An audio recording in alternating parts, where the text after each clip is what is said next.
Okay, good morning and welcome. The time is now 8:30. I'd like to call the April 19th, 2024 meeting of the Energy Facility Siting Council to order. Ms. Secretary, could you please call the roll? Yes, sir. Kent Howe, Here. Cindy Condon, Here. Marcy Grail, Here. Perry Chalktoot, Here. Ann Byer, Here. Richard Devlin, Katie Imes. Here. Thank you. Ms. Secretary, are there any agenda modifications? There are no agenda modifications for today's meeting. Okay, thank you. Well, I have the following announcements. For council members and anyone addressing the council, please remember to state your name clearly, and please do not use the speakerphone feature as it will create feedback. Please mute your phones, and if you are joining us by phone and receive a phone call, please hang up from this call and dial back in after finishing your other call. If you'd like to address the council, please do not use the speakerphone feature because it'll create feedback. And for those signed in onto the webinar, please do not broadcast your webcam. For agenda items D, the public comment period, and H, hydrogen electrolyzer jurisdictional determination, there are 3 ways to let us know you're interested in providing comments to the council. First one, for those in person, please fill out a registration card available on the table and submit to Nancy Hatch. For those using the WebEx, you'll need to use the raise your hand feature. And for those on the phone only, you'll need to press *3, which will alert us that you want to speak. We'll go over these options again during that agenda item. If you want to receive future email notification of council meetings, please project milestones or rulemakings through our Click Dimensions program. You can do so by clicking on the link in the agenda or on the council webpage. Look for the green box on the right-hand side of the page that says sign up for email updates. You're also welcome to access the online project mapping tool and any documents by visiting our website. Energy Facility Council meetings shall be conducted in a respectful and courteous manner where everyone's allowed to state their positions at the appropriate times, consistent with council rules and procedures. Willful, accusatory, offensive, insulting, threatening, insolent, or slanderous comments which disrupt the council meeting are not acceptable. Pursuant to Oregon Administrative Rule 345-011-0080, any person who engages in unacceptable conduct which disrupts the meeting may be expelled. Just to note for the record, department staff have informed me that they continually look for ways to create resiliency within the siting division. A good example of that is Senior Policy Advisor Sarah Esterson is taking on the responsibilities of Council Secretary for today's meeting, even though Assistant Director for Siting Todd Cornett is present. Okay. So consent calendar, and first we'll take up approval of minutes.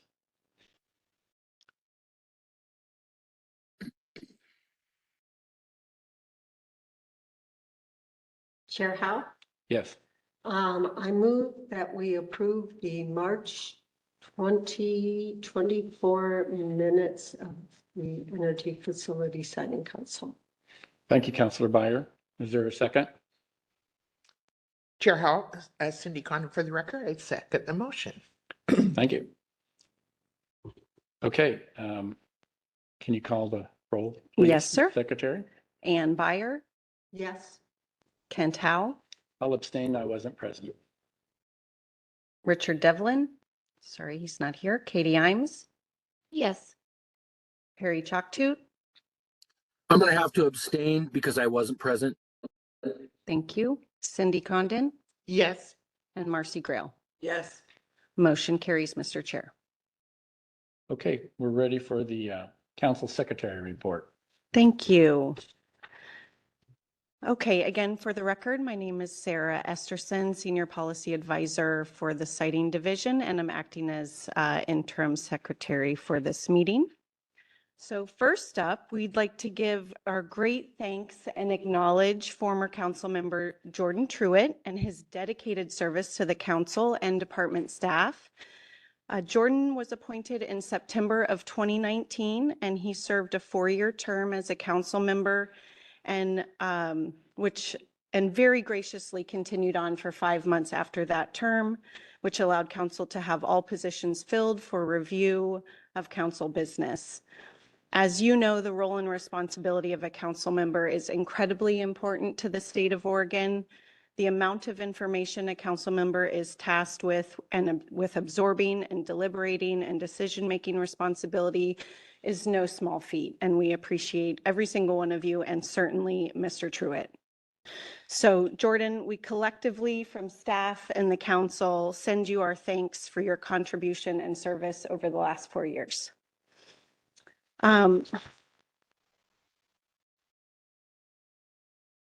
So we would like to present a gift to you so you can remember your amazing experience. So please accept this plaque. It is personalized to you with your name on it and has a quote, which I'd like to read for everyone. It says, "Volunteering is the ultimate exercise in democracy. You vote in elections once a year, but when you volunteer, you vote every day about the kind of community you want to live in." So, oh, yeah, go ahead. Can I? Please, yes. So, Okay, wait, I'm on, you make sure the mic's on. yeah. This works.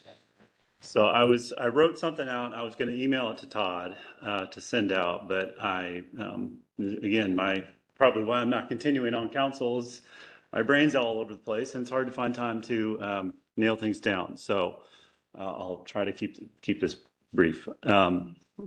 I joined FSEC in 2019 in Clatskanie for my first meeting as a novice, unaware of the complexities I was about to embark on. After 4 years of service, I depart slightly more versed in the state's use of acronyms, with a better understanding of the dynamic world of energy facility siting procedures, and yet somehow I'm still a novice. Despite my attempts to fully comprehend the critical responsibility of FSEC, I have to admit that 4 years is not enough to truly appreciate the expertise wielded by staff and fellow council members who bring a lifetime of invaluable experience to a diverse council. If anything, I walk away with a newfound ability to conduct small talk on the intricacies of power generation, distribution, and compliance in a way that can fill a void for hours on end. From family road trips filled with questions about wind turbines to tedious meetings in the far reaches of our state, I believe my children are the ones who have benefited the most from my time on FSEC. While I say this lightheartedly, the heartwarming truth is my involvement has opened my eyes to what most of us commonly take for granted: who participates, how power is generated and established, transmitted, and ultimately consumed will leave a lasting impact on every aspect of my professional and parenting life. Service above others is a part of our contributing process. And although it was difficult at times, I feel a new sense of appreciation for the time I shared with an extraordinary group of exemplary individuals, each with a lifetime's expertise. For those who choose to serve out of the spotlight and at the sacrifice of time, it is done so in the best interest of our community, and we should all be thankful for your participation. What I walk away with is an experience I will look back on fondly with a desire to complete unfinished business. So maybe if you're still around in 20 years, Todd, I'll look you up. But I would do it all over again nonetheless. With the ability to carry this experience forward, I have a greater level of appreciation for everyone involved, from passionate public testimony to dry legal opinions. Sorry, Patrick. And everyone I met along the way. The commonality we find in differing perspectives is what makes me and our process a better place, better organization. So thank you for sharing this time with me, for embracing my educational curve, and for all the challenges we face together, whether in person or remote, pandemic or party. I want to personally thank each and every one of you for taking me in and learning alongside me in this fascinating journey. Very nicely done, Jordan. I enjoyed it, and I will be back eventually. I hope. We'll see. So Thank you. I'll leave Yeah. you up to it. Thank you. Thank you so much, Jordan. We miss you already. And your cookie. Thank you. Thank you. Okay, So next up is an update on a position that we've recently filled. It's the Utility and Energy Analyst 2 position, which is effectively a compliance officer position. We have a new person has accepted that role. Her name is Ash Woods. She plans to start on April 29th. She is a biologist and coming from the private sector. Her experience includes working on application and amendments for the FSEC process. So we're very excited.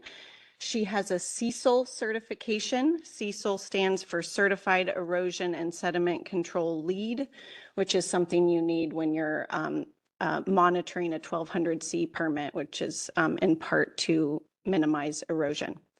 So that's a huge benefit for us that she has that experience, and we're very much looking forward to her joining our team and introducing her in person to you. So I'm sure you'll have that opportunity at the June meeting when we're planning to be in Salem, if not sooner. Okay, and next up, we're going to give you a couple of project updates. So we're going to start with a litigation update that I'm going to ask our legal counsel, Mr. Rowe, to provide on Boardman to Hemingway and on Nolan Hills.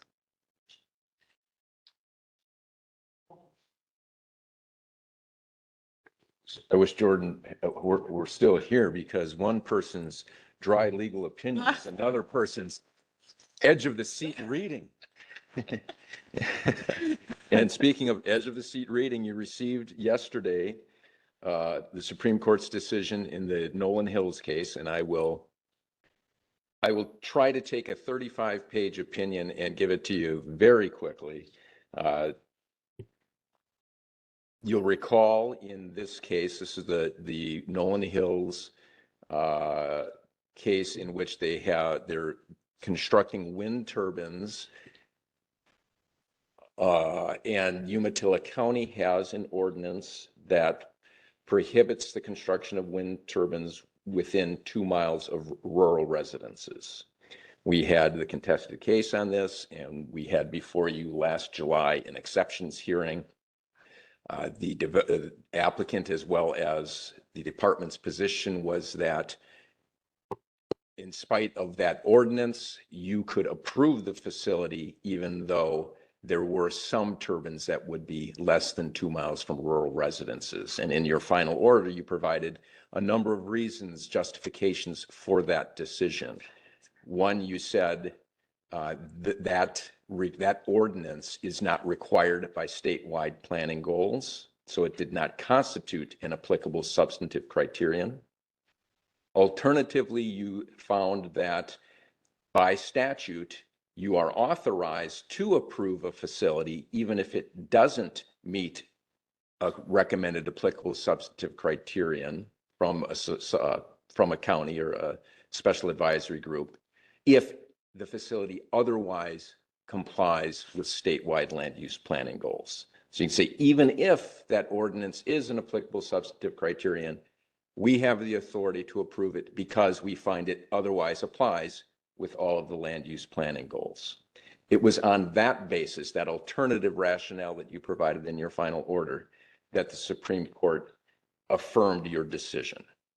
They didn't even get to analyze whether or not the 2 mile setback is an applicable substantive criterion or is required by the goals. He said, we don't even have to get to that because counsel, even if it is, you have the authority because you found that it otherwise complies with the goals. So that is a very much a reduced summary of the opinion. If you get a chance to read it and you have questions about it beyond what I've just summarized, just let me know and we can chat about it. Second update in the ongoing appeal of your approval of Boardman to Hemingway Amendment 1. Last month, you'll recall, I updated you that Idaho Power had petitioned for the Supreme Court to take up the case in place of Union County Circuit Court. And we joined that motion. The Supreme Court, as I mentioned last month, denied to take the case up, but in the course of their denying it, they said council's decision on on request for amendment 1 approving it is final. So because they affirmed that your decision was final, Idaho Power, this is just since our meeting last month, Idaho Power filed a motion to dismiss. We also filed a motion to dismiss, arguing that the case is moot. There is no reason to proceed with having a contested case. The petitioner requested a contested case, among other reasons, arguing that the notice that you had provided on the draft proposed order was insufficient, and wanted to argue about that. And again, our argument in the most recently filed motion, the motion to dismiss, is given that the site certificate or your approval of the amendment has been confirmed as final by the Supreme Court, the case is moot. There's no point in having a contested case because it couldn't change anything about that amendment. That has now been fully briefed, and the court has heard oral argument. We are hopeful that we'll get a decision from the court in a reasonable amount of time. Those are my updates this month. Thank you so much, Mr. Rowe.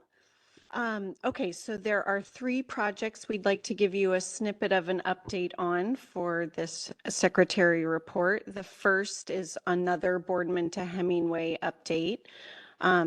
On April 16th, just earlier this week, the department issued its draft proposed order on request for amendment 2 for the Boardman to Hemingway transmission line site certificate. So we now have an open comment period on that draft proposed order and on the complete amendment request. That comment period extends through May 30th, where we are planning to have a hearing at the Port of Morrow in Boardman. Quick reference, so the changes that are being proposed by Idaho Power Company, the certificate holder, include shifts in the location of the transmission line, temporary work areas, and new and substantially improved access roads. It also includes construction and operation of a capacitor station that would be in Union County, changes to previously imposed conditions, and a proposal to expand the site boundary and micrositing areas. Note that the draft proposed order also includes changes to conditions that are recommended by the department. So we are not limited in only evaluating what a certificate holder or applicant propose as the conditions. We have our own ideas about what those conditions need to do to ensure compliance with standards. So that is interesting. And just to highlight, council approved Boardman to Hemingway in September of 2022. It's now 2024. And what we've been processing are changes in the location of certain segments of the line and access roads. And so it's just a very interesting experience to go through. That wasn't the route that was feasible to use. And so they have to keep adjusting as they work with landowners and experience engineering constraints that might not have been known based on how they were able to evaluate it in the application with limited access. Excuse me, Sarah. Yes. Chair Hall, I just want to, if I may, and I don't know if this is appropriate, so Patrick can tell me to shut up, but I frequently in my regular life outside of this room, outside of council, am asked, why does it take so long? Why can't anything get done? And you just stated approval 2022, we are in 2024. And I would just like to state that we have an obligation, a legal requirement for, you just said, a public hearing. And I want people to understand, and this is Marcy's opinion, that's part of the process, but that's part of the reason why the time, and it has nothing to do with FSEC or anyone else. Absolutely. I just want to, I keep saying it over and over and over again, and I just wanted to reiterate what you stated. Thank you. Okay, great. The next project we'd like to give you a snippet update is on the Summit Ridge Renewable Energy Facility, which is in the notice of intent phase. This is a proposed 201 megawatt wind and solar facility to be located in Wasco County. So again, this is in the notice of intent phase, which is the very first of 7 steps in the siting process. The notice of receipt of that notice of intent and a public comment period was issued on March 14th. We held a public meeting on that notice of intent in the town of Dufur on April 3rd, and thank you, Councilmember Byer, for attending. That was wonderful.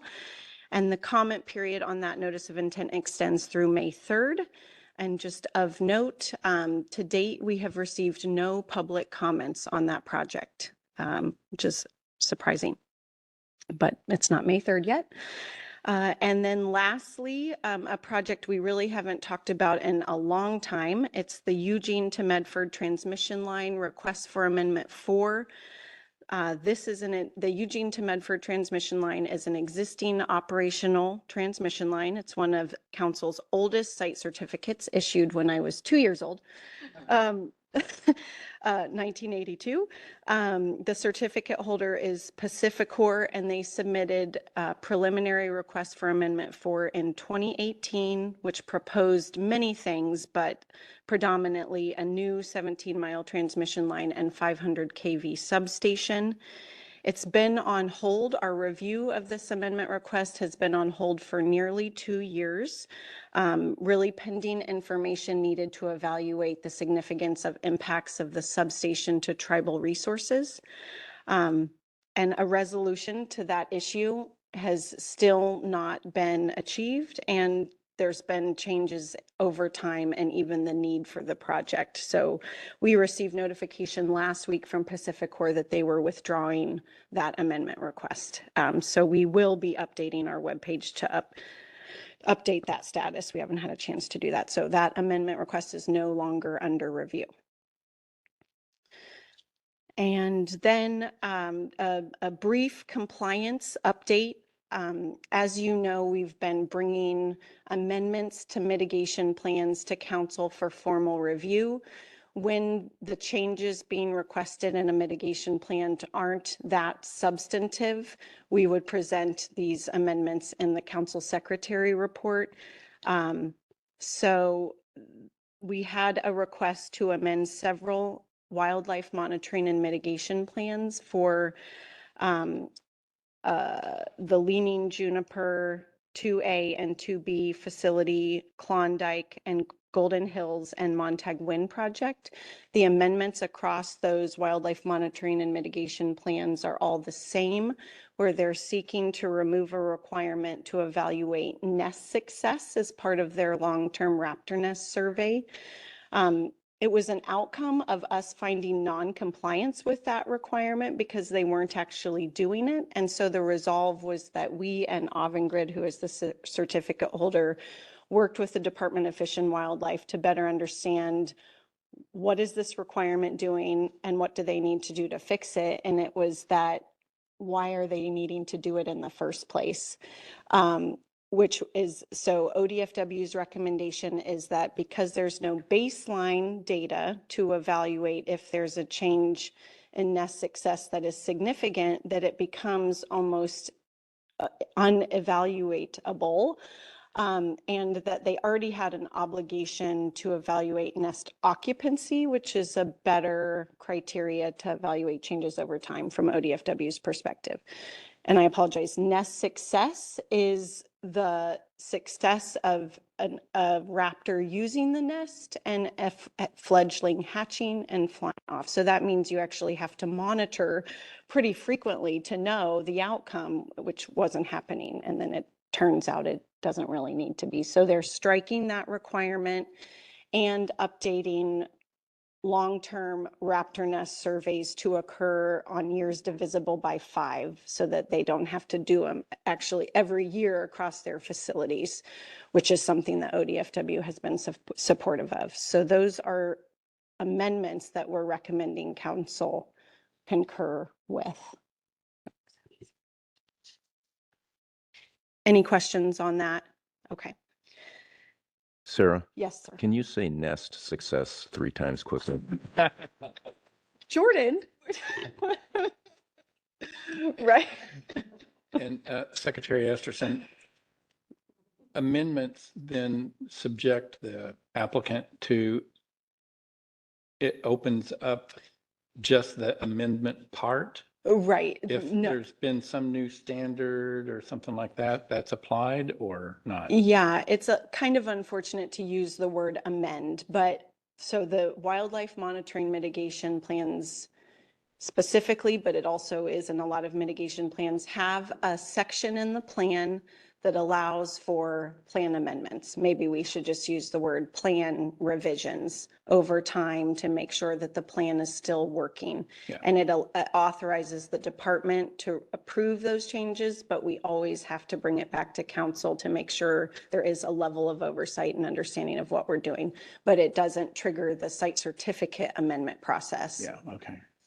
So the public process of it is the step. Okay, I was thinking about, okay, we're in a evolving time with the fire standards, Mhm. wildfire standard. Mhm. And I was wondering if, when they make an amendment and let's say 6 months down the road, we put something else into the wildfire standard, are they subject to the new standard or does it just go on whatever was approved before? Mhm. So just to clarify, so is your question, if the rule changes, can council retroactively apply those rule changes to an already approved facility or wildfire mitigation plan? Or is it policy, More, less rule, more policy, learning outcomes through yeah, plan the review? latter. Well, the wildfire mitigation standard in particular has an obligation that wildfire mitigation plans include an update frequency. Yeah. And right now, what we're seeing is every 3 years, every 5 years, or as needed based on changes in available guidance or technology. And so I think that the standard has a built-in opportunity to keep reviewing the adequacy. Yeah. And then if there are things that come out of a meeting, I'm not quite sure how we would say if it's off cycle to what an individual certificate holder plan says, how we would say, well, we want that plan updated right now, not in 2 years. Yeah. But okay. we can continue to look at that language and see how flexible it is. Okay, thanks. That addresses it. Counselor Fire? Do we need to take any sort of voice vote or approval action on the changes to the mitigation plans? I don't think so. If you disagreed, that's what we would want to know. Thank you. Chair House, Councilor Cindy Con- Condon for the record. So I know in many of the projects, as the certificates come out, there's language common. So are there any other projects where that Mhm. oversight or evaluation was included that we would take it out? Right. We would, yes. Well, and that is what Avangrid did for themselves, Right. where we caught it on Leaning Juniper 2A and B. They said, well, this is a requirement in all these other ones. So if we're going to get in a compliance issue and we don't agree, then let's get them covered there. They're not all mirror images. So if that language is in any of the other older wind facilities, we haven't caught the issue yet. Okay, thank you. But some of them have strange things in there that are difficult to catch, that they're different from another one, but we're working on it. And Ash is going to help us with that. Great, thank you. Perfect. Thank you for the comments and questions. Okay, so our future meetings, quick update. As we've already said, our next council meeting is May 30, 31 at the Port of Morrow in Boardman. The Thursday meeting on May 30th, we will be having a hearing on the Boardman to Hemingway draft proposed order on request for amendment 2. And we are anticipating on the application for site certificate for the Wagon Trail Solar Project. So that's not dissimilar from what you just went through to have 2 hearings on Leaning Juniper and Wheat Ridge East, but it could be quite a meeting. And then the regular meeting will start the next morning on Friday And then please do note that the June meeting will feel like it's literally the very next day. It's going to be 2 weeks right after the May 30, 31 on June 14th, and we are planning for that to be here in Salem. And yes, sir. Are you, I just have something to follow up on our last conversation. Sure. Yeah, I'm done. In response to the question, it wasn't, you asked about policy more so than rule. If you have authority to require someone to whom you've been granted a site certificate to comply with something that you adopt after the site certificate is issued, and just want to address that issue. By statute, an applicant is required to comply with the rules and laws that are in place on when you issue the date you issue the site certificate, except if, and I'm just going to read it because we have not done this to my knowledge since I've been here. I'll read the whole thing. This is ORS 469-401 sub 2. The site certificate or amended site certificate shall require both parties, meaning council and the applicant, to abide by local ordinances and state law and rules of the council in effect on the date the site certificate or amended site certificate is executed, except upon a clear showing of a significant threat to the public health, safety, or the environment that requires application of later adopted laws or rules. Then council may require compliance with such later adopted laws or rules. Councilor Byer.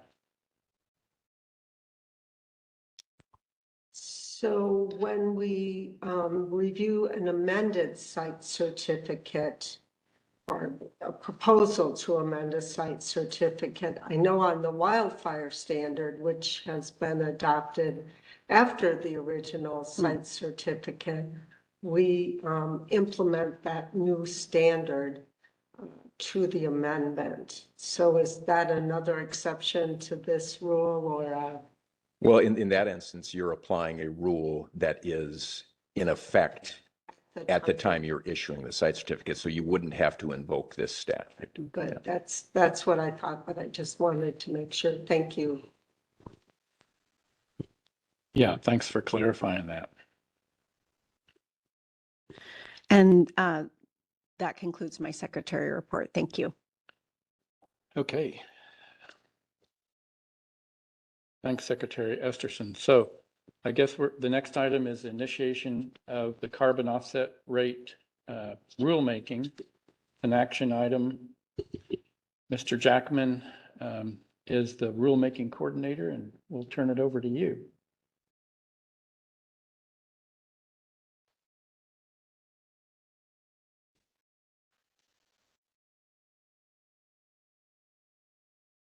Good morning, everybody. So yes, we are here to initiate two different rulemakings. The first one here is as you can see, is the carbon offset rate rulemaking. And for those of you who were here 2 years ago, this may sound familiar.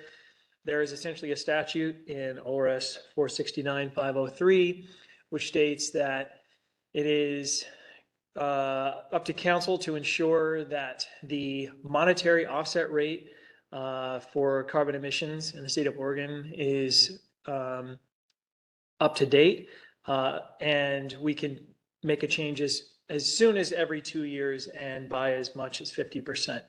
So it was last done 2 years ago, and we did it 2 years before that, but we're sort of kind of trying to catch up to due to years of inactivity. So go ahead and go to the next slide. So here we are just at the beginning here with initiation of rulemaking. This is going to be a very straightforward rulemaking. The last one was just literally changing the number from one value to another value. I don't anticipate this one being any different. So this is there's not going to be all this back and forth about, rule language and stuff. It's just going to be largely the heavy lifting will be the analysis of what the monetary value or the offset value should be. Go ahead and go to the next slide. So, as you can see here, this is I've sort of kind of addressed this, but we can increase the rate by as much as 50% every 2 years. And because we didn't increase it for a while, we've made a determination that we needed to sort of do a regular rulemakings to increase this to ensure that the rate is at an intended amounts. Yeah, and then the last one was on July 1st, 2022. And so the next increase could be on July 1st, 2024, which if we did the rulemaking right now, we wouldn't be able to finish before that date. So we are sort of at the trigger point for initiating a rulemaking that would get us to this point. Any questions about this? No? Okay. Question. Yeah. Chair Howe, Cindy Condon for the record. What is the current offset rate that we're way behind? Well, Or at one point, we're way behind. So to be honest, I don't know the exact value of what it should be. We're going to do that work as part of this rulemaking. And it may be that we're slightly too high, in which case we should lower it. So we're not necessarily going to increase it. I expect to, based on work that was done years ago, but things may have changed. So if my memory serves me, when we increased it before, it was still significantly below. And it was that 50% almost a requirement yeah. that if, as you said in the very beginning, that our job is to make sure it's up to date. That's my question. Is it really up to date? Oh, it can't at be up to date. 640? It's just the statute limits us to a 50% Right. increase. No, it's that difference that I Yeah. was after. So what is that? If we raise it to 640, Oh, how far off are we going to be? yeah, that's. Once we do the math this time around on our next time you see me up to discuss this rulemaking, we'll all have that information complete. Can I follow a question, different question? Yeah. But is the rack that's suggested here the same people as 2 years ago? So I wanted to, you're jumping ahead. Oh, sorry. So, well, let's talk about the rack in just a second, if you don't Okay. mind. Okay. So first of all, the question might be, why bother? Because this only applies to new facilities or new sources of emissions. And we may never approve new emission sources in the state of Oregon ever again, in which case this would not, it's irrelevant that the number is not reflective. But really, we don't know what the future will hold. And because the statute limits us to every 2 years, if we just sit around and do nothing, and then 10 years from now, we decide to, approve something for whatever reason, then we have no way to sort of chew up. So this isn't going to be very time intensive. We do have to do the math to figure out what the carbon rate should be. But other than that, this is a pretty straightforward sort of just bookkeeping almost. So to question, or do you want to, okay. So I'm about to get to the rack here. So go ahead and let's go to the next slide. Yeah. So, we initially pitched this in the staff report to just sort of have a standard rack. This is sort of what we had before 2 years ago. And this is certainly, if council feels like this is appropriate, we're happy to do this. In talking with Chris, the previous rules coordinator who managed the 2020 and the 2022 rulemakings that address this, there wasn't really a lot of feedback from RAC members. So I'm not really sure that there's any value in necessarily having another RAC for this one. We can do it. It is sort of adds a lot of time and effort, but and certainly if we expect to get feedback, we typically want to have a RAC to get that feedback. But there's no real reason to have a RAC just to have a RAC and then have everyone show up or no one show up to say nothing. So I sort of leave it to the council to sort of make that determination here. Go ahead. Chair Howe, this is Councilor Byer. As a former state employee and knowing resource limitations, I would pretty strongly recommend that we don't do a RAC here unless we got a slew of public comments and then we could say, oops, we were wrong. But looking at the next agenda item and looking at not just your bandwidth, but the ability of entities to participate, I'd rather get the input on the follow-up rulemaking for the bigger process. Not that I don't want public input, but I think there's a limited ability for the public to participate, and a rec here, I'm not sure there'd be much value added. Again, if we get a slew of comments, I would retract everything I've said. But I think in terms of resources being best used for the department, not engaging a RAC here and really fully staffing the RAC for the second rulemaking. Thank you. Any other comments? Okay. Okay, thank you. Oh, Cindy Condon for the record, and I agree with Counselor Byer. Okay. Okay, go ahead and go to the next slide. So that's it. So I think we sort of heard some direction here, but I leave it to you now to make the final call on the options here. If you want to. okay. Thank you, Mr. Jackman. Any discussion? Then someone want to move? Chair Howe, Cindy Condon for the record. I'm happy to make a motion. Mr. Chair, I move that the council initiate the carbon offset rulemaking with the scope and objectives as presented and recommended by staff, and approve the creation of not approve, sorry, the rulemaking advisory committee, which will not affect public comment because we will, there is a Still have formal public comment period for period, sure. public comment. I further move that the council delegate the authority to appoint specific members if there is a rulemaking advisory committee to the department. So. Okay, is there a second? Councilor Brett? This, for the record, this is Marcy Grail. I second that motion. Okay. Got a motion and second. Secretary Esterson. Okay, Perry Chalktoot, Yes. Ann Byer, Yes. Cindy Condon, Yes. Marcy Grail, Yes. Kent Howe, Yes. Katie Imes. Yes. Motion carries, Mr. Chair. Okay, thank you. Thank you, Mr. Jackman. Let's see. It's 9:15. We're ahead. This is a time that I have here is to take a break, but maybe we go ahead and do the next one and then take one. Sure.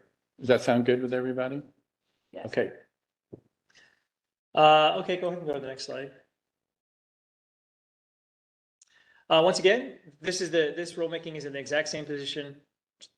It's going to be completely different, but how it proceeds, but at least we are at the initiation of rulemaking stage, just like we were for the previous one that we just initiated. So I'll go ahead and go to the next slide. So the scope of this rulemaking, we have here sort of threefold here. And the first one is sort of the heart of it, but it's to ensure that the siting application requirements and the data submission requirements are as close to a one-to-one as we can get them. So effectively, the council standards for approving a project and what we ask applicants to submit to prove that they've met those standards are in sync with one another. So I'm gonna go over that in a little bit more because I just have some visual aids here that might help a little bit. But the second scope item is to improve the clarity of the rules by resolving ambiguities, which we always are trying to do when we implement the rules, sort of the rubber meets the road. We sometimes can discover that some of the language isn't maybe as clear as it could be, and so we're always looking for opportunities to improve clarity. And then the third one is pretty standard fare as well, which is to make sure that the rules are in compliance with any statutes, any other rules we revised, or any recent direction we received from the courts. So I'm gonna dive into this first one here. Yes, thank you. So essentially, we have in Division 21, we have the application rules for applying for a site certificate, and that's the left bubble here. And in Division 22, we have the standards that applicants have to meet or have to show that their projects meet in order to receive a site certificate.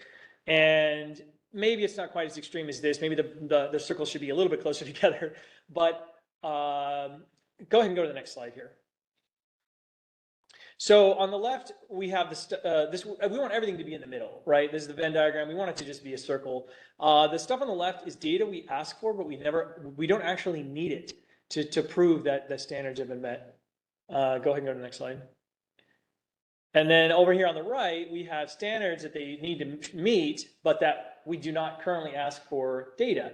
There's not a lot of this, but we definitely have experience now with the many applications of having to kind of frequently go back and say, request for additional information to applicants to get them to get us the information we need to make a determination as to whether a standard has been met. So if we keep having to ask for the same information over and over again, maybe it's an indication that the requirements for the initial data they submit is not clear enough or comprehensive enough, and that we can maybe beef up the data requirements to make sure that we don't have to keep wasting sort of time trying to get the applicants to get us what they need, or get us what we need to help.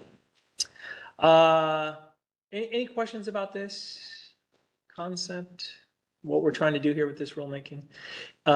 It's sort of pretty straightforward, but I do think this is going to be a fairly complex effort, because we're going to have to obviously look through each of the standards, all the requirements. So this is going to be a pretty comprehensive review of divisions 21 and 22 to make sure that they are sufficient and necessary, so that we're asking for everything we need, but we're not asking for anything that we find that we typically don't need. So go ahead and go to the next slide. So in a perfect world, it would just be, they would get us exactly what they needed and we would never have to submit an RAI. But obviously, we're not in a perfect world, so we're never going to see this like perfect unity of requirements and standards. But the goal here is to sort of mitigate or minimize needless and sort of foreseeable issues that we've learned about with our experience running this program. So any questions? Councillor Condon? Thank you. I'm more a comment than a question. The council changes pretty frequently, and I would hope that in the process, there's ample opportunity for council members to go through the standards ourselves and say and think about what we found lacking, so we can give staff some direction, as opposed to staff, you're much closer to it and may say, yep, we've got sufficient information. Whereas as a council member, sometimes I look at the evidence and think, well, do we have this information? And so I would hope we would all take this process pretty seriously as council members as well, and think about what we've seen as missing in the past. I mean, I think that's a great point. Did you? Councillor I Biden? sensed it. So I fully agree with Councillor Condon. Thank you for the visuals. And the more visuals we can get to help the public understand this process, and even some kind of crosswalk linking the Division 21 requirements to the standards. I don't know how you visually portray that without getting too complex, but so we can begin to appreciate getting towards that one-to-one requirement. And as much as I said, make the other rack quick or non-existent, Yeah. the more robust that rack can be, the more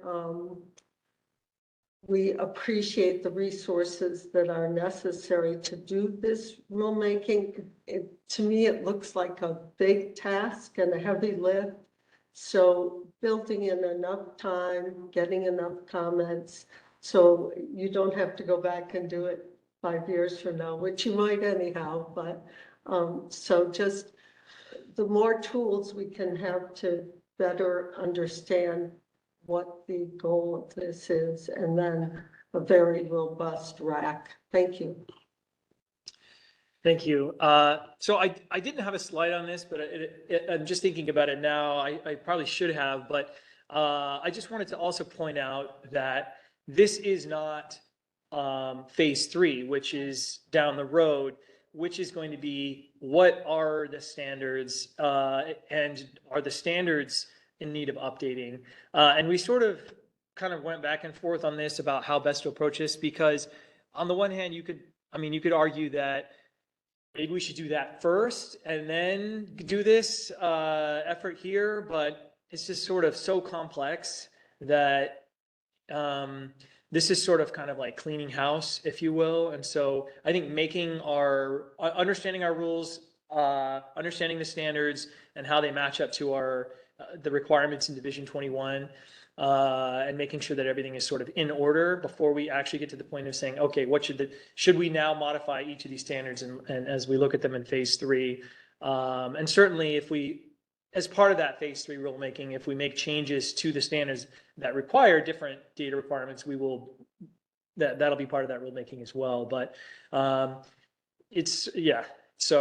but I just wanted to be clear that for anybody who's listening or for anybody who, is looking over these notes or the minutes of this meeting, and I'll make this clear to any prospective RAC members, this is an important rulemaking and we're excited about it. And I think it's going to have a meaningful impact on the efficiency of the siting program and making sure that we don't waste applicant time, we don't waste staff time, and that we can, help, kind of fight the narrative that we're not trying to make an efficient operation and that we're, not doing the best that we can. But this is not a substantive sort of look at the standards and whether the standards make sense. So. Councilor Grail?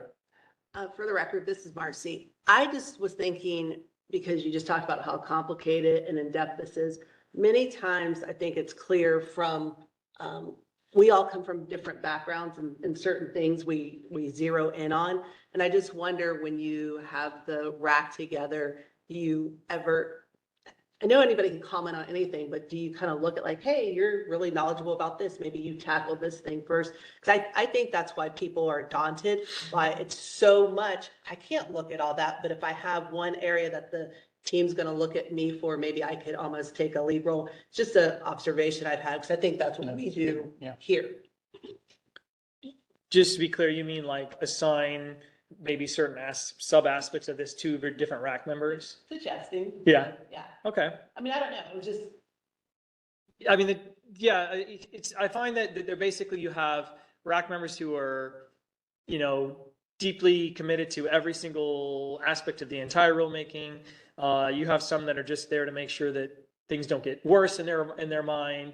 So you kind of have the gamut of eagerness to participate, but yes. If I might. Councilor Grail? Just a follow-up. So I understand that, because again, in my professional world, I think we see that, but I'm only saying it because I think that's why some people are reluctant to get involved, because they think they have to read everything. I will speak for myself. I know Cindy is all about financials. I look at them, I read the comments, but I don't feel like I have to put as much effort in something, because I know that's an area she's an expert in. I'm sitting with land folks. I don't, it's something that I'm mindful of, and we've talked about it as a team. I'm just suggesting maybe make a comment to whomever you have, or, we're doing it now, I'm doing it now, that people might be more engaged if they don't feel like I have to know everything, I have to be everything. We hear it in the public comments a lot. This is your day job. They all have jobs. We all have jobs. So if we can give people some guidance or some comfort that they don't have to do everything, maybe we would get more participation or different participation. Okay. Good comment. Thank you. Councilor Ryan? Tom, can you explain a little more about how you advertise for the RAC? And if you see the same people serving on that RAC, or if there's. Yeah, so what we've done typically is with kind of sort of more focused rulemakings, we have kind of the standard list of prospective stakeholders like the energy companies, Portland General.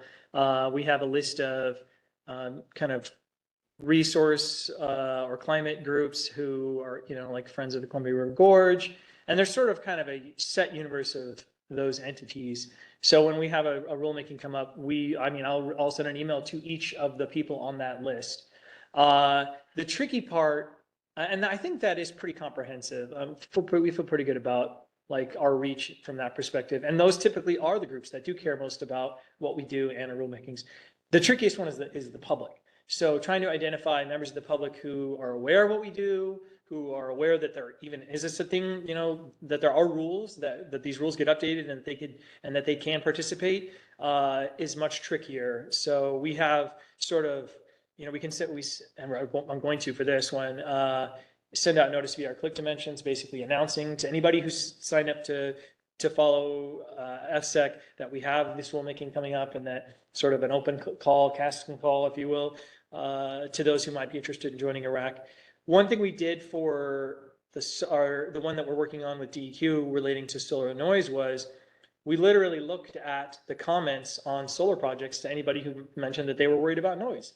And so we said, hey, we're looking at the, you know, some rulemaking around noise and solar projects. Would you be interested in?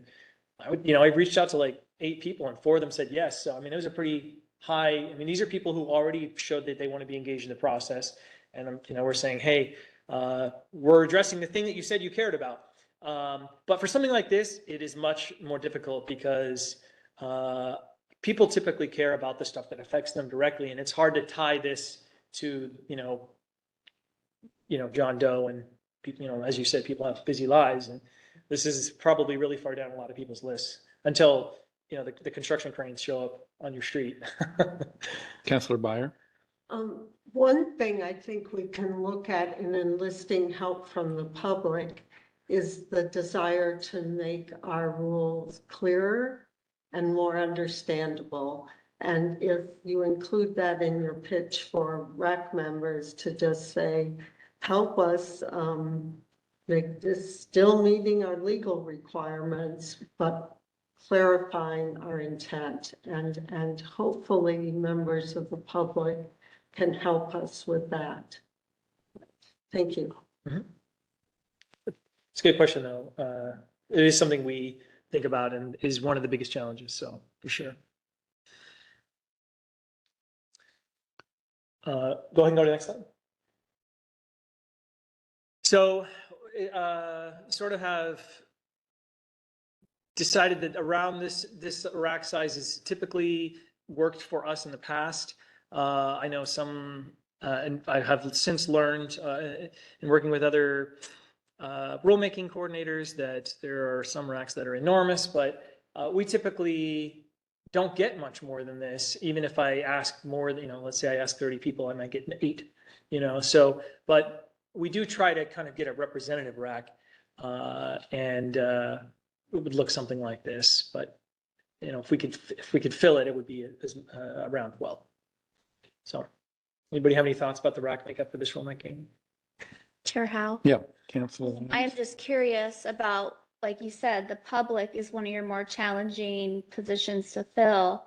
How has that been in the past with rulemaking? Have you been able to get volunteers? Yeah, we've actually had members who represent public interest for each of the rulemaking. However, the pool of people who represent the public, who would then also be interested in being on a rulemaking like this, is, I can count them on my hand. So we typically, like the rest, like the investor-owned utilities, we're not constantly seeing a change on that front. I mean, it's been the same for years.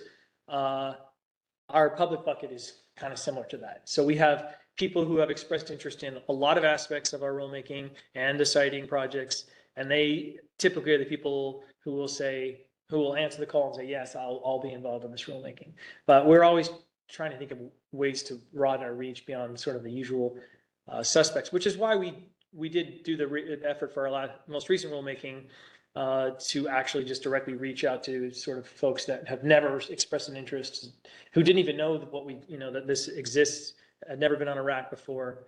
So we're always trying to think of new approaches. Yeah, I think maybe one concern I might have is that you end up having the same people on these racks reoccurring, and that would be something that I think that the council should work on, a broader scope there if we can.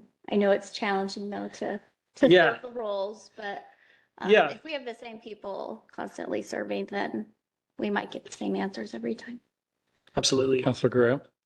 When we reach out to the counties, I was thinking about like the port commissions and things.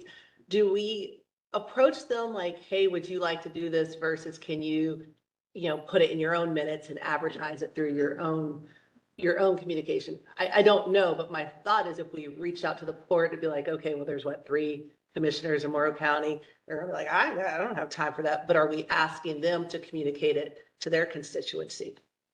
The former. So, and I typically don't, I mean, I might, send a notice to, all the counties and hear back from 3 of them who say no. The rest, I don't even get responses. And typically, the only county involvement we get is from AOC, which the Association of, Oregon Counties. So, depending on the rulemaking, they're the only county involvement we get.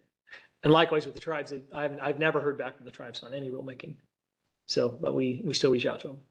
Chair Howell? Yeah, Council. Just a thought here. I know most boards and commissions and whatnot have a consent calendar and maybe a letter that's sent to and put on their consent calendar. That way they have to acknowledge it in some way or, an email is easy to bypass. It's just easy to be like, I don't have time for that. But if we put it in the public record, maybe that would be some kind of, better outcome as far as interest. Just a thought. Okay.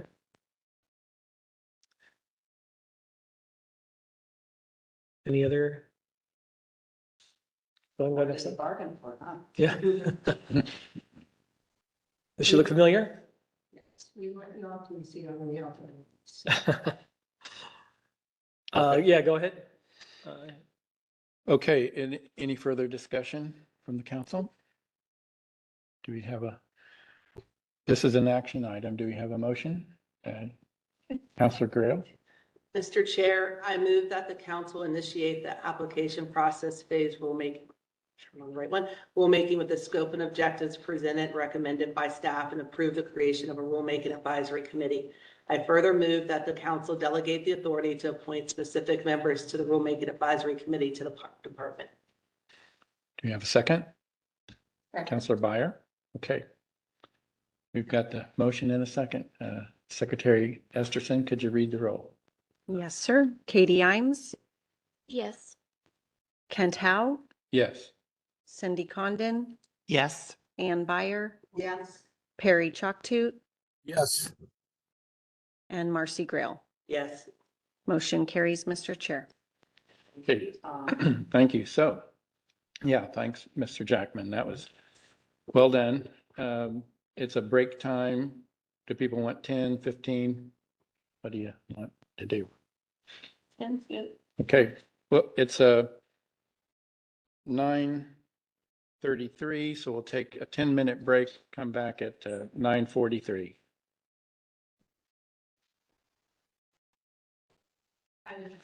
Okay, it's now 9:44, and I'd like to call the meeting back from recess and continue with the next agenda item, which is public comment. So this time is reserved for the public to address the council regarding any item within council jurisdiction that's not otherwise closed for comment. And Nancy, I'm going to need to ask you if we've got, I see you gave me one person here that's in the room that'd like to provide public comment. So we'll do that one, and then we'll check the webinar and the phone after that. So, Mr. Jones, we're ready to hear your comments.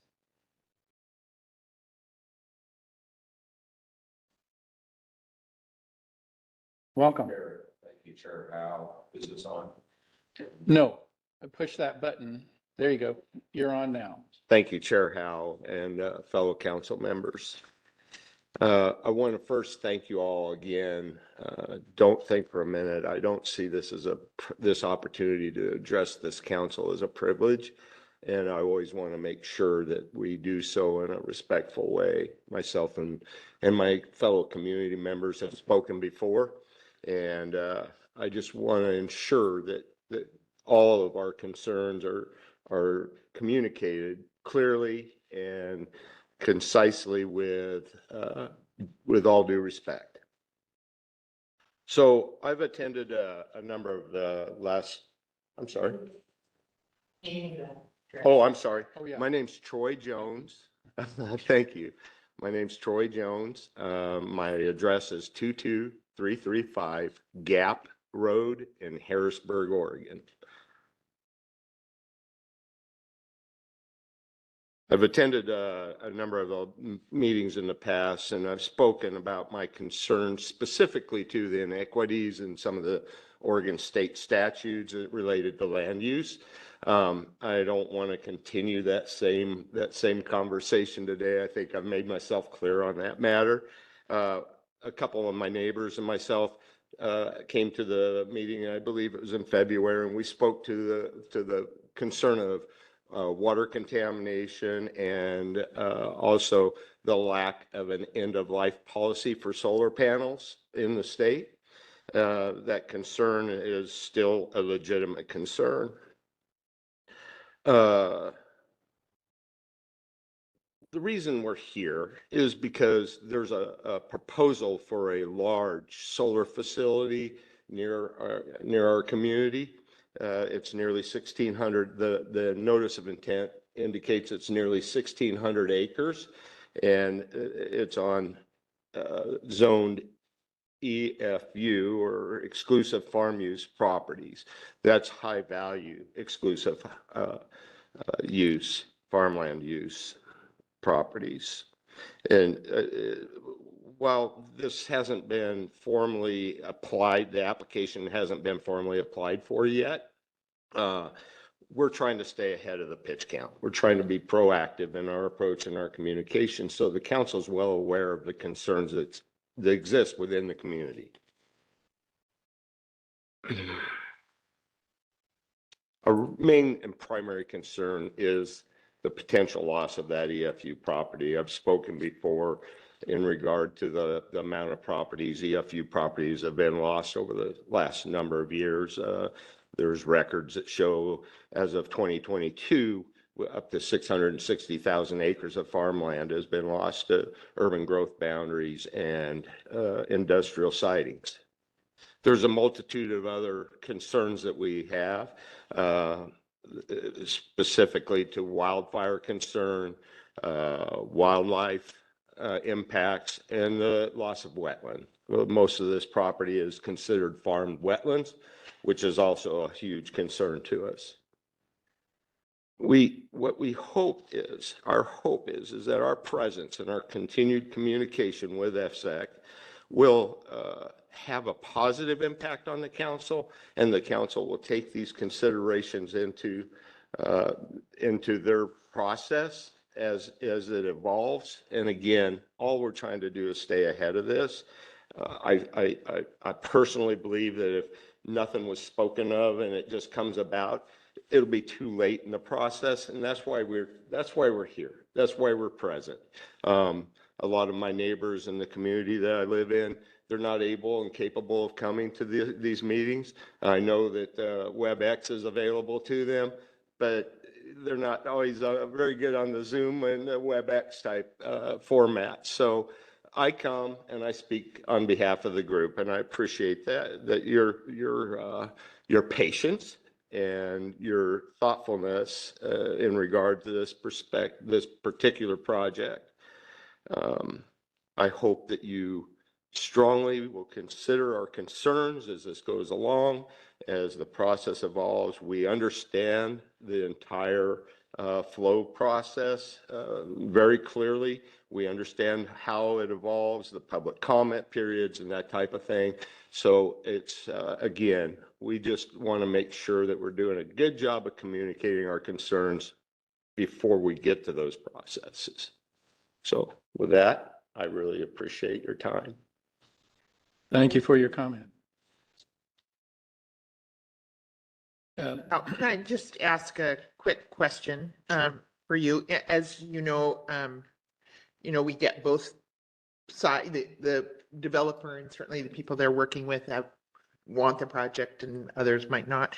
So is the EFU issue overriding, if we had if there were suitable conditions to speak to the land use, water, not so much land use, I guess, but the water contamination, the end of life of the solar panels, those conditions were applied that recognized that and possible solutions. The fact that it's EFU conversion, is that the biggest That's thing the that would biggest, provide- that's the biggest and the foremost concern of our community. Yes. We just can't keep taking farmland away. It is what makes Oregon what it is, the beauty of the farmland, the beauty of the timber, the beauty of the beaches. And that's our largest and most foremost concern of continuing to take this and setting precedent for the entire Willamette Valley would be along that same line of thought. Once this is allowed, where does it stop? And is that up to this committee to make that determination? Where does it stop? 1,600 acres today could be our concern, and I don't want to come across as a conspiracy theorist, but this could continue on up the valley and take away that beauty and our farmlands. In a follow-up, I'm not sure which group, when you said you're representing a group, is it the community? It's our community at large? community at large, Okay. yes.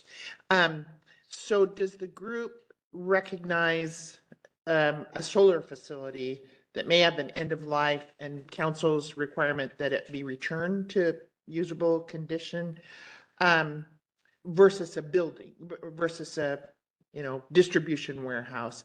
Does the group kind of consider that aspect of it? Vice Chair Condon, we've taken that into consideration. It's a 35-year lease, if you will. And our concern there is that land will not be, it'll take a long period of time to bring that and renew that land back to a farmable state, if there's such a word. There's a lot of theory that's going into this proposal, and we'll have to, I don't want to get too far down in the weeds on that, but we don't see the practicality of what they're proposing. This is not a public. Okay. Sure. So to answer your question really quick is, yes, we're taking that into consideration, but we don't see that as a reasonable return to where it once was. 35 years is, that's I live rural because I want my grandson to live rural. I'm going to stop, and I probably went too far with my question, I saw. because it's specific. Yeah, we'll continue the discussion when it's time. When it's proper timing. Thank Thank you. you. And thank you for your questions, Vice Chair Condon. Thanks for your Appreciate the time testimony. once again. Thanks. Anybody else in the room to comment? Doesn't look like it. So Nancy, about the webinar and the phone. I do see that we have a hand raised at this time, actually a couple, but let me go ahead and just remind everybody, first of all, how to raise your hands. So if you are on the webinar, at the bottom of the main window is a set of icons. Click on the participants, and at the bottom of right of the participant window is a hand icon. If you click on that hand, that will raise your hand if you want to comment. And when you're finished, you can click it again to lower your hand. If you're participating on the phone, press *3 on your telephone keypad to raise your hand. And when you have completed your comments, go ahead and press *3 again on the keypad to lower your hand. So at this time, I see that Fuji Kreider has her hand raised. So I will go ahead and unmute your mic, Fuji. You are open and ready to Hi, comment. good morning. Can you hear me? Okay. Yes. Okay, great. I just have a couple comments on two different topical areas here, public comment period. And there is another person sitting next to me that will go after me, but we only have one computer hand raised, just so you know. Ms. Kreider? Ms. Yes. Kreider, could we get your address as Oh, well? yes. Gotcha. My name is Fuji Kreider, FUJIKREIDER, 60366 Marvin Road, LeGrand, Oregon. Thank you. So, okay, you're welcome. The first one is more just a comment or an inquiry, I guess. It's just a follow-up from last month's hearing on contested case rulemaking. At that hearing, I shared a few experiences going through a large contested case. And at that hearing, I told you at that point, I explained experiences. And then I told you that Stop B2H Coalition would be submitting much more detailed comments as soon as we had them ready, knowing how complex the rules were. And the sooner you had the substantive comments, the better. So I submitted these comments to you a week ago. I asked Tom and Todd to forward them to you. I also put them in the portal. So I'm wondering if any of you have received them yet. If you haven't, that's not really the point. The point is that my fear is that you'll only get them as an attachment to the staff's analysis and report, maybe like a week or 2 weeks before your next meeting. And like Justin was saying earlier, when he was like saying goodbye, the complexity and the volume is pretty substantial. So I wanted you to know that these are in the portal. If staff do not forward them to you, they're there. And I have them very outlined by the rules and with examples to hopefully clarify. And I hope you have time to consider them fully before your May meeting. Thank you on that one. My second is actually really an inquiry that I would like to know what to do. Last night, earlier, Sarah's report, she told you that the DPO public comment period has opened for RFA2 for the Boardman to Hemingway transmission line. Last night, I sent an email to Todd with a formal letter from the Stop B2H Coalition asking for full 60 days for this period.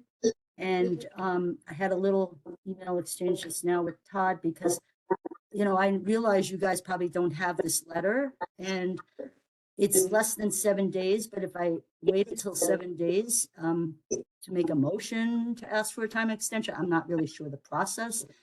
However, if we wait till your next meeting is actually the deadline. So the request is formal in a letter. I also sent it to Patrick Rowe just a few minutes ago. I was trying to get it somehow into this meeting to ask you to take a look at this letter.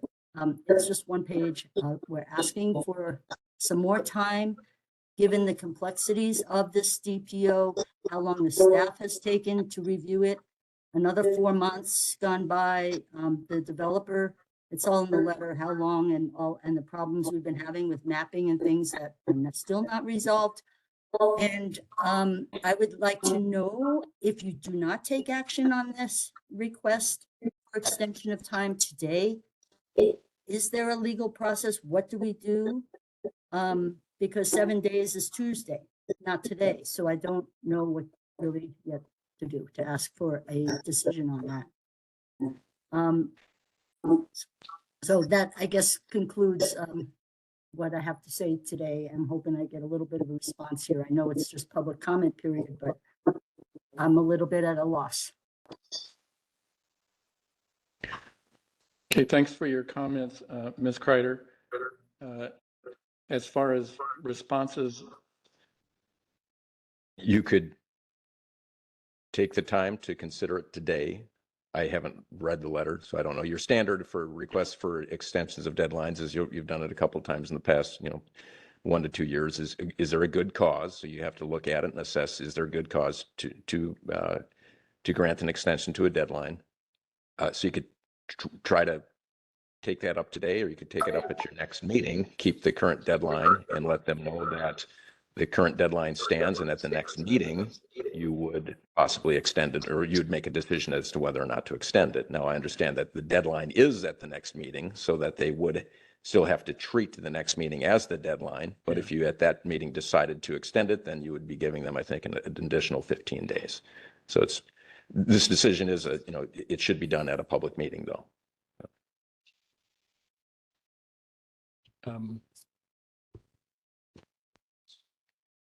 May I? Would you like me to read the letter to you?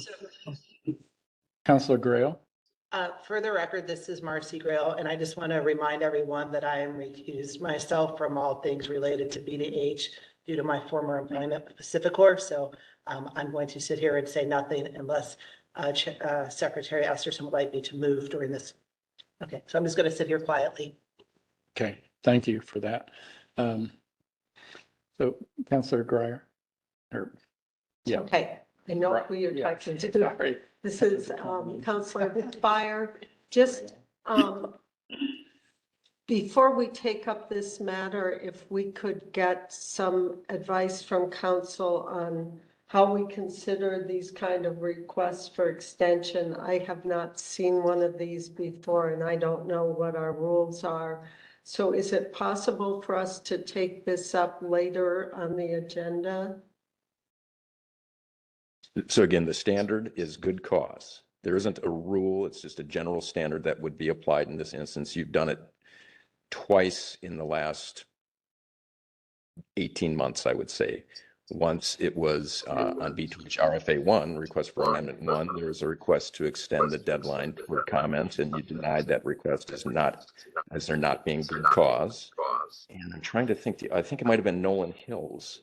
Okay. And that was in July. It doesn't matter exactly when. That was about a year. Coming up on this July, I think it'll be 2 years ago, or maybe it was June. And that was similar where it was comments, it was deadline for comments on a draft proposed order. In that instance, the person in both of those instances, the person made the request on the day, on the date of the deadline. You considered it, and in both instances, you found that there was not good cause to extend the deadline and denied those requests. So I think before we can move forward on this, we have to review the letter to determine if there's good cause and determine if we have time on our agenda to do that today. You could do that. Yes, correct. You would, to give it adequate thought, you definitely need to look at it and get in and consider it. And you could do that today, or as I mentioned, you could do it at your next meeting. The difficulty that poses for the people that are requesting it is then they'll have to continue to treat, is it May 30th? May 30th as the deadline. Could be at your next meeting, you decide to extend it, in which case they would then have the additional time, or you could decide to deny it for lack of good cause, in which case they would have all gotten their comments in by the existing deadline. Okay. And we are over a month out from that May 30th deadline. Okay, thank you. I'd also point out that the minimum time frame for public comments is 21 days. In this instance, you have given the public has 45 days. Yeah. So it's twice of what the minimum is. And I think I haven't read the letter yet, but I think they're asking for an extra 15 days. Yeah, that's some of the facts I wanted to hear on this. So it's been out 45 days. They're being given 45 It's been days. given 45 days for comment, and I guess maybe, does this make sense at lunch? We can review the letter from Ms. Kreider and then come back to this for a decision on what to do with the timeline. Where's the council? Vice Chair Sure. Condon. Just for the record, Cindy Condon, is there, not seeing the letter? I mean, I have not received the letter. I presume that's true for all of us. Can you state the good cause? I'm not going to be here during lunch, which is fine. But I am curious what the good cause is, given that we've had 45 days for, what's requiring the additional time, I guess. Is that a fair question? Well, I don't know if we want to open that up. I think she articulates that in letter. Ms. Kreider, if you've got the letter and the good cause portion, it sounds like the letter is relatively short. Could you read that? Either the letter. I have two paragraphs. Go ahead. I guess I probably have two main paragraphs. I tried to keep it as simple as possible, two main paragraphs to explain why. The 45 days to review the RFA, the maps, and then develop the testimony with specific specificity, including possible expert testimony, will be nearly impossible for even an applicant or legions of attorneys in the agencies or people to deal with. In June of 2023, the first iteration of RFA was released. We saw immediate problems, particularly with the maps. So we contacted the siting analysts, you all know, Kellen, for better information and maps. There was no way to evaluate what the developer was attempting to do with this amendment. The maps were not granular enough for even the property owners to decipher what was happening on their land. They just have like one-dimensional paper maps, whereas the staff and the developer have GIS programs with a lot of layers and all that. So then, and then the maps that we did have, they were mislabeled, road names, errors in the boundaries of protected areas and landmarks, scales of the map changed from one map to the next. The developer failed to include map sets or layers for most of the resources. They were inaccessible in the RFA. OneDrive, the mapping programs were too expensive for people to acquire. So, you know, it was just, forget it, we couldn't do it. So then by December, this went on for months, and then just to get the maps. And then by December 2023, Idaho Power removed the request and replaced it with a whole new RFA, creating more confusion and anxiety on the part of the landowners. At this point, Stop and others, we just stopped. We to try to figure out these maps because we experienced so much frustration and wasted time that it was decided that until the maps are available and accessible, it was just moot to continue. So since December now, there have been 4 more additional months of review by the staff, presumably because they needed more time. And now there's an expectation that the people of the region will be able to absorb the information, verify their maps, investigate their issues, possibly get expert testimony, write it succinctly in 45 days, and 1 week is nearly already gone by. So this is just not fair, and the people should have at least a little more time, considering how long it's taken for staff to review and analyze, and how long it's taken the developer to finally submit something that we hope will be complete and a comprehensive RFA with maps to review. So that's our reason. Thank you.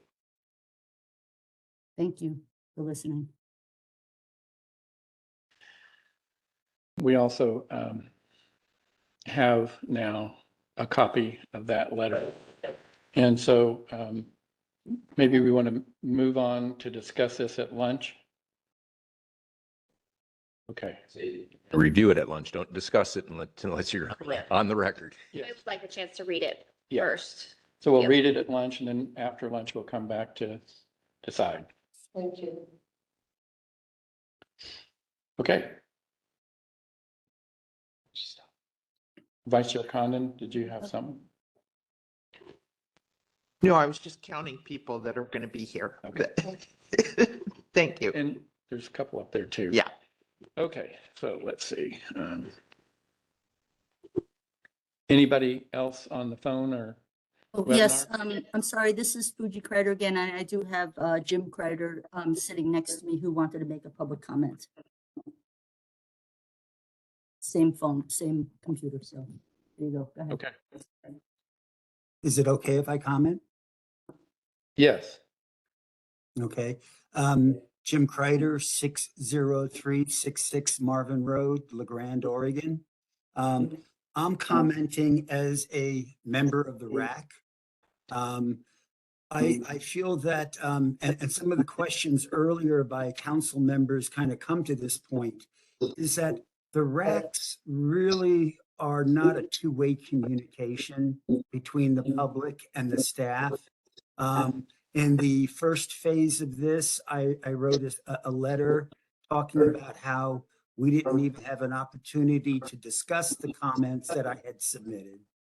In this phase 2, I submitted extensive comments in the comment phase of the red line. When we were at the meeting, none of them were really actually discussed. And I must say, I've been on other rulemaking groups, specifically the Public Utility Commission, and we went section by section and discussed the comments. and either came to a consensus or staff made a decision, and this would go over several meetings. All ODOE racks that I've been on, which are 2, are 1 day. Comments are sent, staff synthesizes them and sends them to you. My comments do not make it through. And I have extracted all of my comments from the red line that was submitted to you by Tom at the last meeting. And I am highlighting errors I found and used artificial intelligence to compare the rules and presented errors in what I thought were errors in the rulemaking. That never surfaced. So I don't think your rulemaking process is as public driven as you may think, because staff synthesize what people say and give it to you. I have to send what I said to you directly, hope you see it and read it to fully understand some of the concerns in the public comments. So that's my 2 cents as a RAC member.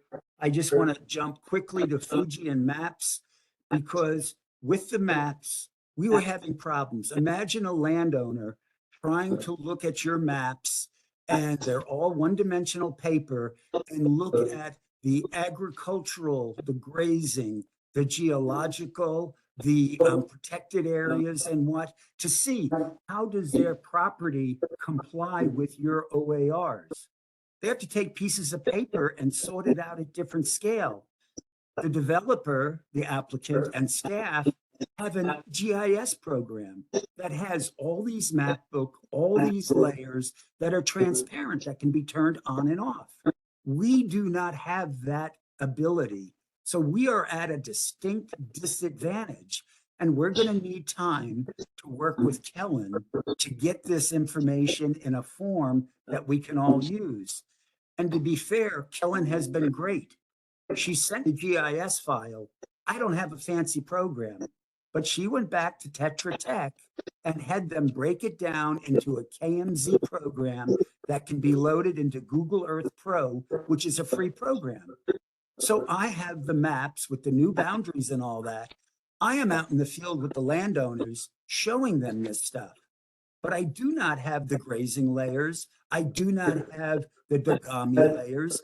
I don't have those things. So the public does not have those things. So how can they respond responsibly to the OARs to determine, is the site certificate meeting the standards or not?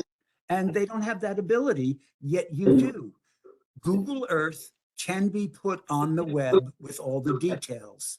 Your maps that you have up on the website are good, but they're not granular and they don't have the map sets on them. So the public doesn't really know what's being done on their land. So if you come down to negotiations for price, they don't know what they got. Do they have an artifact on the land? They haven't seen the Tetra Tech report, or they don't have the layer. So there's lots of things that we need to sort through in order to know, do we have enough information to properly respond to the DPO? So that's my 2 cents, and I thank you for your time. Thank you for your comments, Mr. Kreider. Do we have anyone else, Nancy? We do have a call-in user with their hand up. Your number begins with 541-805. I'm going to unmute your mic and you are ready to comment.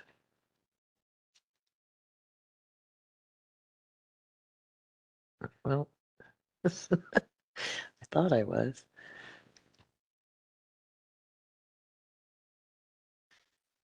Okay, I'm trying to unmute your mic, so don't touch any buttons. All right, you are unmuted. Could the caller please state your name and address? Maybe. It looks like they've lowered their hand. Okay, so anyone else in the room wish to provide public comment? None there. No one on the phone and no one on the webinar. Okay, hold on. I think I have hands popping up now. Do a Hold on. last call here. Nope, we do have more now. It looks like that call-in user has raised their hand again. All right, so you are unmuted, call-in user, if you want to go ahead and make your comment.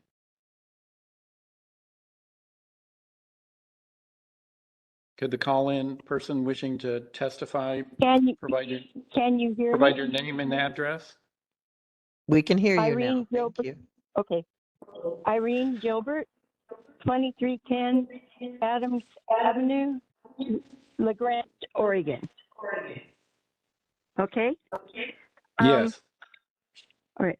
I just wanted to, number one, support the comments about the need. Boy, I'm getting a lot of feedback. I don't know why. I'm not on speaker, but anyway, I wanted to state that the request for an extension of time, I support that. I also wanted to make a couple of different comments. One is regarding the racks, and there was some discussion about trying to get new people or more people involved. My comment is that rulemaking is a legal process with statutes that define limits and opportunities regarding rules. The rules are complex, and without experience with applying the existing rules, it's really difficult to identify what is lacking, how rules are being interpreted, and how changes likely will be implemented. The impacts are often subtle. The time commitment is significant, and it can be a frustrating process for the public due to a perceived lack of influence in the final product. So are you getting as much feedback as I am? No, we're hearing you just fine. Okay, so the other one that I wanted to comment on, just based on my recent experience, and that is the process, since the rules are now being considered for the contested case issue, and the council has the role of assuring that there's a fair and balanced process. And currently, the contested case rules are not user-friendly in my mind. For the current process, the applicant works with Oregon Department of Energy for sometimes years in the development of the application and the draft proposed order. During that time, relationships are developed, and basically ODO takes ownership of the site certificate and the application. Late in the process, the public's provided an opportunity to review this draft proposed order that is has been developed by ODO, and that they are recommending be accepted. The time frame for public comment after we receive that is often short. There are often usually hundreds of pages of application material and DPO and things to review. So the public is then in a position of needing to basically argue the issues that they don't agree with. Once that process is done, the proposed order comes out, and again, ODO is supporting the draft proposed order. The public can ask for a contested case, and here's where we get into the current rule revision, because oftentimes the request is denied, but if it is approved, then the public goes before a hearings officer that's hired by ODO, and we have to respond to ODO's arguments that the site certificate is adequate. Also, the developer argues that the site certificate is adequate, and virtually all contested cases from the public end up being denied during that hearing, which then goes to the Oregon Supreme Court. in the Oregon Supreme Court, again, the public faces Oregon Department of Energy attorneys and the developers' attorneys.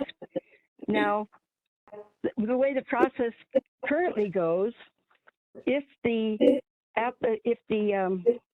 decision is made early on, that is, the contested case is denied, then it goes to the circuit court. And I can kind of speak from my current experience right now, because I made a request to the circuit court for a reconsideration of a decision of the council. And once that motion was made, both the Oregon Department of Energy and the developer challenged whether or not the application should go to the circuit court. So rather than arguing my request for consideration, I ended up having to argue about jurisdiction. So that requires a lot of study. Fortunately, I did win that request for jurisdiction change, so it stayed with the circuit court.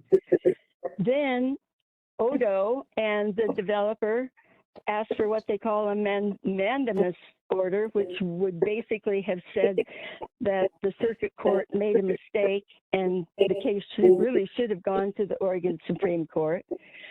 So again, I had to put together arguments based on this mandamus request, which has its own set of rules.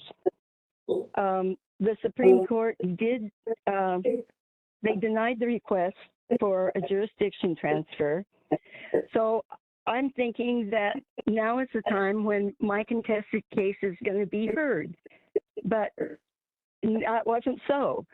Next, the Oregon Department of Energy and the developer asked for a, basically they asked to throw out my case as being moot.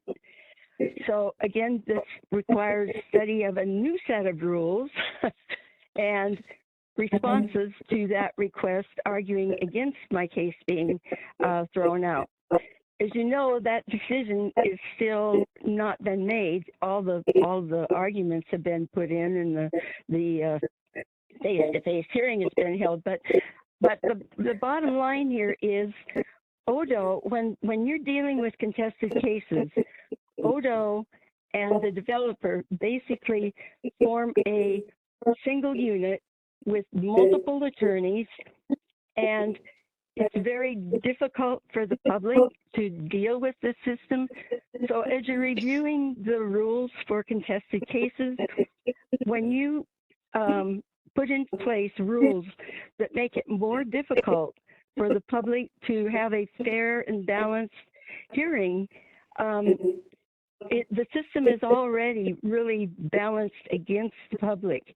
And so I would just ask that you really think about whether or not you want to make the access to a contested case is more difficult, and especially since unless the case is heard in the contested case, or it's a challenge against the actual approval or rejection of a site certificate, they go to the circuit court. And so there's no point in making it harder for people to obtain a contested case before Odo, because they will either have that case record developed in front of the agency, or they will have it developed in front of the circuit court. So that's just sort of what I'd like you to keep in mind as you're looking at the rule revisions for contested cases. Thank you. Thanks for your comments, Ms. Gilbert. Anyone else wishing to provide public comment? Yes, Chair Howe. I do see that Wendy King has her hand raised. So Wendy, I'm going to go ahead and unmute your mic, and you are ready to comment. 337 Southwest Pumice Avenue, apartment 303, Redmond, Oregon. I too would like to ask for additional time with the B2H RFA1. It appears that because of our location in Morrow County, we are encountering multiple energy projects that we are trying to provide, to be involved with, I guess I should say. Currently, we are considering a contested case for the Wheat Ridge East RFA 1. And we also have the B2H line that's directly to within a half a mile about to our north. It looks like it's at a considerable boundary to its site, and we're extremely concerned and really haven't taken the time to pour through that DPO, but we intend to. In addition, our family has drafted a public comment letter concerning the contested case rules that we encountered with B2H. And I hope this letter makes its way to your committee, as it is in response to some of the questions Councillor Condon and Fire asked of us in the last FSAC meeting. And with that, that is all. Thank you, Ms. King. Anyone else wishing to make comment? And there are no hands raised at this time. Okay, we'll give 1 minute here for a final opportunity.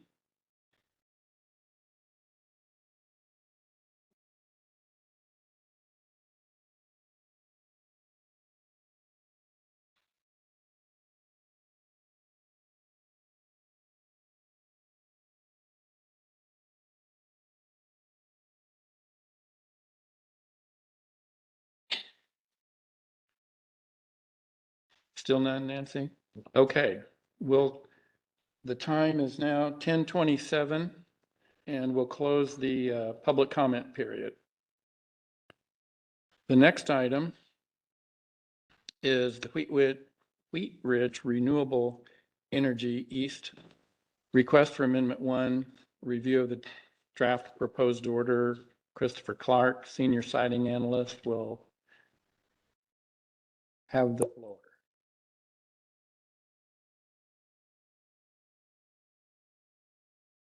Thank you, Chair Howe.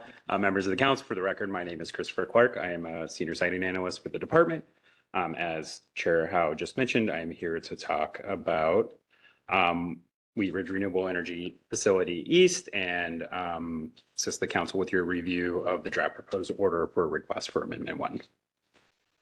And if I could get the slide. Thank you. So I covered a lot of this material at the March council meeting, so I'm not going to go over it in detail, but feel free to stop me if you would like. But this request is being processed under the Type A amendment review process, which included a public hearing and public comment period, which concluded on April 4th. And we got certificate holder responses on April 8th. During my presentation today, I'm primarily going to be focusing on the public comments received rather than the other findings in the draft proposed order that we reviewed in March. As far as the remaining steps in the process, after we hear the council's feedback, we will issue our proposed order containing our recommendations on findings of compliance with standards and conditions of approval. The Type A review process allows for a possible contested case on the proposed order. And I'll just note that only those persons who raise the relevant issue in person at the public hearing in March or in writing by the comment deadline may participate or may request to participate in that contested case. And then if held, the contested case would be overseen by a hearing officer appointed by the council. After the deadline for contested case hearing requests has passed, the contested case proceeding has concluded, the council will then review the proposed order and issue your final order approving or denying the request for amended site certificate.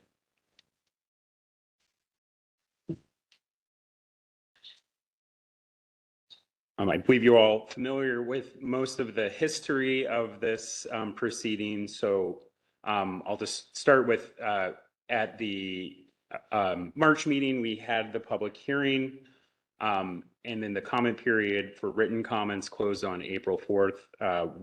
After that, the council did leave the record open until the following Monday, April 8th, to get certificate holder responses, which they provided on that date. So today then is your chance to review those comments and the DPO and provide feedback on what you believe should be included in the proposed order. Assuming there are no significant issues raised or nothing needs more time, we would be expecting to issue that proposed order next Friday, or next week, I should say, prior to April 26th. If that timeline holds, then we would be looking at a deadline for contested case requests on May 27th, right before your May meeting, which is scheduled for May 31st, which is the earliest date the council can make its final decision. Just note that all of that is really contingent on the discussion today, as well as whether or not there's any contested case requests after we issue our proposed order. Slide, please. Just as a brief reminder, the facility we're talking about today, Wheat Ridge East, was originally approved as part of the Wheat Ridge Wind Facility. And that facility was approved in 2017 and has subsequently been divided into 4 successor facilities: Wheat Ridge 1, 2, and 3, and then Wheat Ridge East, which we're discussing.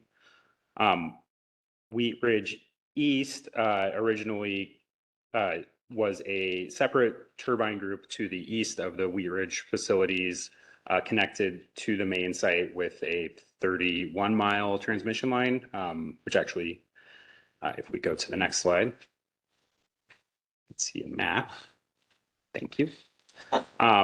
So you can see in sort of the northeast corner of the map on the slide are the wind microsighting corridors, and then the remaining corridor going to the south and then the west is the interconnection transmission line corridor. That's a overhead 230 kV transmission line.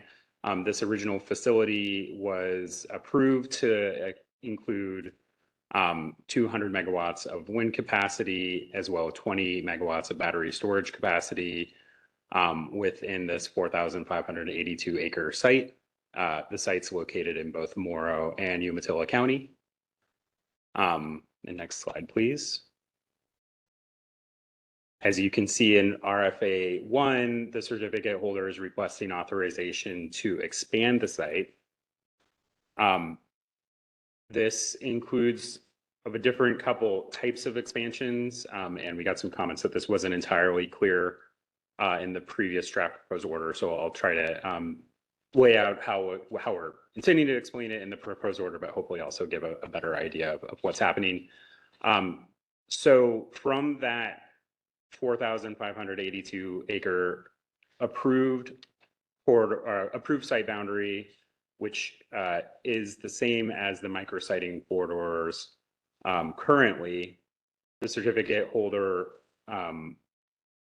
proposes to expand the site boundary out to the property lines of their lease boundaries for the facility. And that would occur both in the approved portions of the site to the north of Butter Creek, and then in these newly proposed areas to the south and along the approved transmission corridor route. I'll give the numbers in a minute, but I just want to make sure that it's clear, and that's represented by the dark purple line, which goes out from the blue to the dark purple.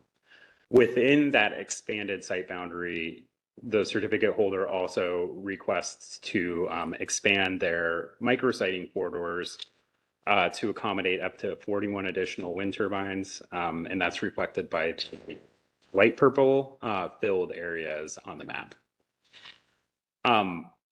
So in addition to expanding the site boundary and the microsighting areas, the certificate holder would also be realigning the proposed transmission line corridor around a new route.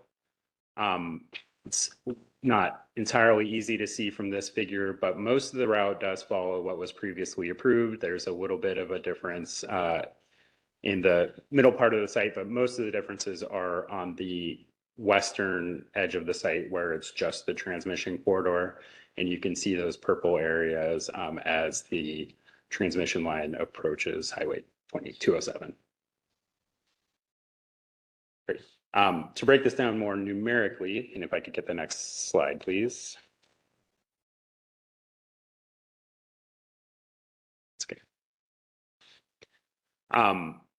This would include an increase in the site boundary area of approximately 74,400 acres. And then an increase in the micrositing areas by about 10,000 acres. And those are significant numbers. And I just remind everyone on the council that this is a wind facility, so things are dispersed. So I did think it would be helpful to look at the actual disturbance acres. The facility components as proposed in request for amendment 1 would occupy about 165 acres.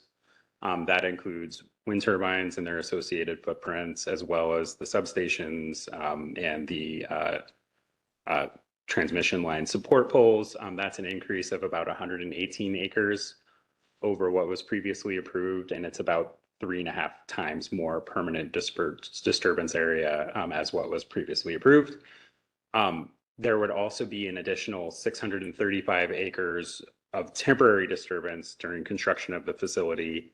And that total 1,121 acres of temporary disturbance is the area that would need to be revegetated and restored after construction. So hopefully that all makes sense. And if I could get the next slide. As far as the facility components themselves, as I mentioned, the certificate holder is proposing to add 41 new turbines. The turbines would also be redistributed throughout the site. So they're not all, I guess not only 41 turbines would be sited in the new areas, but the facility would be kind of reconfigured with this new total amount of turbines and a total of 300 megawatts of total nameplate capacity. To accommodate the larger energy facility, there's also changes to the related or supporting facilities. The request for amendment eliminates previously approved overhead collector lines, the low or medium voltage 34.5 kilovolt collector lines, and expands the underground collection system. As I mentioned, the request proposes to realign the transmission line.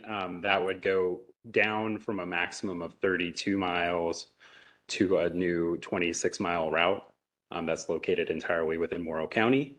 And then the access road system would be expanded to include 76 miles of permanent access roads within the site, and then 15 miles of temporary access roads needed for construction of the transmission line.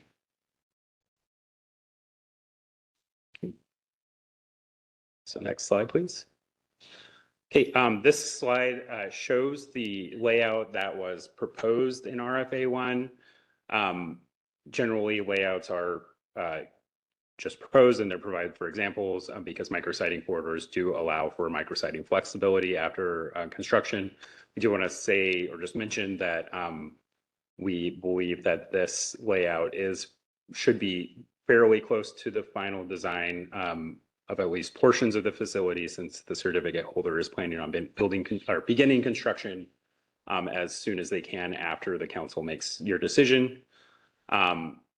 Just to point out a few features on this map, I know it's not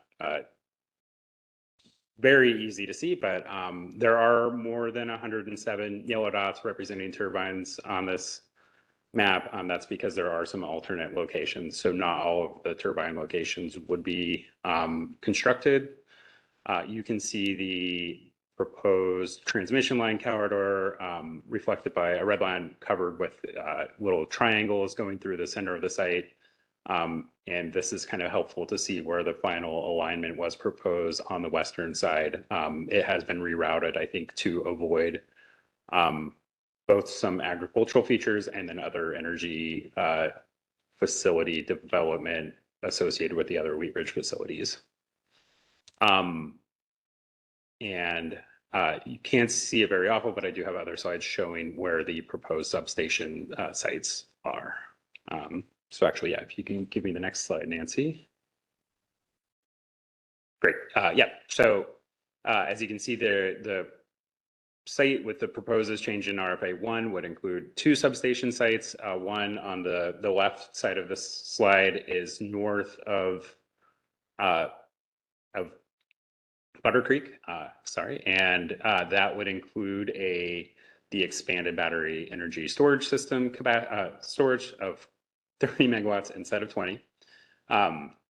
And then on the right side, you can see the other proposed substation site, which is adjacent to Little Butter Creek, more in the center portion of the site.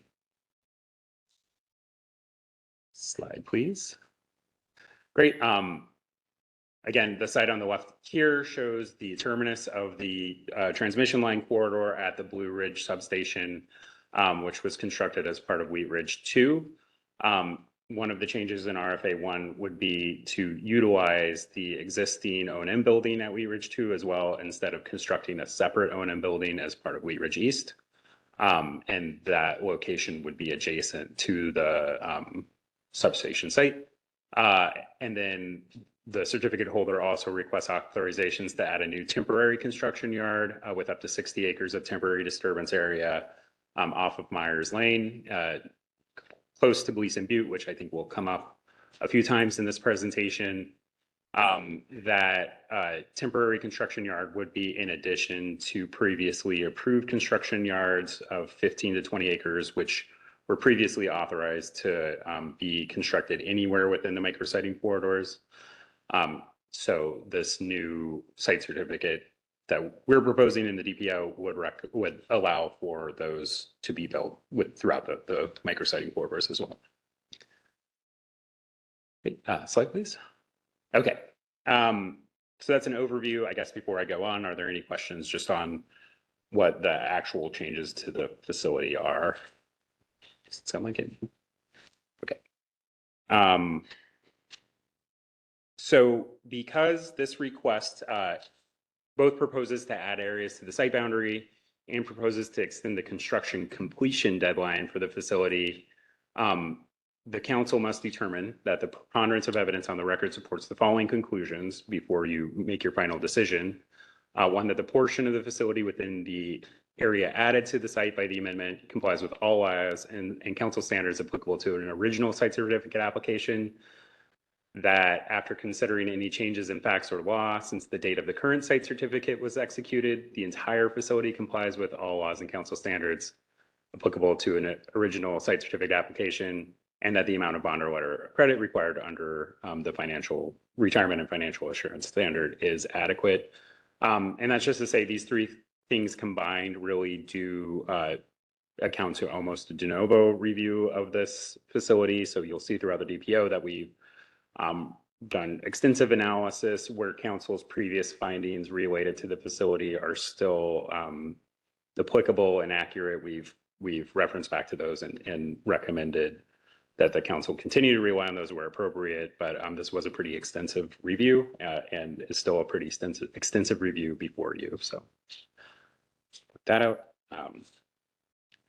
Oh, and I guess the only other thing I'll say on that is that also means that you all are more than welcome to provide feedback on anything in the DPO, any of the recommended findings, although I won't be specifically mentioning them. I can bring them up and can hopefully respond to any of your comments or questions.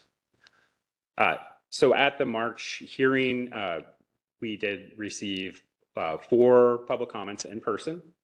Most of you were there. There are transcripts in the meeting minutes, and those will also be, I think, summarized in your, or were summarized in your staff report. We also received 20 written comments before the public comment deadline. Those included 16 comments from just members of the public, 3 comments from reviewing agencies, including Department of Aviation, Department of Fish and Wildlife, and Morrow County, as well as comments from the certificate holder asking for clarification or minor changes to some site certificate conditions in the DPO. And then we also got more formal certificate holder responses to the public comments on April 8th. All of those are included in your packet and attached to your staff report for this agenda item. Slide, please.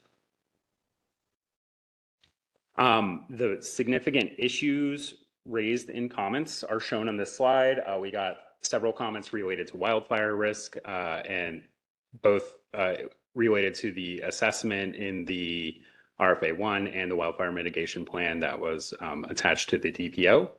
We got comments related to noxious weed control, related to impacts on emergency communications infrastructure, comments related to visual impacts of turbines, specifically turbines proposed to be sited on Gleason Butte. We got a comment from ODFW and the certificate, well, just ODFW, I believe, related to raptor nest buffers. Other comments related to wildlife monitoring and mitigation and Lawrence milk vetch mitigation. We also got several comments in support of the facility related to economic benefits and workforce development opportunities that come with the siting of the facility. We got a comment related to prop loss payments for transmission line siting, codes and standards relied on for the facility design. One comment related to visual impacts on the Oregon National Historic Trail, and then comments from the county about road use agreements, and then several comments from the public about the cumulative impacts of traffic on communities in the vicinity of the project. I just want to point out now that I am really going to be discussing the items on the left-hand column of the slide in detail now. So if there are any questions or comments on the right-hand side, or if you want me to discuss any of those in more detail, I can do that, but this would be the time to do that.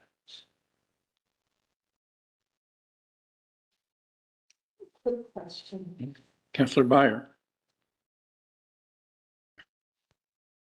On the road use agreements with, I presume, both counties or particularly Morrow County, when do those have to be implemented? Before construction or?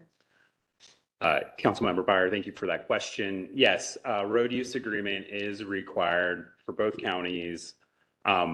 This site certificate does contemplate phasing. So if there, and right now I will say what we are expecting to see is a phase that consists of components in Morrow County, and then a phase, later phase with the Umatilla County components. But the condition does require that the road use agreement be in place before construction begins for that phase. As far as implementation of the road use agreement, it's kind of throughout construction because there's a requirement to do a pre-construction evaluation and then I think go out and make repairs if there's damages to roads. So I hope that answers your question. And follow-up question, are the roads subject to the sediment and erosion control 1200 C permits? Thank you, Councilmember Byer. The erosion and sediment control plan, to my knowledge, really applies to construction activities. So it will apply to private access roads within the site and does require BMPs to be implemented along those. I do not think that it applies to public roads, which are really what's addressed by the road use agreement. But I would have to verify that. Thank you for the clarification. Councillor Himes. Thank you. Will the sediment and erosion plan that DEQ evaluates and puts forth, will that be available before construction? And will the council have an opportunity to review? Or, I mean, I know that's out of our realm necessarily as far as, but reviewing it, I guess, is. Councilmember Imes, yes, the erosion and sediment control plan, the certificate holder is required to get their NIPD's construction stormwater management permit prior to construction, and the plan is attached to that permit. As far as an opportunity for council review and approval, that's not specifically built into the process. That's something that normally the department would be looking at as part of its pre-construction compliance process. Although I believe there is language in the draft proposed order that contemplates the department, and I don't know if the word the council is in there, but I'm assuming because it's the department, the council would have the ability to give us direction as your staff, ability to impose additional BMPs or require enhanced BMPs if we feel like erosion and other soil impacts aren't being adequately addressed at the site. And that would usually be based on something that we see during an inspection. I hope that answers. Okay, yeah, I just bring it up because of the site boundary has changed so much, right? And so going off of whenever it was originally approved, I think it's important to evaluate that. Thank you. Thank you, Councilmember Imes. And I'll just respond further that the new permit and the new plan will be specific to this site and more specific to the phase of construction and the layout that's specifically being moved forward with. And you'll see that is also some language that allows for the certificate holder to amend their plan. And that's just to address things like if there's micrositing changes that occur, or if DEQ, I guess, or the department determines that, or the certificate holder themselves find that BMPs that were proposed aren't working as they were intended to work. And I just said BMPs like 5 times. That means best management practices, and includes things like, straw wattles and those sorts of things that you put on the site to control soil from moving. Well, just real quick, since you're moving to the left side, a quick question on the codes and standards for facility design. Does a recent Supreme Court decision affect that any? Chair Howe, thank you for that question. The comment we got was specific to, and I'll paraphrase, and my apologies if I'm not representing it entirely accurately, that the record didn't include adequate information regarding things like ice loading or wind loads or seismic criteria that would go into the structural design of the facility components themselves. And the way we view that is that the structural standard really requires the council to review the geologic hazards at the site, ensure that the facility can be constructed safely and in a manner that avoids hazards to public health and safety particularly. But building code compliance and actual structural code compliance is typically outside of the council's jurisdiction. So that's why we didn't review that there. The Supreme Court decision related to setback requirements was more of a nuanced argument about what land use criteria apply, and particularly setback criteria. For this facility, when the council approved the original Wheat Ridge Wind Energy Facility, the certificate holder had represented that it would comply with those setback requirements. So conditions already require compliance, and we do have verification of that compliance built into the pre-construction compliance process. So the Supreme Court's decision doesn't have any substantive effect on the draft proposed order. There is a footnote kind of explaining the reasoning and why the setbacks were applied in this case, and why they weren't in Nolan Hills. We believe that based on this Supreme Court decision, we can probably remove that footnote, but it's really, we appreciate any input the council has on how do you like us to treat that.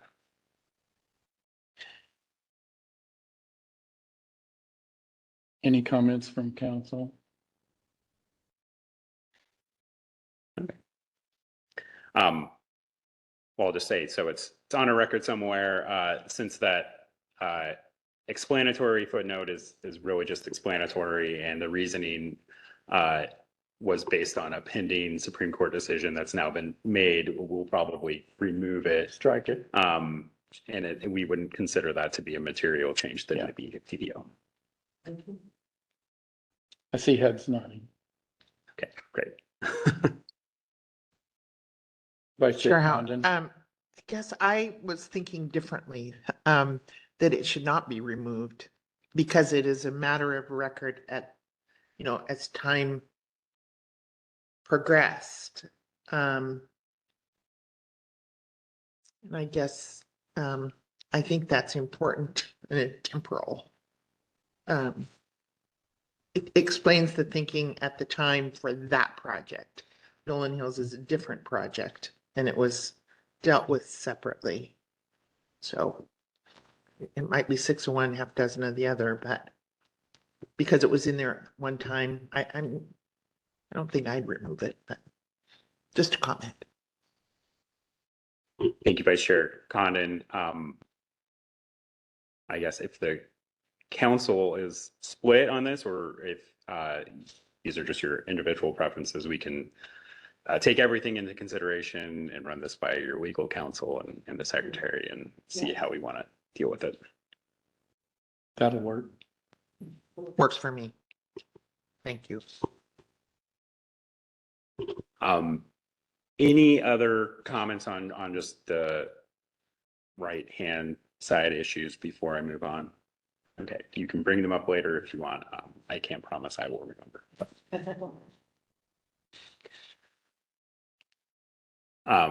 Nancy, if I could have the next slide, please.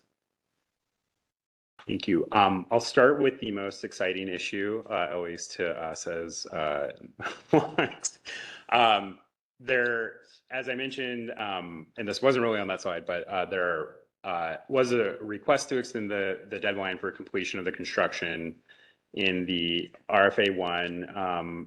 In the DPO, staff's analysis was that because the facility was approved prior to the 2017 amendment rules going into effect, that the pre-2017 provisions that are still in the rule applied, and that the council could only grant a 2-year extension.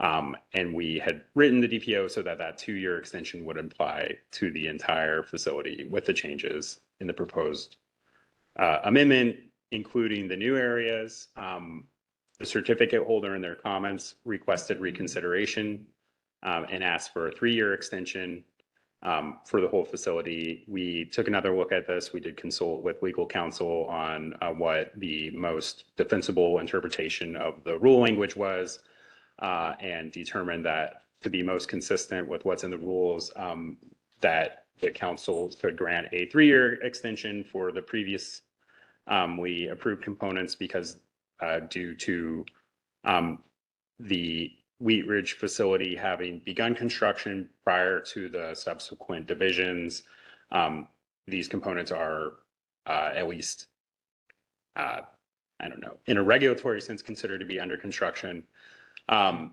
that we would establish new construction and commencement and completion deadlines for the newly proposed components. And those would be 3 years from commencement needs to begin 3 years from the date of issuance, and then 3 years after that date for completion. If you would like to go into the nuances or the fact pattern associated with this, I'm happy to do that. But I don't know if that's the best use of the council's time. Just matters where your interest lies.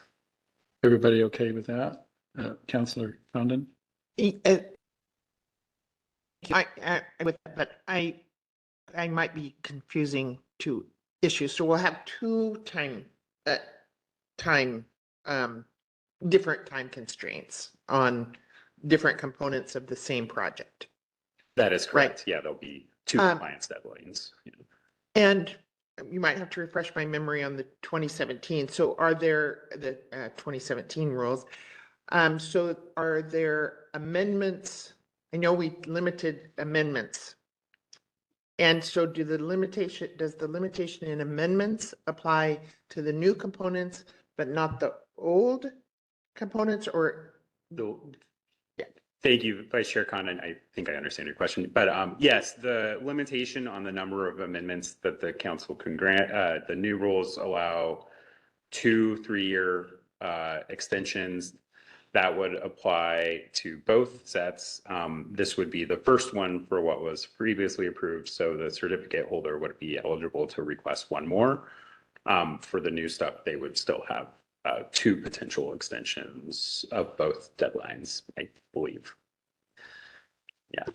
Thank you. Super clear and straightforward for that. Thank you for your question, Vice Chair Condon. All right, Nancy, you can go ahead and skip my next slide. It's all ready to get really into the weeds on this, but we don't need to, so that's good. Oh, Tom, can I have my slide, please? And then the next slide after that.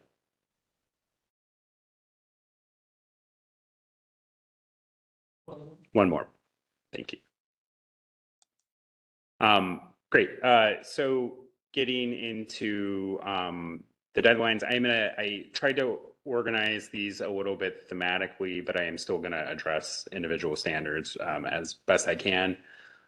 So really relevant to the soil protection standard, a public commenter raised concerns that potential impacts on wildfire on agricultural soils, including the loss of organic matter in the soils and loss of permeability, which can exacerbate topsoil loss and erosion, were not adequately addressed in the DPO or were not addressed in the DPO at all. That was not an issue that was specifically addressed under the soil protection standard. Whether or not it should have been, well, I mean, I think we agree that it is an issue. It's a potential hazard to soils, and that's something that can be considered under the soil protection standard. We do, looking at the wildfire data provided with the risk assessment, the record really does indicate that wildfire risk in the agricultural areas or risk of an uncontrolled fire occurring in the agricultural areas is low and lower than other parts of the site. Part of that is an artifact of the way that data is prepared, and I'll talk about that when we get to wildfire more specifically. But part of that is just the fact that agricultural lands are less susceptible to wildfire than wildlands. We are recommending, well, we're not recommending an extensive review of, the literature on what these hazards are. We are recommending that condition changes be made to require further revision of the wildfire mitigation plan and the emergency management plan to identify how wildfire suppression and containment strategies will be implemented at the site to protect a number of sensitive resources, including agricultural lands. So we'll be looking for, or what we're recommending is that the council require more specifics on how farmlands will be protected during a fire event, rather than focusing on enumerating the hazard. I guess this is something to be considered in future orders as well. So if you have any discussion or questions or comments, please let me know. Mr. Chairman? Yes, that sounds like Councilor Devlin. Yes, Mr. Chairman. Just a short question for staff. Are we distinguishing wildfires on agricultural land from wildfires in grasslands in Eastern Oregon? Being that there are grassland fires are fairly common in Eastern Oregon.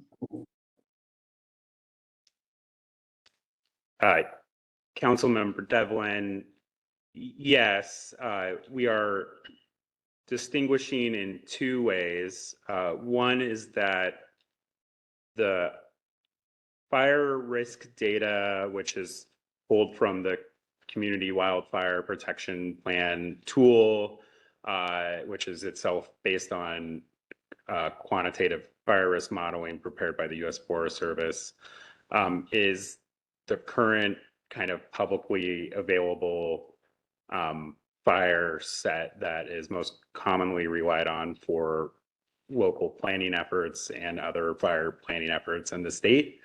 And the way that that model treats agricultural lands, its crop stubble and fields are treated as particular fuel models. And I can't remember which one off the top of my head is shows up as unburnable. One of them shows up as unburnable. One of them shows up as low risk. in part because the fuel loading is different than what's on wildfire lands. I think in Eastern Oregon, we are aware, and the certificate holder should be aware that there's typically a 2-year rotation cycle for dryland weed farming. So that looking at a static GIS map of what was in production and what wasn't in 1 year isn't the best model. And we should probably assume that those areas are not totally unburnable, but there is some risk, but that the more conservative fuel modeling of low risk is probably still applicable. Whereas, yeah, more uncultivated grasslands typically show up as higher risk areas because they're in places that are more likely to result in a uncontrollable fire or a fire with larger flame lengths and all that stuff. So I hope that makes sense. The other difference is we are looking at getting enhanced requirements for containment of the fires that could affect agricultural land different than grasslands, just to say that if the certificate holder needs to go out and suppress a fire when they're thinking about where containment lines or where efforts should be focused, we think that those efforts should be focused on first, preventing hazard to the public and people and human infrastructure. And then second, looking at all the other resources at the site, including agricultural operations, private property, biological resources such as fish and wildlife habitat and threatened and endangered species, cultural resources, all those things as well when they are coordinating with the local fire responders to kind of put out the fire or keep it from spreading. Thank you.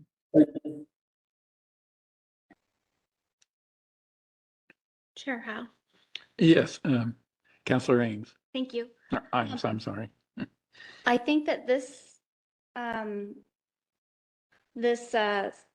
particular matter that we're talking about kind of is a good example of a previous topic that we were talking about, and that the data and the standard and our goal to move them together a little closer. Because I'm curious about the fire risk data here and how it is classifying it as a low significance in the area. So with the combination of high winds, dryland grasses, and dryland wheat, in my opinion, I see those as high risk areas. So I think that this is a good example of how our rulemaking process could be improved upon for these kinds of situations. It was also noted, I think, in the comments about the National Weather Service data. Was that utilized in the analysis?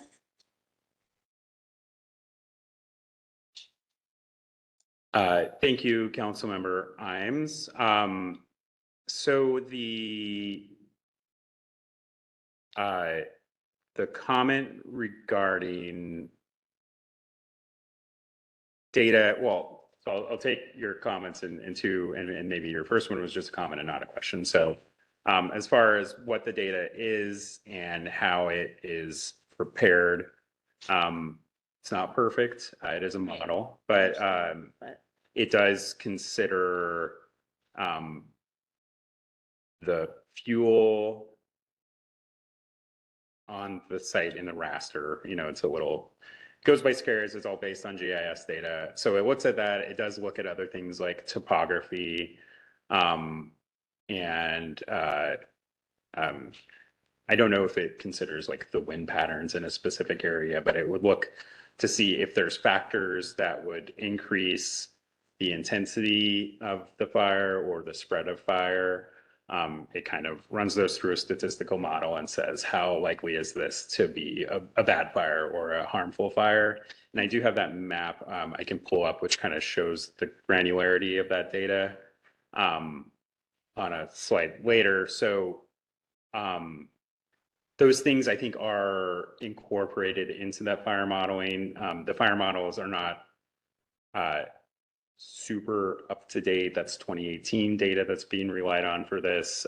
We are expecting Department of Forestry to release a new wildfire risk map based on legislative changes that occurred in 2021 after Oregon had a couple of really bad fire seasons. So when there's updated data released, we do expect them to be incorporated into these plans. But that's just, I guess, where we sit with the data and why. Question real quick. Yeah. The forest data that's being compiled or renewed, that's on US forest land only?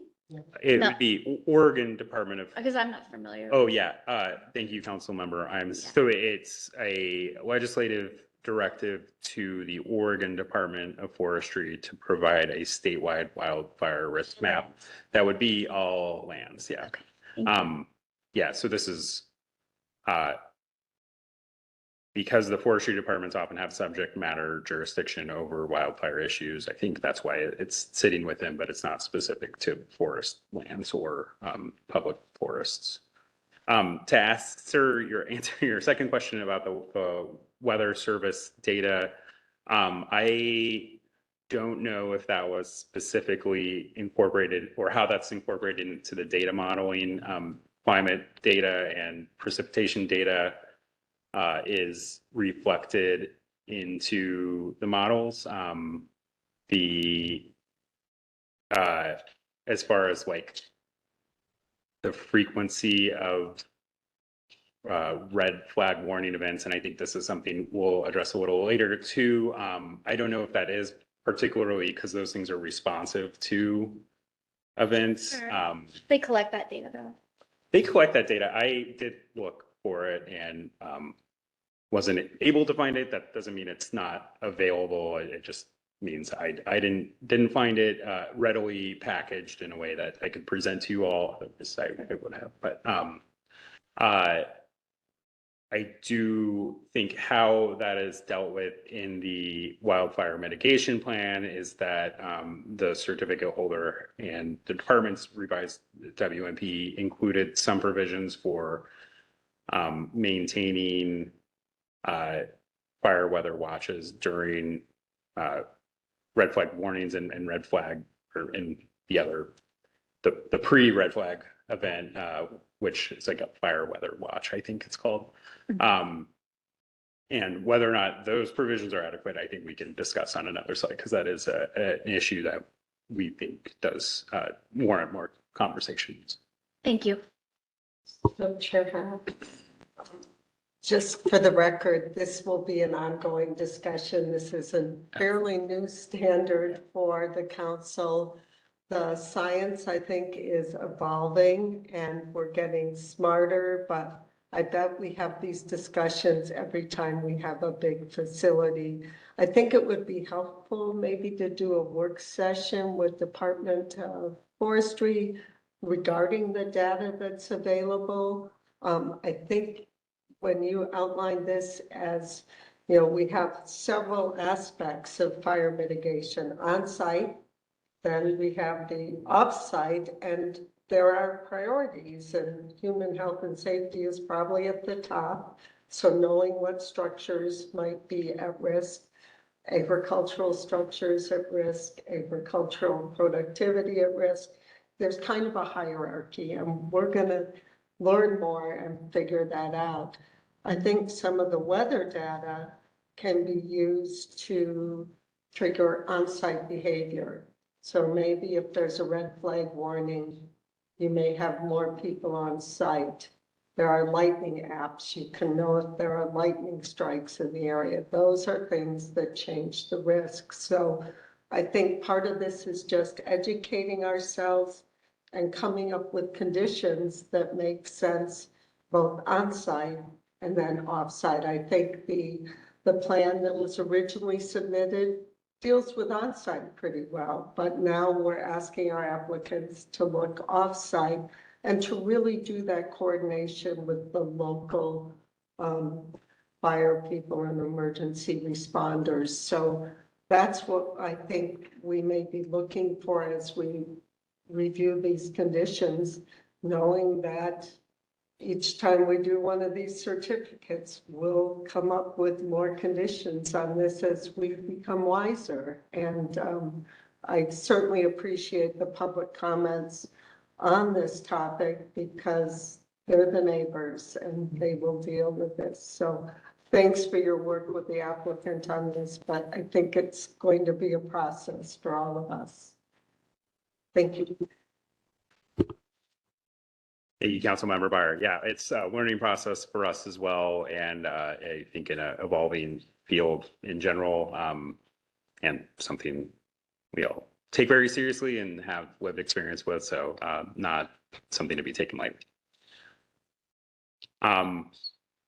Okay, we'll come back to wildfire again. I guess before I leave this slide, one thing in response to Councilmember Byer's comments is that because this facility was originally approved prior to the adoption of the wildfire standard, there is still some bifurcation of items related to public services and items related to wildfire.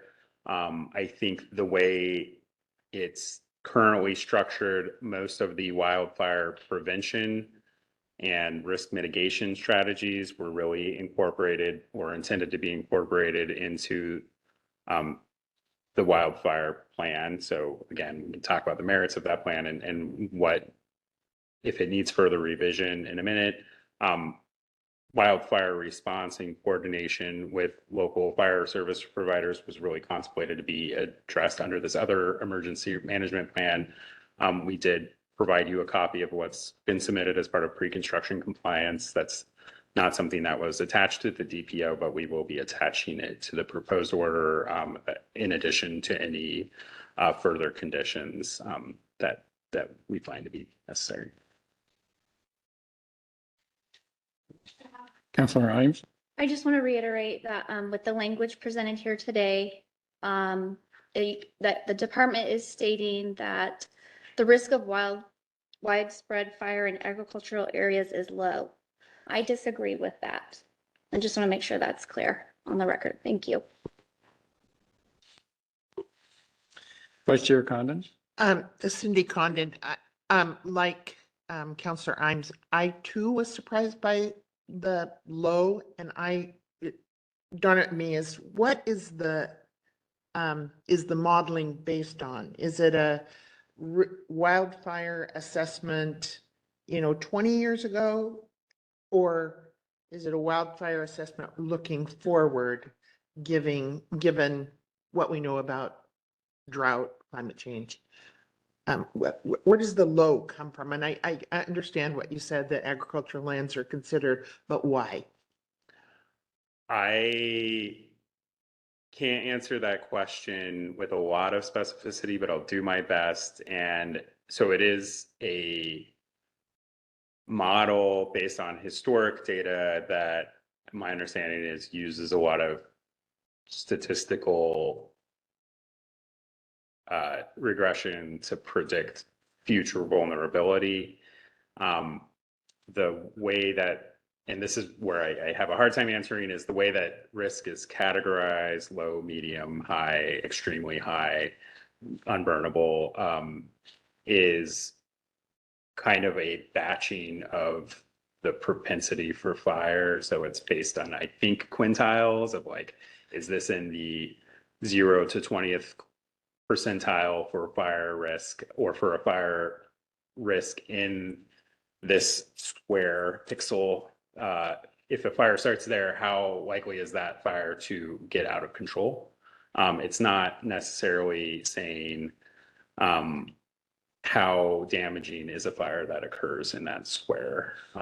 It's more, how is it likely to affect things around it, if that makes sense. So it's not, it's taking a lot of very complex and somewhat subjective evaluations and condensing it into something that's quantified, which is always leaves a lot of the human element out of it. So I mean, we're noting the discomfort with the categorization. We're using that because that's what's in the model. If there's other language we can look at, we could say that. But yeah, we're just kind of repeating what the model says as far as those labels. Chair Howe, if I could, Secretary Esterson, if I could just add a bit, and correct me if I'm wrong, but whether the risk is low or high isn't substantively being used to inform the adequacy of the plan. The plan assumes what's the response, how do you prevent the situations that are high risk or any risk, and then how are you going to respond once you have an issue, it's a high risk. So, you know, I mean, we don't have a plan that is appropriate for low, medium, high. It really is a plan for all risk. So I just wanted to offer that. Yeah, and the standard requires them to find areas of heightened risk or hazard, and those words have different meanings but are used often interchangeably. So we do think that as far as how will you respond to protect sensitive resources or people's property or people themselves is a little bit of a different question of how dangerous is it to put a transmission line on that pixel or a turbine or. Thank you. And I appreciate the use of modeling, but I think we have a tendency to use modeling and not understand what is underneath it. And that's what I'm concerned about, is that we go forward without questioning the underlying data.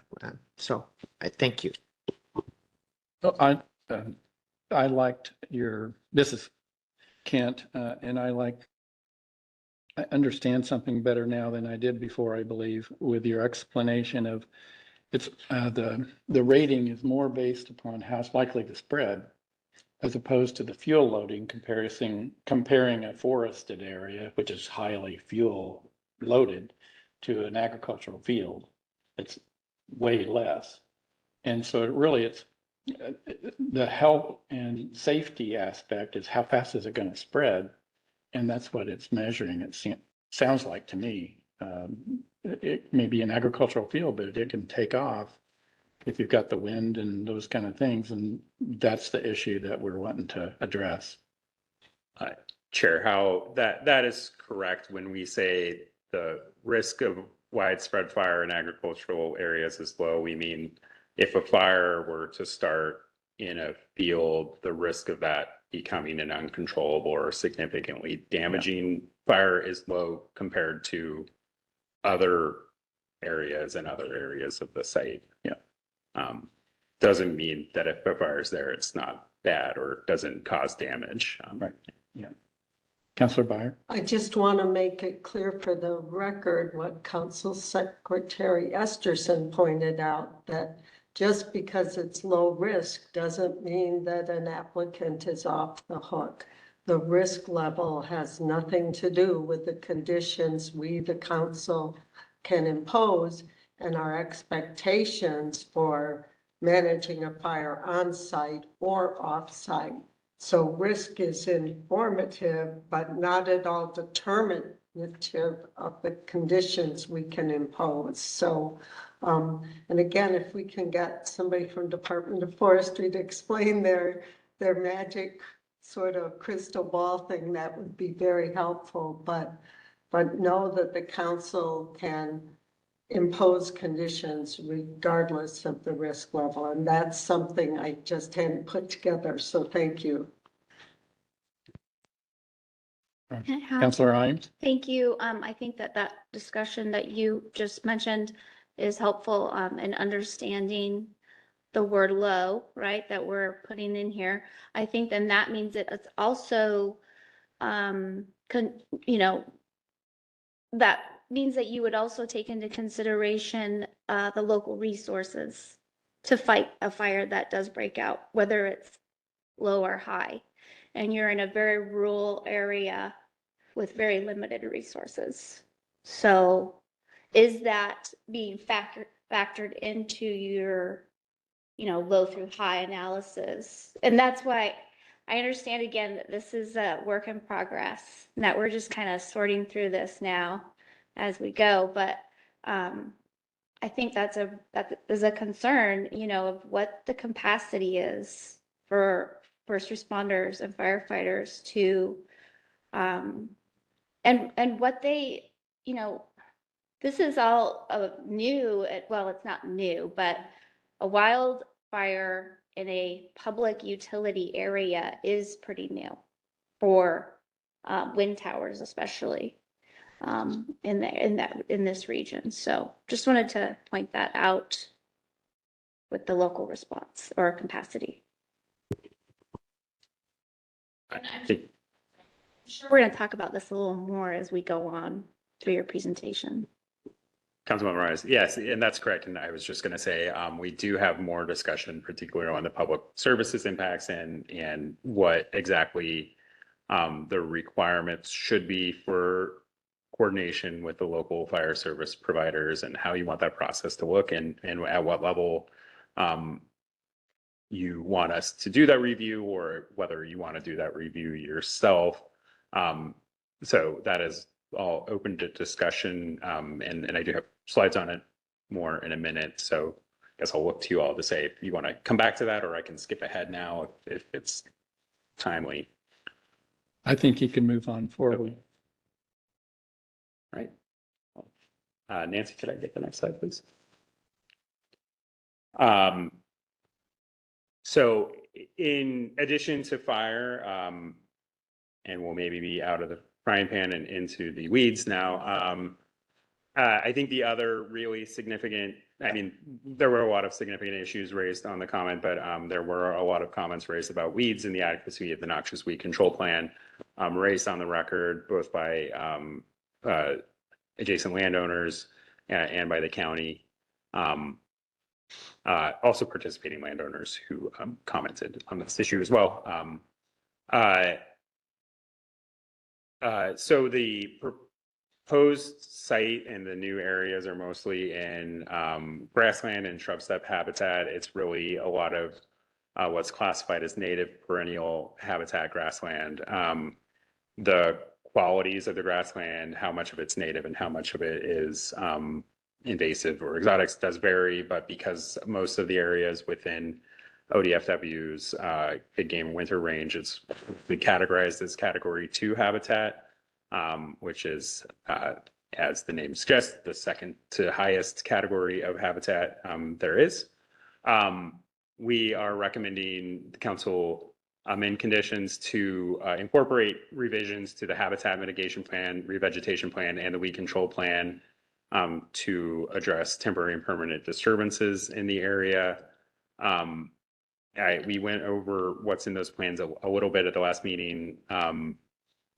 We didn't get comments on the habitat mitigation or revegetation plan directly, but we did get several comments on the weed control plan, specifically related to its provisions for implementation, and whether or not there was adequate resources to ensure that weed control measures were adequately put into place at the site during construction. If I could get the next slide, please. So yeah, the map just shows the site, and the habitat types in the site boundary. And I'm going to, it's helpful to think about the site as kind of 3 different parts. The part north of Butter Creek, which is really what's extending north into Umatilla County. The part that's south of Butter Creek and east of Little Butter Creek, which is what's represented in mostly green on the lower right-hand side of the screen, if you're looking at it from my perspective. That area is mostly currently, I think, undeveloped and is mostly habitat area. The portion of the site that's to the west of Little Butter Creek is more of a mosaic of cropland and disturbed areas, and has slightly more prevalence of access roads and or public roads and developed areas within it. If you could go to the next slide, please.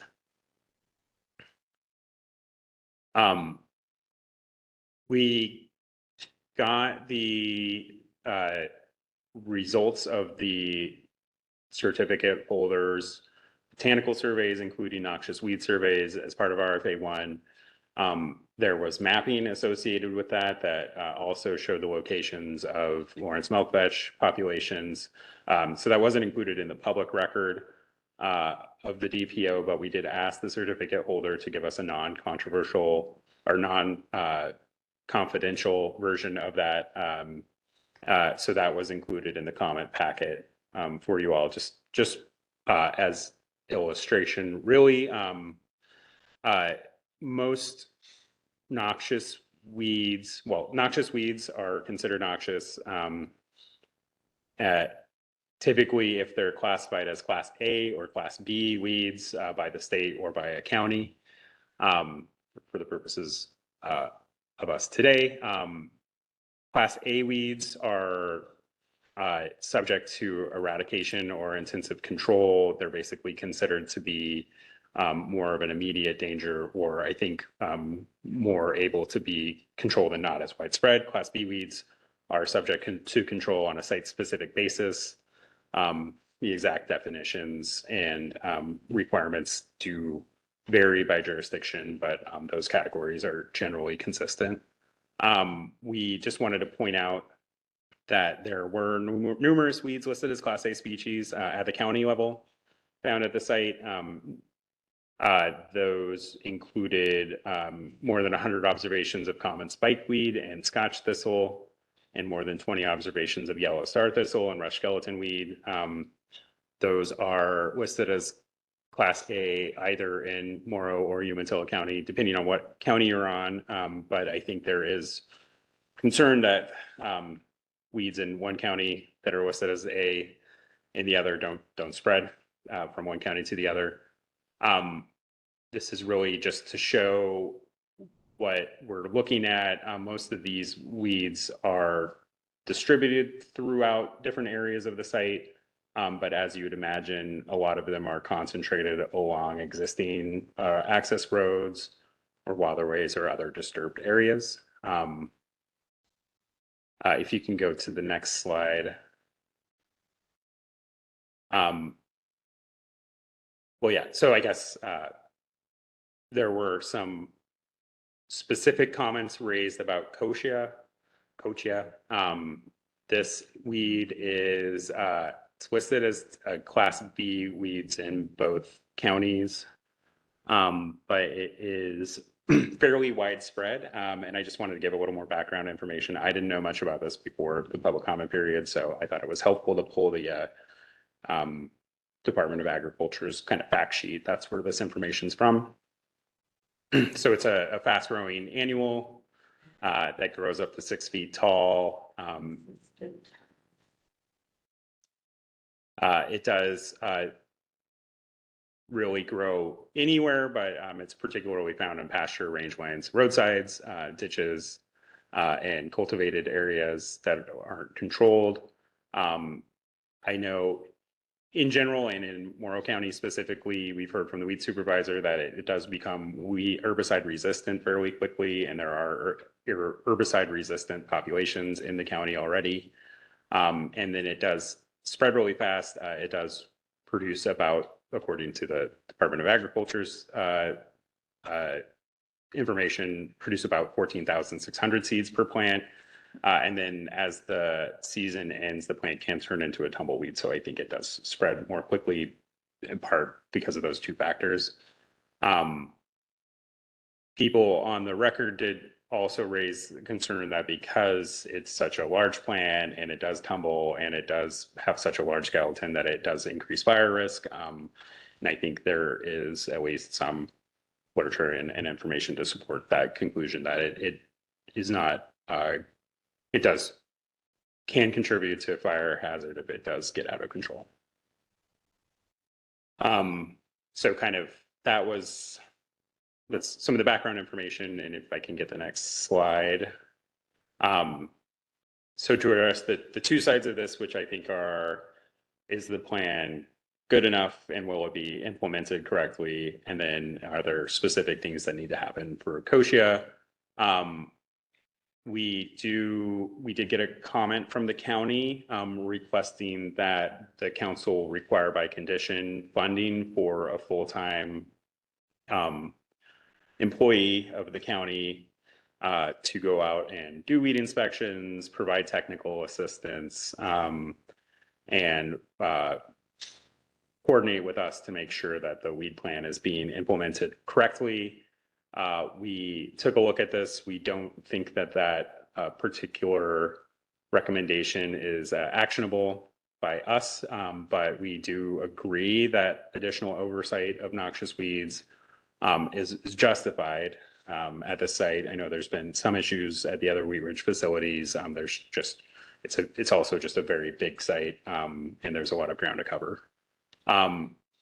So we don't have a specific recommendation as far as an additional condition to be put in the DPO, but we do recommend, or we do agree that we can include language, just clarifying that we can include additional funds in our compliance assessment to make sure that there is adequate personnel to ensure compliance with the Fish and Wildlife Habitat Standard, essentially to ensure that noxious weeds are not unabated at the site, and provide additional inspections and oversight.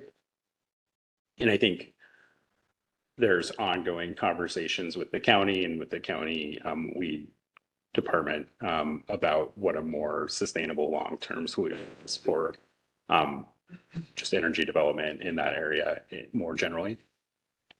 Just a comment. Yeah.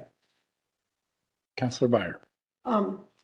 Thank you for the pictures of the Koshia, because I had no clue. 6 feet tall is a little frightening, but I think in this case, as with some of our other projects, there's so much disturbed ground, right? Even on a temporary basis, but getting on top of the noxious weeds early is pretty critical. So whatever conditions we can include that reinforce how important it is to monitor for those and then control, because we're disturbing a lot of ground. And once you get the weeds in, they do impact the agricultural economy. So thank you for taking this on. Councilor Grail. Hi, for the record, this is Marcy Grail, and I understand what we can take action on and not, but I would hope that the certificate holder is paying attention. I think it is a real concern. I am dreading going home because I'm supposed to be spraying at my own house today, and I can imagine trying to tackle something like this on a project. So I think my ask is this, that the certificate holder really think about how they can support the county. It is a rural county. There's I spend a lot of time over there, and I can't, now, I don't know, I feel like when I'm driving around, I'm looking at things I wasn't looking at before because of, like George said earlier, from the education that we get here. I'm a pretty tall girl, and seeing something on the side of the road that's 6 feet tall could be a little daunting, so. Secretary Esterson. Thank you, Chair Howe. This is more broad, so I apologize for adding it to the Wheat Ridge East presentation, but we are about a month away from having an individual in place that we've selected in coordination with Morrow County Planning and Weed Department, who will operate as a dual enforcement compliance officer specific to noxious weeds in Morrow County. And I think that is a 2-year plan. And then from there, we'll have to figure it out. But we're kind of test running how this might work, but it's much more robust of an agreement to cover noxious weed control than we've had in the past. And of course, it would apply to this project as well. Thank you. Councilor Hines. So I stand a whole 5'0", and these grow everywhere where I live, and they grow in my backyard, even along fence lines. And I have had to pull them out personally. And then they spread like wildfire. I can't stress that enough, meaning it's the 14,000 seeds, I believe it. It's a real issue. So just wanted to put that out there as having actually dealt with these weeds in my own backyard. It's a significant issue. Thank you. Thank you, council members, for the discussion. Thank you, Secretary Isterson. So to get, and I think that's a good segue to the next point. We did have as part of the pre-construction process, a meeting with the Weed County, the weed department. Is he the weed supervisor? Okay. In Morrow County to discuss the plan. I think one thing that came up besides this is that when in our review and our discussion with him, is that there is a requirement in the plan that was submitted to do an annual assessment and an annual weed management, kind of more of an action plan on what treatments are going to be implemented and where on an annual basis. That wasn't clear whether the plan would require a pre-construction assessment and treatment plan to be prepared so that we know what's going to be done to eradicate some of the more problematic weed populations before they go in with additional equipment and disturbance and can potentially buy them out. So we are asking for that to be submitted to us for review and consultation with the weed supervisor prior to construction as an additional language in the weed plan. That would be the more substantive change that we would be making based on these comments.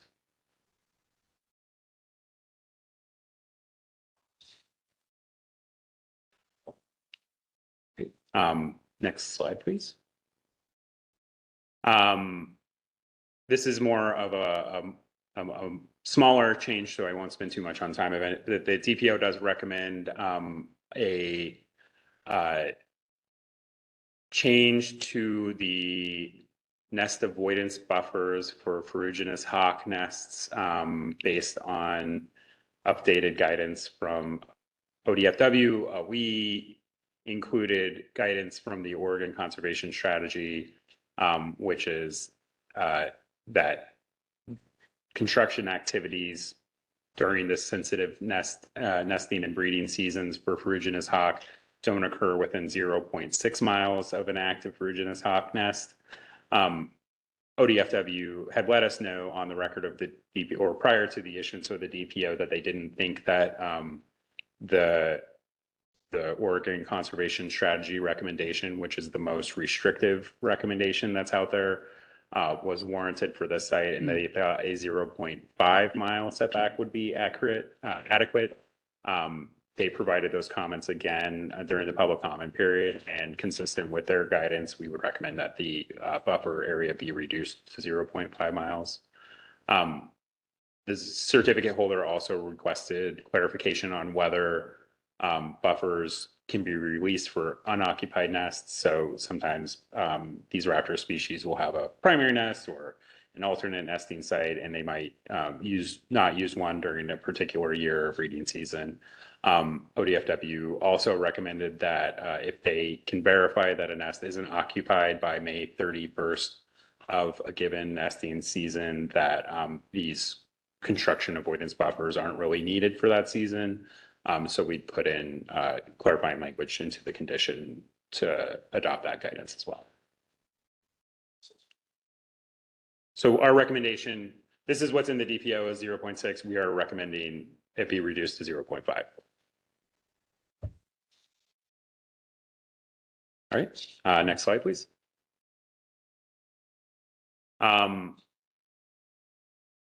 Again, as we discussed the last time, there were pretty extensive populations and occurrences of Lawrence milkvetch discovered at the site during the botanical surveys. In the DPO, we're recommending compliance with a mitigation plan that was prepared in coordination with Oregon Department of Agriculture that would require direct impacts to milkvetch habitat to be mitigated through things like seed collection, propagation of plants, and transplants. I think agriculture is hoping to be able to establish some new populations on other protected lands, as well as replace some of the plants that are lost during the construction of the facility. So we're not changing that, but the comments on the DPO, the certificate holder just did request additional clarification of the requirement to complete surveys and finalize the mitigation plan prior to beginning construction. We did want, to the best extent possible, to ensure that before activity occurs at the site, that there is a plan in place and that the surveys have been completed. We just want to point out that the condition as proposed in the DPO, though, does contemplate phasing. So we don't necessarily think that needs to be have occurred for the entire site yet. And we do understand that if a phase of the facility is added that needs to be surveyed, and those surveys find more about veg plants, and there's going to be more impact under what's allowed by the condition, that there could be amendments to the plan on the total amount of mitigation needed after construction is complete, but or after that, before that phase begins, I guess. But we don't think any changes are needed to the condition to allow the certificate holder to move forward with construction. So just to clarify, they haven't started their work yet. Right. And so they're going to do that during phase one on the Milk Beach. Councilmember Imes, yeah, thank you. Yeah, so they haven't started construction yet. They want to start construction. No, I mean the plan. for Oh. Milk Beach is that hasn't been done yet, right? They have a draft plan. They say what they're going to do. They haven't gotten the final number of plants yet, and they haven't surveyed some areas. There were some areas that were either added to or changed after the last survey period ended, or were just they couldn't get access to it during the last survey period. And I think you can only survey for milk Growing season. Yeah, when it's flowering, because it looks like some other plants. So you need the blossoms to be able to keep. All right. So just to clarify, that's going to be conducted though in phase one construction. They will complete the surveys before they start construction in a phase that hasn't been surveyed yet. So okay. That makes sense. Yep. Yeah. Before construction. Before construction. Okay. Thank you. Next slide, please.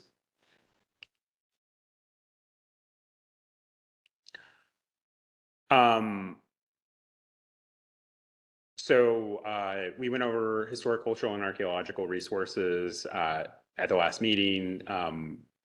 There are a number of potentially eligible resources, meaning resources that are potentially eligible for listing on the National Register of Historic Places throughout the site. There's some, the current site certificate requires buffers, and I think I went over how some of those buffers will not be maintained. So the certificate holder, or we're recommending that the certificate holder be required to prepare a monitoring and mitigation plan. Prior to construction, there were also some areas that hadn't been surveyed yet when we got the complete RFA1, and I can just provide an update that those areas are now surveyed. So we do believe that 100% of the site has been surveyed. There were some additional resources identified, but the same conditions would apply to them. In the comments, we did get one comment raising a new resource that was not previously included in the certificate holder's evaluation, and that's the Bartholomew Myers Farm, which is a designated century farm in Morrow County. It's up closer to the confluence of Butter Creek and Little Butter Creek, so it's outside of what we had considered as the analysis area.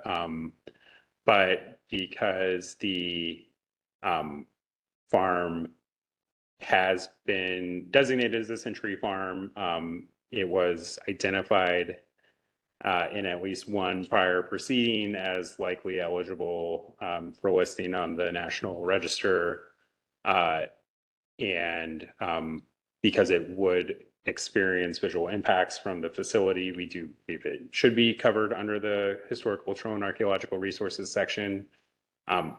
For other similar resources that wouldn't be directly impacted by the facility, but would be visually impacted, the mitigation recommended in the certificate holders cultural resources survey and historic resources survey reports was completion of a section 106 documentation form, which is kind of a recordation of the historic attributes of the property as mitigation. So our recommendation for how to address these visual impacts would be the same for the Bartholomew Myers Farm.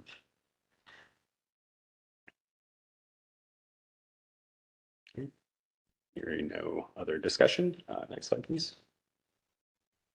For public services, and again, I will talk about the wildfire public services impacts with the wildfire stuff, but I did just want to point out the comment raised an issue about potential impacts to communications towers cited on Gleason Butte.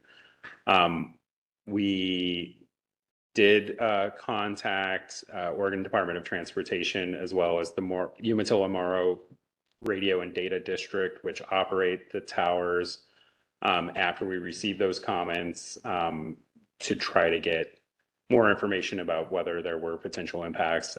We found that there's two potential ways that the communications towers could be impacted. One is if there is a turbine sited directly in the line of sight between microwave tower locations that are distributed throughout the county. Our preliminary feedback from ODOT, which has a technical unit dedicated to their microwave service towers, is that there are no line of sight issues, but we're still waiting for final confirmation on that.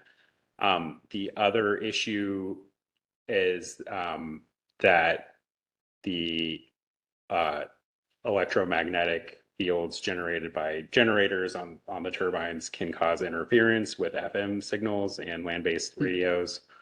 The certificate holder in their responses provided on April 8th provided the following figure and analysis showing that they believe that the turbines, the closest turbine, which is shown as that red triangle, is set back far enough that there is no, what I guess the communications folks call noise interference with the radio signals expected from the turbines. We've provided this to ODOT and the radio district, and we're waiting for their final kind of verification or technical review. They're expecting to get us that on Tuesday, but unfortunately it wasn't ready for today. So I just wanted to share where we're at with this issue. So, question? And Councilor Byer. So this is a what if question. So if ODOT or the other agencies say, wait a minute, we have a problem, how would we condition that? This is a somewhat of a difficult question to ask because it depends on the impact. I think we are at this point, if there is a direct impact to the emergency communications network, we would probably be looking for, and we can identify what the mitigation would be, whether that's moving a turbine location or moving something to an alternate location. We would probably recommend that. More likely, they'll be able to tell us whether or not they think there's a problem, and we would kind of, at this point, be looking to resolve that through the pre-construction compliance process, just to see, give more time for the certificate holder and the radio district to coordinate and see what needs to be done to address the issue. Thank you.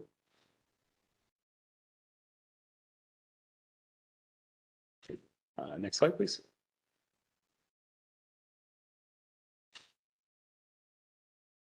Okay, so wildfire, we talked about this a little bit. I'll just go ahead and split this. The DPO did recommend a new site certificate conditions requiring compliance with the wildfire mitigation plan attached to the DPO during construction. The conditions then require finalization of the operational portion of the plan prior to beginning operations. Based on kind of the comments that we received in the feedback, we are at the point where we do think additional work is needed prior to construction. So we will be looking to that. And our primary recommendations are really regarding coordination with the local fire service providers and having more specific plans about how to respond, but looking for your feedback on that as well. So if I could get the next slide, please. So these were the comments that were raised on the record.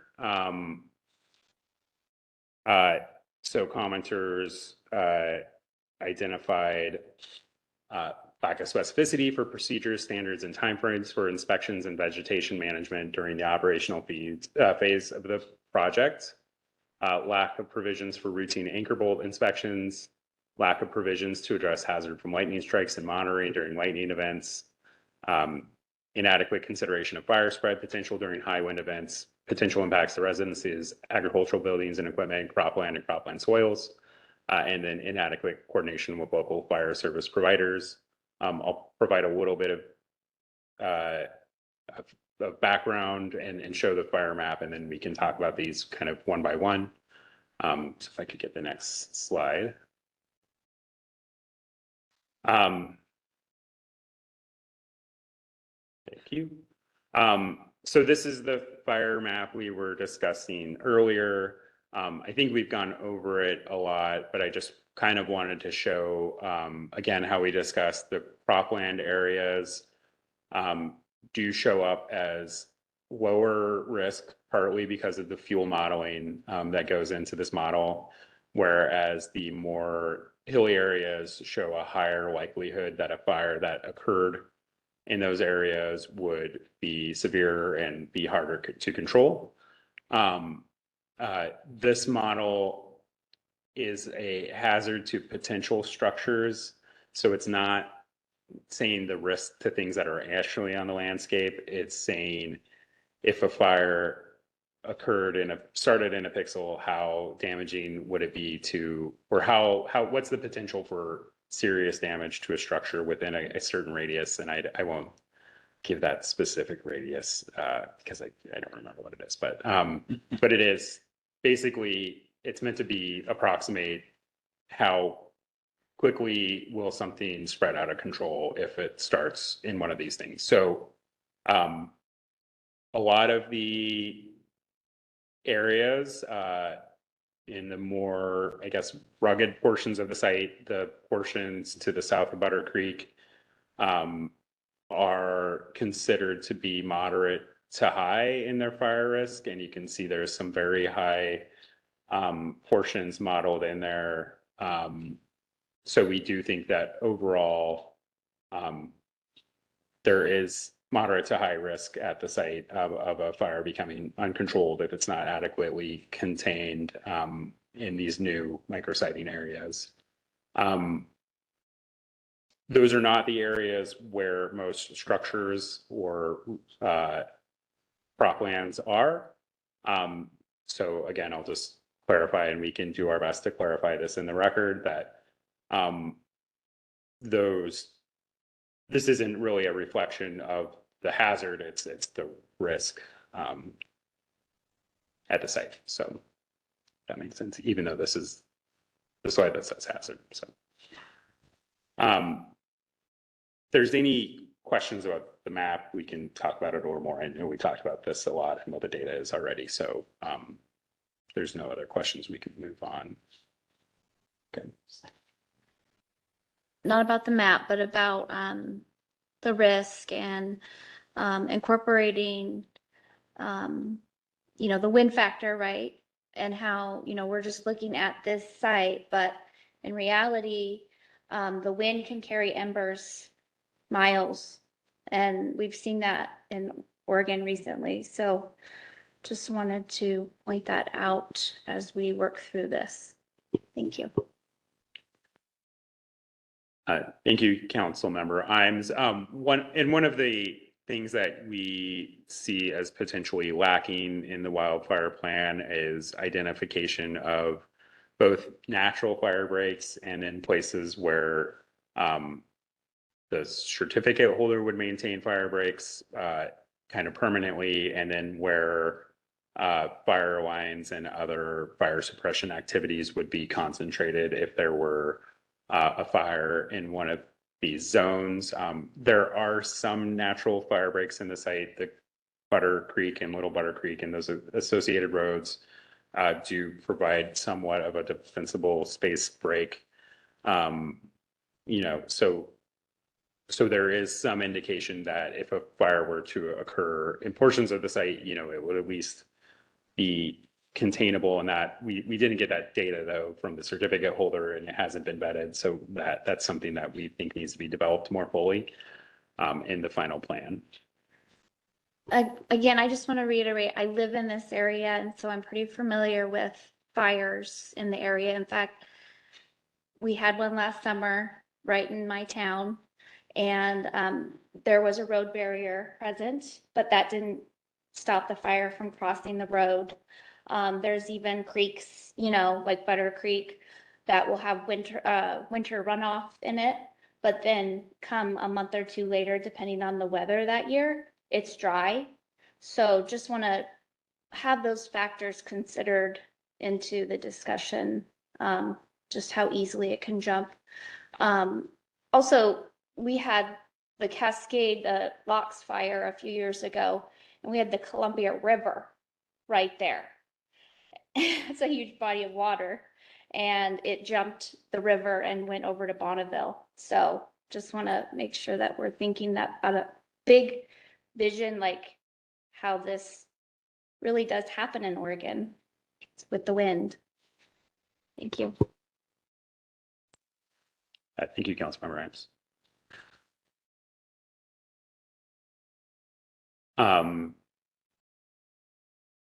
To continue with the next slide. Yeah, no, I guess I'll just respond to say I am not downplaying the risk of fire at the site at all. I do think that council members, Imes are right that fire risk is a very serious issue with this facility, and with all energy facilities in general. There have been like wind turbine related fires in the area.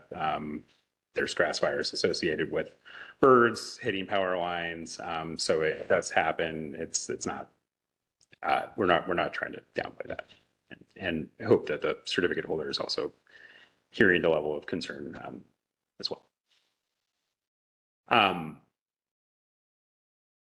We got a number of comments about the operational aspects of the facility and what they would do to manage vegetation and inspect components to ensure that the components themselves aren't proposing a ignition risk. The certificate holder did provide the revised plan that had this table in it, this information kind of explaining what their inspection schedule would look like. It provides for visual inspections of most components, at least on a quarterly basis, with some components inspected annually. There's a more detailed list of this in the plan itself. And they would be doing annual inspections to ensure compliance with the Avian Power Line Interaction Committee recommendations. And that's specifically inspecting the transmission line components to ensure that the protections to prevent avian electrocutions are in place. And then they would be doing inspections to ensure that the clearances are maintained and gravel pads are free of vegetation, and that defensible spaces are maintained, on this more annual basis, I guess. I'm probably not able to speak to the actual standards and manufacturers' recommendations in detail, but if there are any questions on this, we can discuss further. Yeah. PD Council Hines. I think that's good that there's some timeframes here. I would think that with vegetation in particular, those would be being preventative. So we would do those, they don't specify what time of year here. Is that correct? I'd have to go back and look. My recollection is that the vegetation inspections and an annual vegetation management plan, as far as where they're going to do spraying and mowing for the stuff, would be prepared before the fire season each year. But I'd have Sure to. that the county weed person, that's the expert here, has given that input as to when they would like to see these things done. Because, you know, the council's presented with a pretty high level understanding of that. So just wanted to make sure that that collaboration was happening. I believe that the weed supervisor is more directly involved with the weed treatments and the weed eradication program.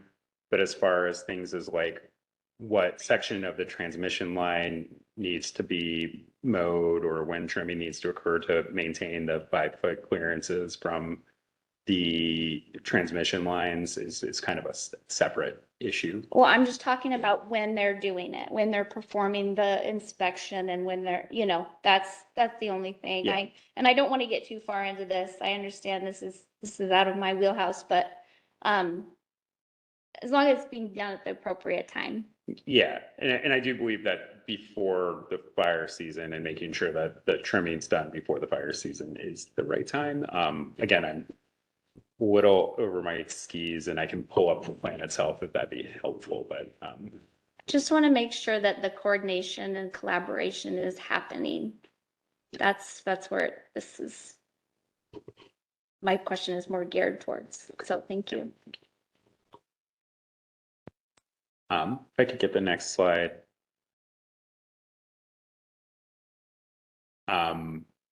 Yeah, similarly, this just kind of lists the particular vegetation management standards.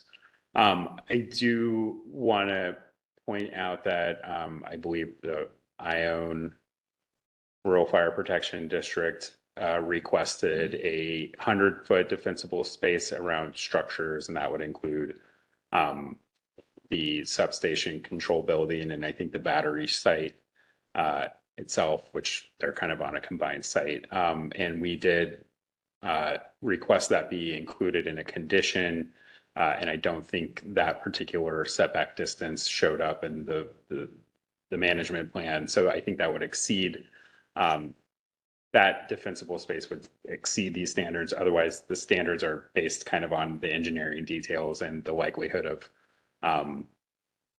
arcing based on the voltage of the equipment. And that's beyond my particular knowledge set. So otherwise, these are the standards that would apply. It's the International Institute of Electrical Engineers standards, the National Electric Committee standards, and the which are, I think, also adopted by the National Fire Protection Association, and then the National Electric Reliability Corporation standards. A lot of acronyms. A lot of acronyms, and yeah, please don't ask me to explain what's in them. So, right, next slide, please.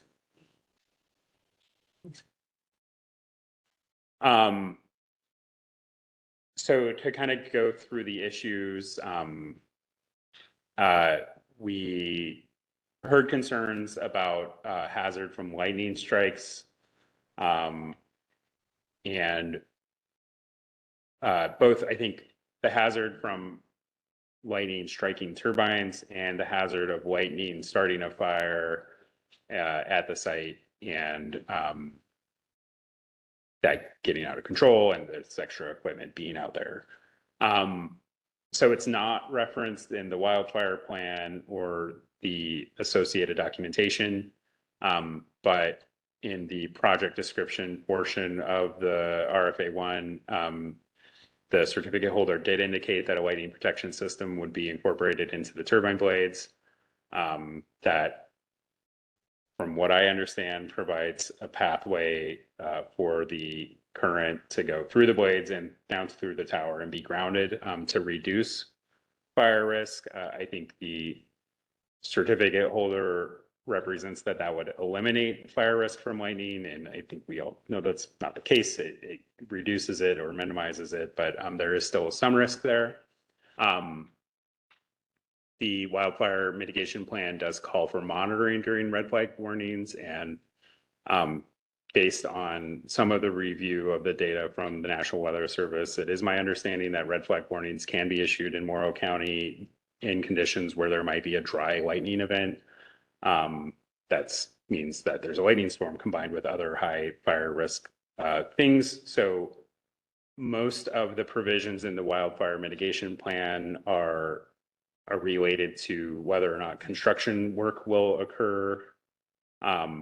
They do reference that there will be people monitoring the site and monitoring fire weather. And then during operations, it would be monitoring by the SCADA system that's incorporated into the facility components. I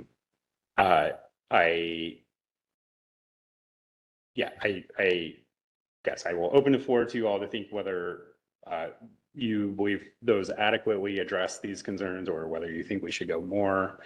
Councilor Grill. For the record, this is Marcy Grill.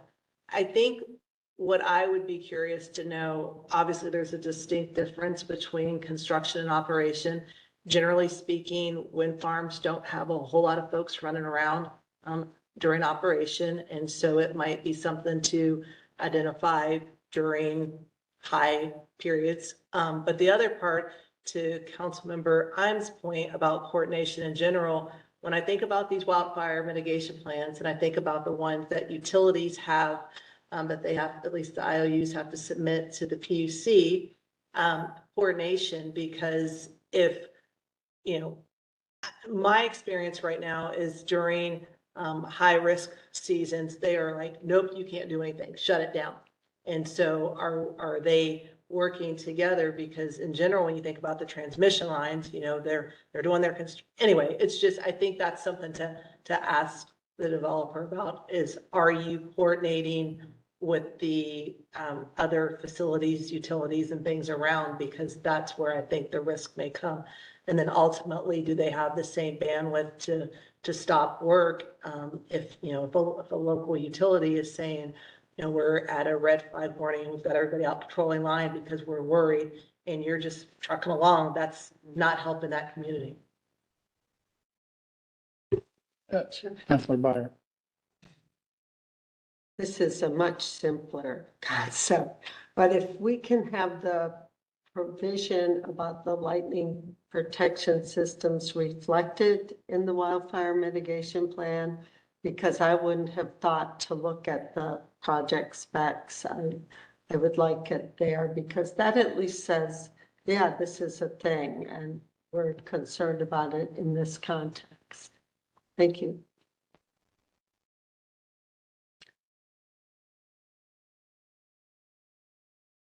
Thank you, Councilmember Byer. I will just say my own research on this showed that if there are issues with the lightning protection system, that's when there can still be a fire risk. So I think we would also recommend that inspections of those components be specified. Yeah, good. Thank you.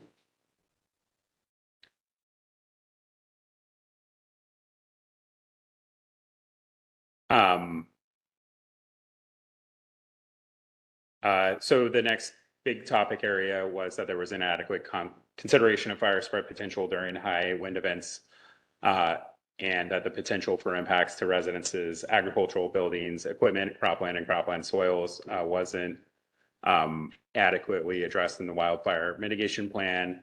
And so we agree with those comments. We do think that the plan needs to be revised to address these issues. We would like guidance from the council on to what extent you think those revisions need to go, how specific is good enough to really say this. I mean, in some ways, I think we would, at a minimum, like to see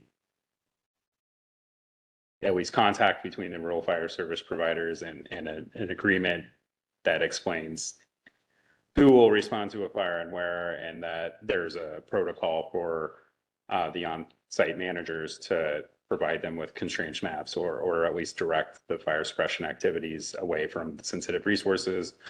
In a more ideal world, we'd like to see maps and figures showing exactly how everything will go down, but I know that's maybe not realistic. So yes, we're open to any council suggestions on this issue. Councilor Grail?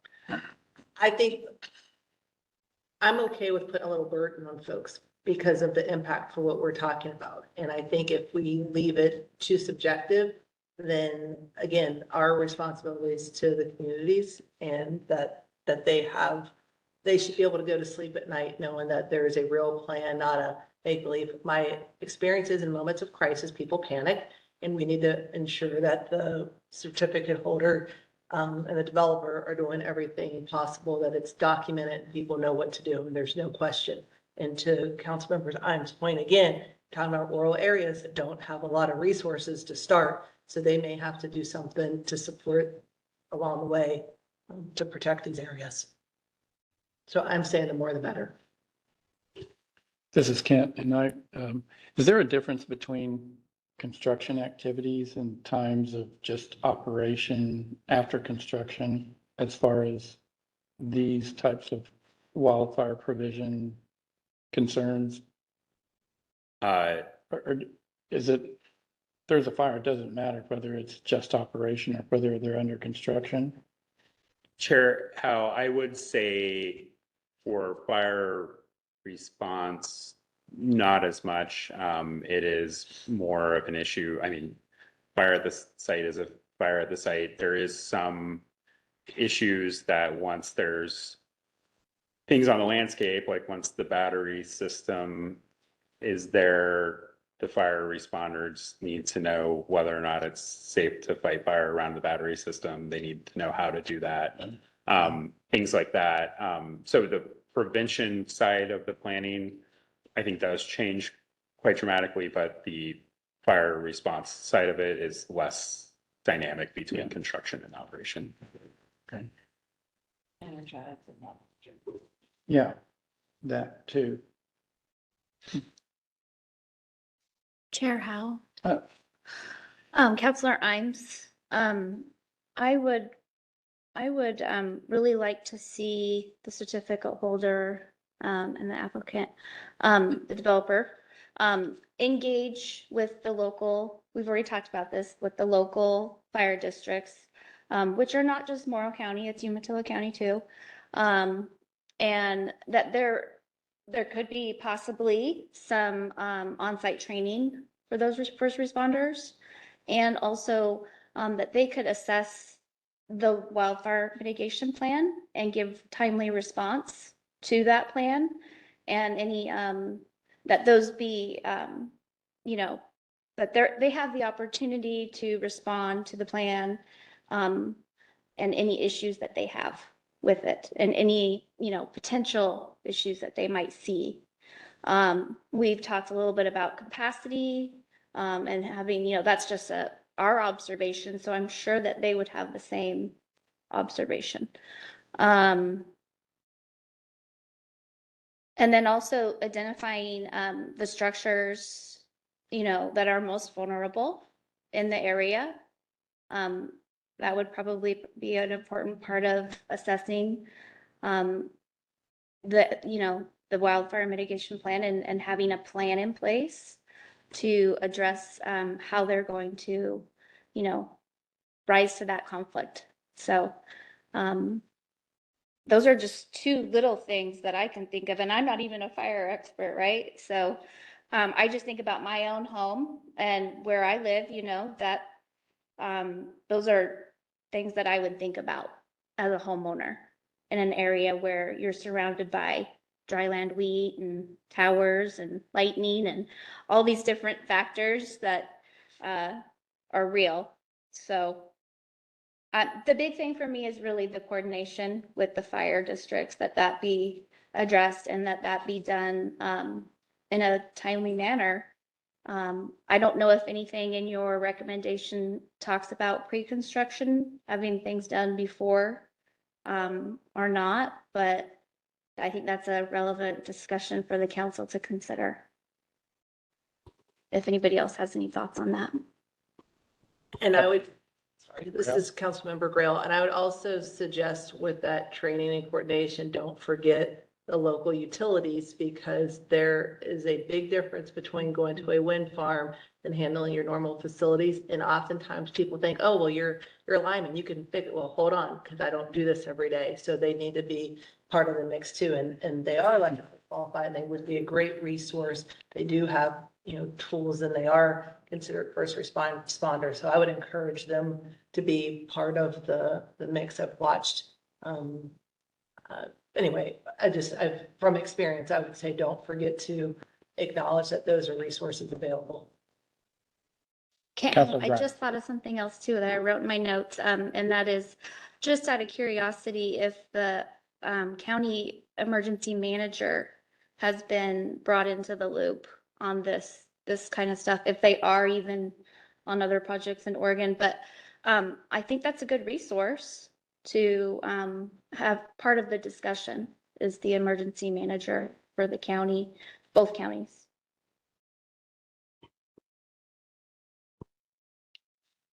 You council members.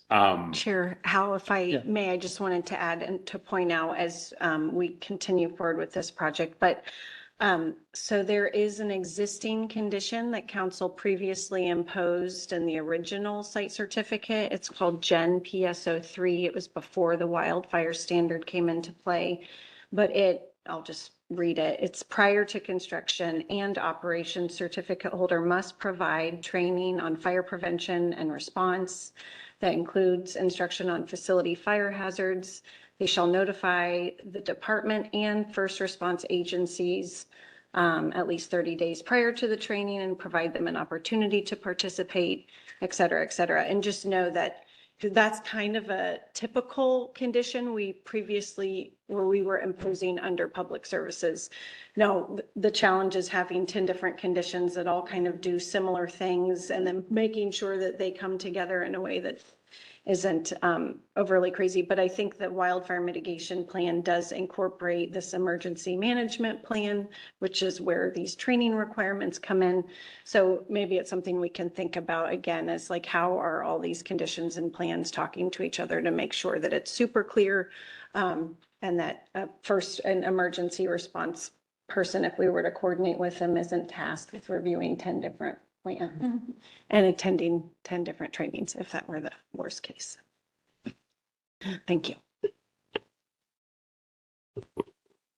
So in response to that, Sarah, again, I think that reiterates the fact that it's important for us to include it in the wildfire mitigation plan, since it's, even though it's spoken about in another plan, having it in this is necessary.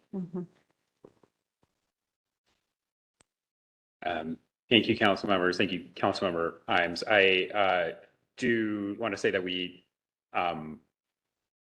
do agree, in our preliminary recommendation was that, it is that there should be coordination with the local fire service providers and the opportunity to provide comment on the adequacy of the plan, and comment on their ability to respond, because in the record that hasn't happened with all the rural fire protection districts, or most of them, at this point.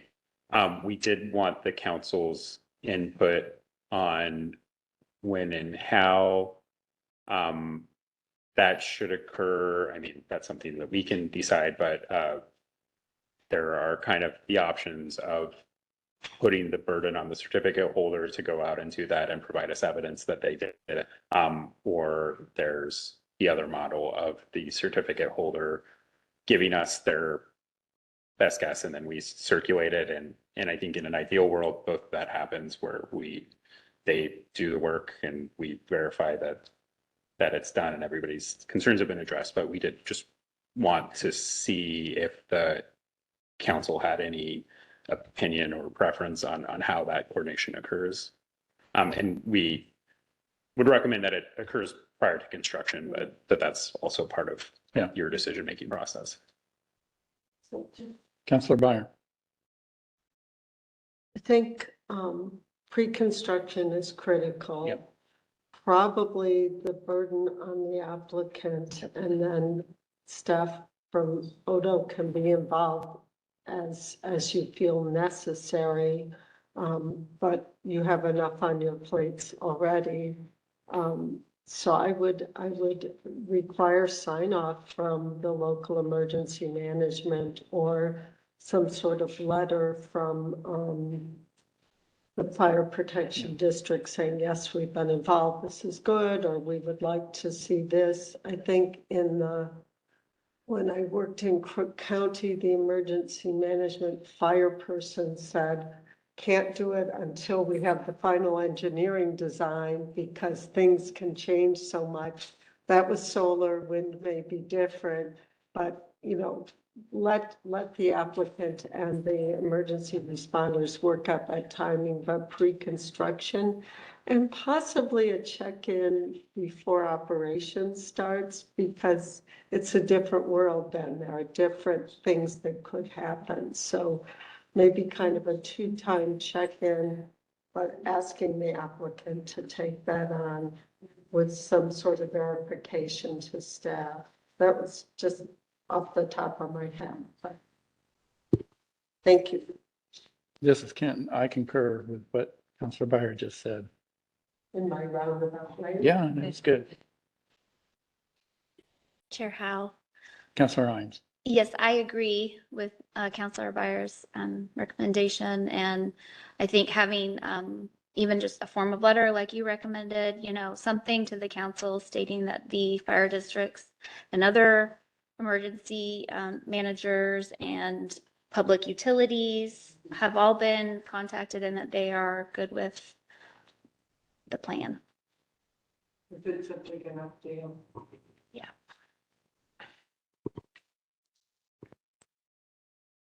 All right. Thank you, council members. That's great. We really appreciate the direction. I think we have kind of one more topic area, and I'll call on Nancy as I see her walk away from the ability to do this. Yeah, so this was just a map of the affected rural fire protection districts. I did want to point out that we have only received comments from ION rural fire protection districts so far. So we will be looking to coordinate with these other entities as well as with the utilities and the emergency response coordinator in the county. So next slide, please. Okay, so the last topic I wanted to go over, the standard I want to go to was the cumulative effect standard for wind energy facilities. I thought it would be helpful just to review the text of the rule before we get into it. There's kind of two issues associated with this, but the primary one was about, well, I think the council received a lot of general comments on the record that commenters believe that cumulative impact should be viewed more generally, should apply to more than just wind energy facilities, and should include a wider scope of impacts. I think our recommendation is that that's really outside of the scope of this current proceeding, but we did just want to raise it to your attention again as you think about your rulemaking priorities or more, I guess, rulemaking functions in the future. So the other issue were really about visual impacts of the facility, both the visual impacts of this facility, but then generally the visual impacts of wind energy development in Morrow County and Umatilla County. So what and I guess we'll go through this and I can come back to this, but what we saw is the standard that addresses cumulative impacts or visual impacts is this standard. And the required finding is that the council find the applicant can design, construct the facility to reduce cumulative adverse environmental impacts in the vicinity by practicable measures, including, but not limited to, and I'll skip down to 5, designing components of the facility to minimize adverse visual features, and 6, using the minimum lighting necessary for safety and security purposes, and using techniques to prevent casting glare from the site, except as otherwise required by FAA administration. There are conditions addressing lighting specifically in the site certificate that does require, I think, the use of minimum lighting necessary, and kind of repeats this. So I won't talk about that much more unless the council has more questions on it. But I kind of did want to go through the other comments about visual impacts and then get your feedback on how you'd like us to proceed. So Nancy, if I can get the next slide. Yeah, well, I guess first, there is also requirement to consider cumulative impacts on raptors and other sensitive wildlife species. We had included a proposed condition in the DPO requiring certificate holder represented setbacks from Big Butter Creek and Little Butter Creek. The certificate holder requested setbacks from Little Butter Creek. Those setbacks be reduced from 0.8 miles to 0.5 miles. Since the record indicates that the turbine locations were final, and that the only micrositing changes can occur are really small, and that the certificate holder had relied upon that 0.8 mile setback to demonstrate compliance with a number of small technical issues. We're not recommending the council make the change, but we wanted to give you the chance to weigh in if you thought we should. Okay. So next slide. Okay, and then so the Gleason Butte issue more specifically,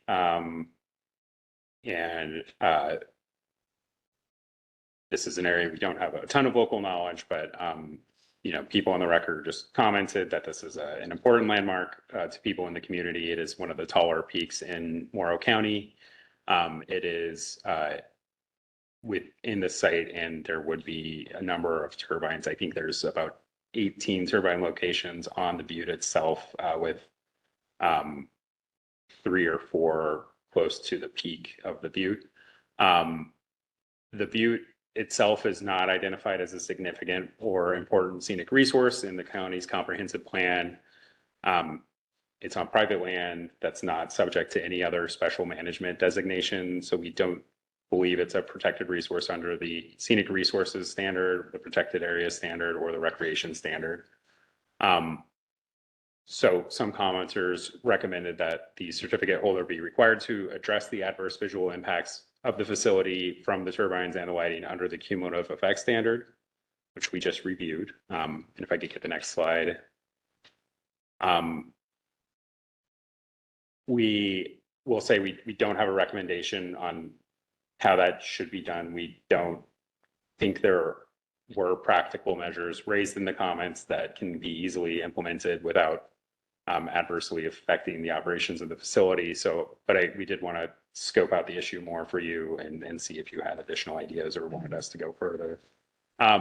This slide shows the current state of energy development in the vicinity. You can see that this facility is proposed to be sited obviously adjacent to the other Wheat Ridge facilities towards the left in the yellow. You can see the striped components of the proposed Sunstone Solar Project and the proposed Wagon Trail Solar Project. Also close to the bombing range, there's an existing or multiple existing local jurisdictional wind farms to the north of the project, and then the proposed Nolan Hills facility would be going into the east. if I can get the next slide. We don't really have the capability of doing the visual impacts analysis in-house, but I did want to show that we can see where turbine locations are in the vicinity. So you can see the green and purple locations. Oh, different color than I did. It kind of throughout the site boundary here. And then you can see where the existing other turbine locations are to the west and north of the facility. So it does add a significant number of turbines to an area that's already experiencing substantial energy development. People have arguments on either side that that's a good thing, that's not a good thing. So this is just what it is. I guess going back to the comments about public utilities, I do also want to point out that the B2H line is proposed to intersect with this site boundary and would cross the transmission line corridor, and the alternate route to the left of the main green line there, I think, is what's being considered under Amendment 322. We're not there yet. Okay, if I could get the next slide. This is the certificate holders zone of visual influence modeling for the proposed facility and just the proposed facility turbines. And I just want to show that the turbines would be visible from most of the northern part of the county, as well as much of the northern part of Umatilla County and the vicinity. What's indicated by the coloring here is how many turbine locations are visible. I do want to point out that distance attenuation and topography may make some of these turbines less visible. This is really a bare earth analysis. I think you're familiar with these kind of analyses now. I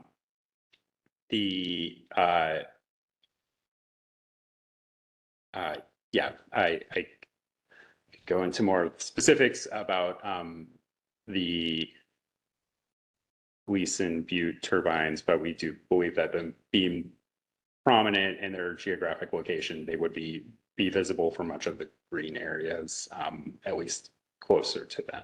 So if I could get the next slide, please.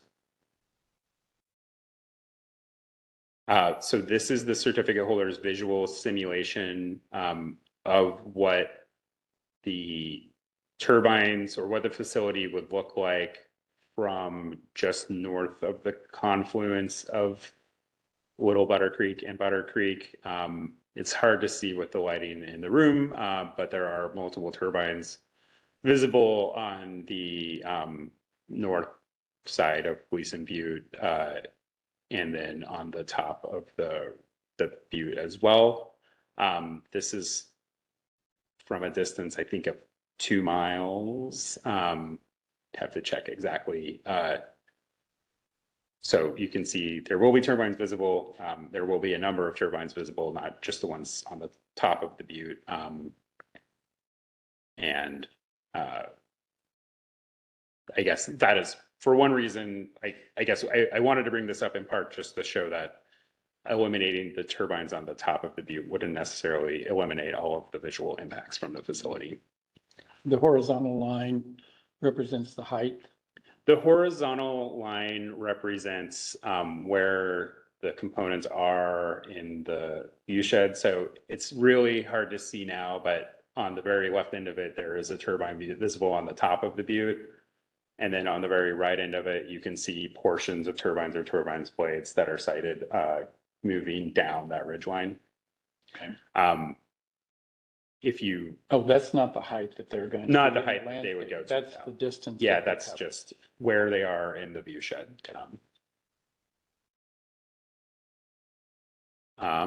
Great. So next slide. And again, this is just another depiction of the map of the turbines on Gleason Butte itself. You can see towards the lower right-hand side of the slide is more of the peak of the butte. And then there's these turbine strings going down the fingers of the butte. topography is not great. And then, of course, there'd be this access road going to the proposed laydown yard in the middle. So yeah, this is all really just for your reference and kind of to give you some scoping. We did want to hear if you have any additional input or would like us to dig into this further. Because of this particular layout, it's not clear how many turbines would need to be eliminated to really mitigate the visual impacts. And so I think the council's decision on what's practical really comes into play with if we're looking at any kind of mitigation or elimination of turbine locations. And if there's no comments, Councilor Byer. Sort of two comments. One big umbrella. We did hear comments on cumulative effects of energy development in this part of the state. And we heard that from a couple of commenters during our meeting in Hermiston.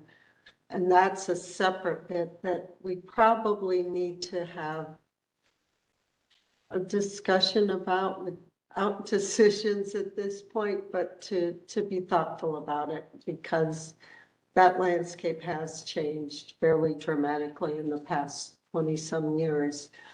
On the Gleason Butte issues, our standards are pretty clear on what's protected and what we have to respond to. The cumulative effect standard probably allows us some discretion, but as you pointed out, what that looks like is pretty hard to determine. And thinking about that precedent, I don't have an easy solution. I certainly sympathize with the property owners whose world is changing, but I'm not sure that we have the tools in our standards to address that. And correct me if I'm wrong, but as I read through things, that's kind of where I'm landing. This is Kent, and I was thinking the same. We don't really have, correct me if I'm wrong, design review standards for something like the number of towers on a landscape. At what point do you reach a saturation or, something that visually becomes something we'd want to regulate, I guess. I'll look to Secretary Ashton, but Chair Howitt, that's a question I believe I agree. Okay. Councilor Choctoot, I see you there. Thank you, Chair Howe. For the record, this is Perry Choctoot. I want to make the council aware that in the last 10 years, we've lost 37 species of birds across the planet. And these wind energy projects are a big contributor to their death.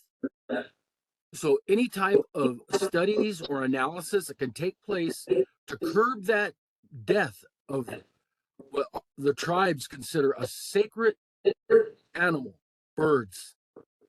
They're incapable of sin. They carry our prayers to heaven.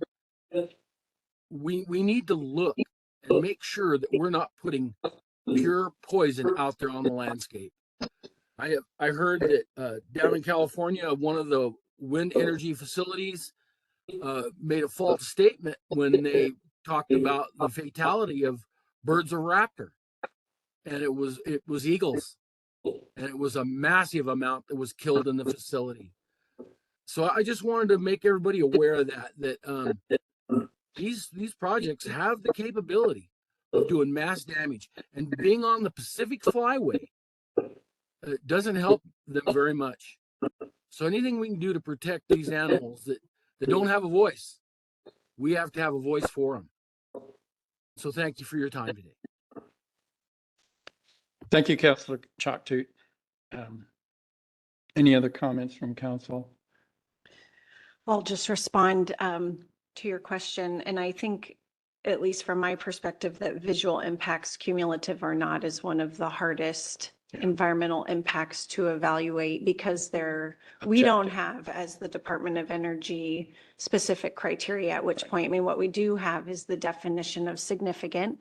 And we have seen some developers break that down to evaluate this in combination with one or more factors. Is it significant to that that's being impacted, whether it's a person or a resource?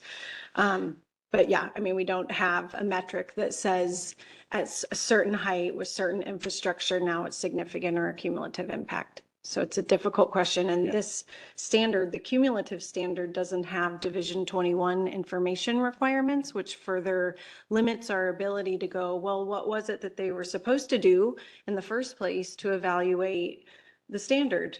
But thank you, Tom, for looking into that.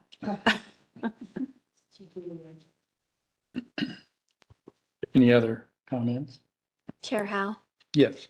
Katie Councilor Dimes. I don't have a comment specifically for this project that we're looking at right now, but more of a broad comment about cumulative effects, and that you brought up that word significant seems to be the real matter. It's hard to really understand. For me, it's hard to understand how do I look at this as a significant issue enough when I don't have anything to go off of. But yet, at the same time, the landscape is dramatically transforming in front of my eyes. So something is happening, but I'm not in a place to where I can actually give input to what's happening. I don't know if that makes sense or not, but I'm hoping that this cumulative effect is more thoroughly looked at during our rulemaking, because that's probably the most appropriate time for that to happen. So, but I do also sympathize with the comments that were brought up during public comment period, and just how dramatic it really is, and want to make sure that that's known by this council. Thank you. Okay. Right. Thank you, council members. Thank you for the discussion. I won't revisit it. I did want to respond to council member Chalktoot's comment that there are, and I think council member Devlin is raising his hand, maybe more physically. Councilor Devlin, we see you're wanting to say something.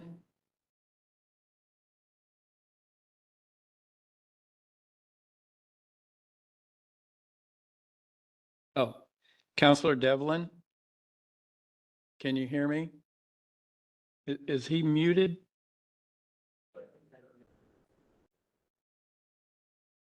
Can you hear me now? Yes, we got you. I must have been muted there. I wasn't muted here. I wanted to echo the comments of the councilors that talked about how difficult it would be to put together a design standard for significant impacts and visual impacts. I remember very well the comments of one of the former state senators from Pendleton many years ago that when the wind farms first came to his district, everyone was in favor of them. But over time, many more people had come forward objecting to the visual impact of them. I just do not know how we would put together a standard like this in terms of visual impacts. Obviously, they're going to impact people in certain areas. Obviously, there are going to be people that object to the impact in terms of the changes to the sort of natural scenery. I just don't know at this point how you put something forward. Thank you, Councilor Devlin. Any other comments? Thank you, Chair. Well, just to go back to my response to council member Chalktoot, I just wanted to point out that we did get some evidence in the record regarding the cumulative impacts of wind development on bird and bat species in the Columbia Plateau. I will personally say I found it's concerning. I do think we've responded to that in the DPO to the best we can within the context of the standards and how it's been treated in the past by requiring the setback requirements represented by the applicant and requiring the thresholds of concerns to be revisited for that could trigger additional mitigation under the wildlife monitoring and mitigation plan. I do want to flag that all for you though, because I do think it's worth a careful look. So. Okay, well, Mr. Clark, excellent presentation. It was lengthy, involved, and detailed, and you did a great job. Thank you. Thank you, Chair. I don't know, I hope we were able to give you something that helped you guys out, but. No, thank you. We greatly value the feedback, and I think we have a good direction to go forward. Okay, so we've gone way over our time for that item, but it was well worth it. And it's, shall we, do 15 minutes to grab our lunch and get back and try to continue moving on? Okay, we'll be back at. Chair Howe, if I may, just a reminder that this is your opportunity to review the letter that Fuji Kreider submitted. Please don't discuss it with each other over lunch. That's right. You can review it, but Yes. any discussion should be on the record. Yeah, thank you. Okay, so we'll come back at, let's make it 10 minutes after 12, or 10 minutes after 1. So this. Okay, we're back. It's now 1:09, and I'd like to call the meeting back from recess and continue with the next agenda item, which is the Leaning Juniper 2A request for Amendment 3. It's a review of the draft proposed order as an information item. Chase McVeigh Walker is a senior siting analyst that will have the floor. It's yours, Chase.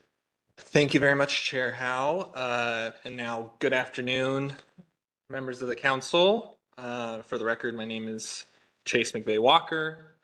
I'm a senior siting analyst at the department. As Chair Howe just mentioned, I'll be providing you with an overview of the Leaning Juniper 2A wind power facility and the requested amendment number 3. And I'll also be summarizing the substantive issues raised in comments received on the record of the DPO public hearing. Next slide, please, Nancy. Okay, request for amendment 3 to the Leaning Juniper 2A facility or site certificate is being processed under the Type A amendment review process, which included a public hearing and public comment period. The public hearing was occurred at last month's FSEC meeting, and the public comment period concluded on March 29th.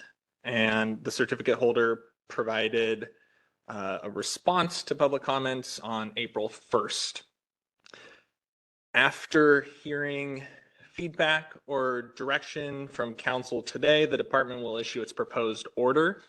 The Type A review process allows for a possible contested case on the proposed order, but only those people who raised a relevant issue in person at the public hearing or in writing by the comment deadline on the draft proposed order may participate in the contested case. After the deadline for contested case hearing requests on the proposed order has passed, or after the contested case proceeding has concluded, the council will review the proposed order and issue its final order, approving or denying the request for amendment to the site certificate. Is there any questions on the process steps today and going forward? Nope. Okay. Next slide, please. Okay. So at last month's council meeting in Hermiston, I walked through the procedural history to date. So I'm not going to, I'm just going to keep today's recap brief. The department received the preliminary request for amendment in September of last year, 2023. On February 14th of this year, 2024, the department received a complete request for amendment from the certificate holder. Then the department issued its draft proposed order on February 29th and held its public hearing at the March FSEC meeting on the night of the 20th, I believe, 21st. For today's agenda item, to the best of my ability, I'll present the issues raised and comments received on the record of the DPO. And we'll seek council's feedback on a couple comments provided to the department from council at the hearing. And the department forecasts issuing its proposed order next week, and also forecasts council's review of the proposed order to occur at the next FSEC meeting. Next slide. Okay, I'm going to give a general brief overview of the approved facility.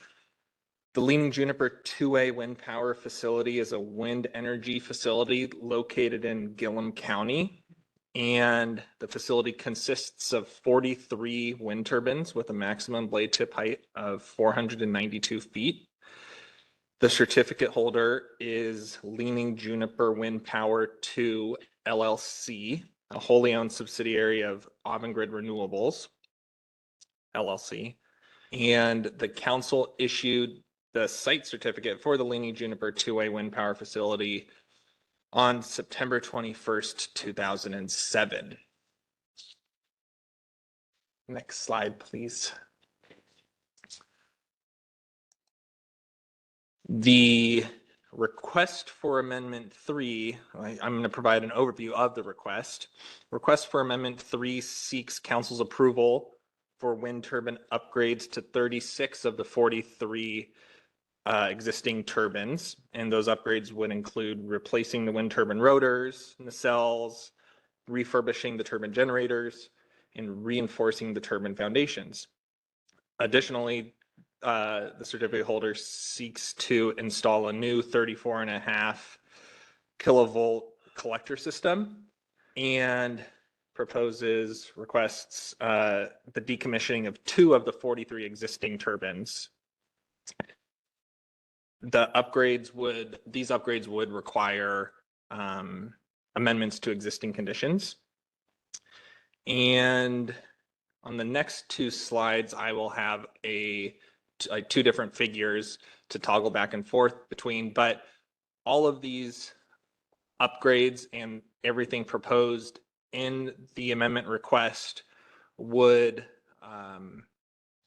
occur within a repower corridor, which on these 2 maps on the slide and the next is represented as the purple line. So everything proposed would happen within the repower corridor, which it itself is within the existing site boundary.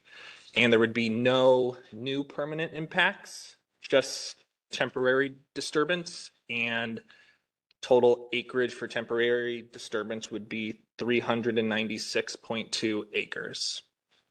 Next slide, please. Next one, please. Okay. For council's scope of review for this amendment request, council must determine that the preponderance of evidence on the record supports the following conclusions: that the facility with the proposed change complies with the applicable laws or council standards that protect a resource or interest that could be affected by the proposed change, and for all amendment or all requests for amendment, the amount of the bond or letter of credit required under Division 22 sub 50 is adequate. Next slide, please. During the public hearing at last month's council meeting, the department received oral comments from the certificate holder as well as council members Grail, Byer, and Imes. No members of the public provided oral testimony. The department did receive 3 written comments submitted before the March 29th deadline, one from a member of the public, one from a reviewing agency, and then one from the certificate holder themselves. Additionally, the certificate holder provided a second comment on April 1st, which the council approved an extension for them to respond to any comments following the deadline, the comment deadline, and council approved that at the last meeting. And exact copies of all of the written comments were provided as attachment to the staff report for this agenda item, and also were uploaded to the public comment citing public comment docket or public comment portal. Everything is online there. Based on the department's review of information on the record of the amendment request, including the public comments received on the record of the DPO, the standards listed on this slide, the department does not identify any additional substantive changes or recommend amended or new conditions following the close of the comment period. But now the next 6 slides approximately are standards where comments or issues were applicable to the standards. So I'm going to go through that comment by comment, standard by standard. Next slide, please. The department received a comment from the certificate holder. This was a comment to reflect the current language of condition 27, or the certificate holder's comment indicated that the language in the DPO on condition 27 was not the same as what was represented in the draft site certificate, redline site certificate. And so they requested that the language from the redline site certificate be reflected in the DPO. And the department sees this as a minor correction and recommends that the language in the DPO be amended to reflect that was presented in the redline site certificate. Next slide, please. The next comment I wanted to touch on, and I seek council's clarification or instruction, was a comment received during the public hearing last month by Councilmember Byer. And the comment was, there was a request made that the department make sure that the information provided for the wildfire and organizational expertise standards be consistent with recent council decisions. And so that's why these 2 standards are up here. But with that, like, do you have any additional specifics that you'd like to see, Councilmember Byer? Sure. I think in one of the recent certificates that we issued, and help me, Councilor Condon, if I am wrong, we made it explicit that the organizational expertise would be evaluated both for contractors and subcontractors down to construction operation. I think we made more specific findings there. I can't remember which discussion this was under. It may not be applicable since we are talking about a repowering as opposed to a new certificate, but we were pretty explicit that we wanted that expertise at each stage of construction and operation. I think, and again, this might not be appropriate for the repowering since we have experience with this particular developer, but we had required a letter of something to demonstrate that the parent company had the back of the LLC. And again, may not be appropriate in this case, but I'll look to staff to just pull those comments up and see if they apply here. Again, if you're comfortable that they don't, we will rely on your discretion, but we have made those conditions a little more specific. And on wildfire, you just listened to our discussion on wildfires, so trying to be consistent in our conditions there, and particularly the requirement to coordinate with the local emergency managers, because they're kind of the ones who are responsible ultimately. Thank you.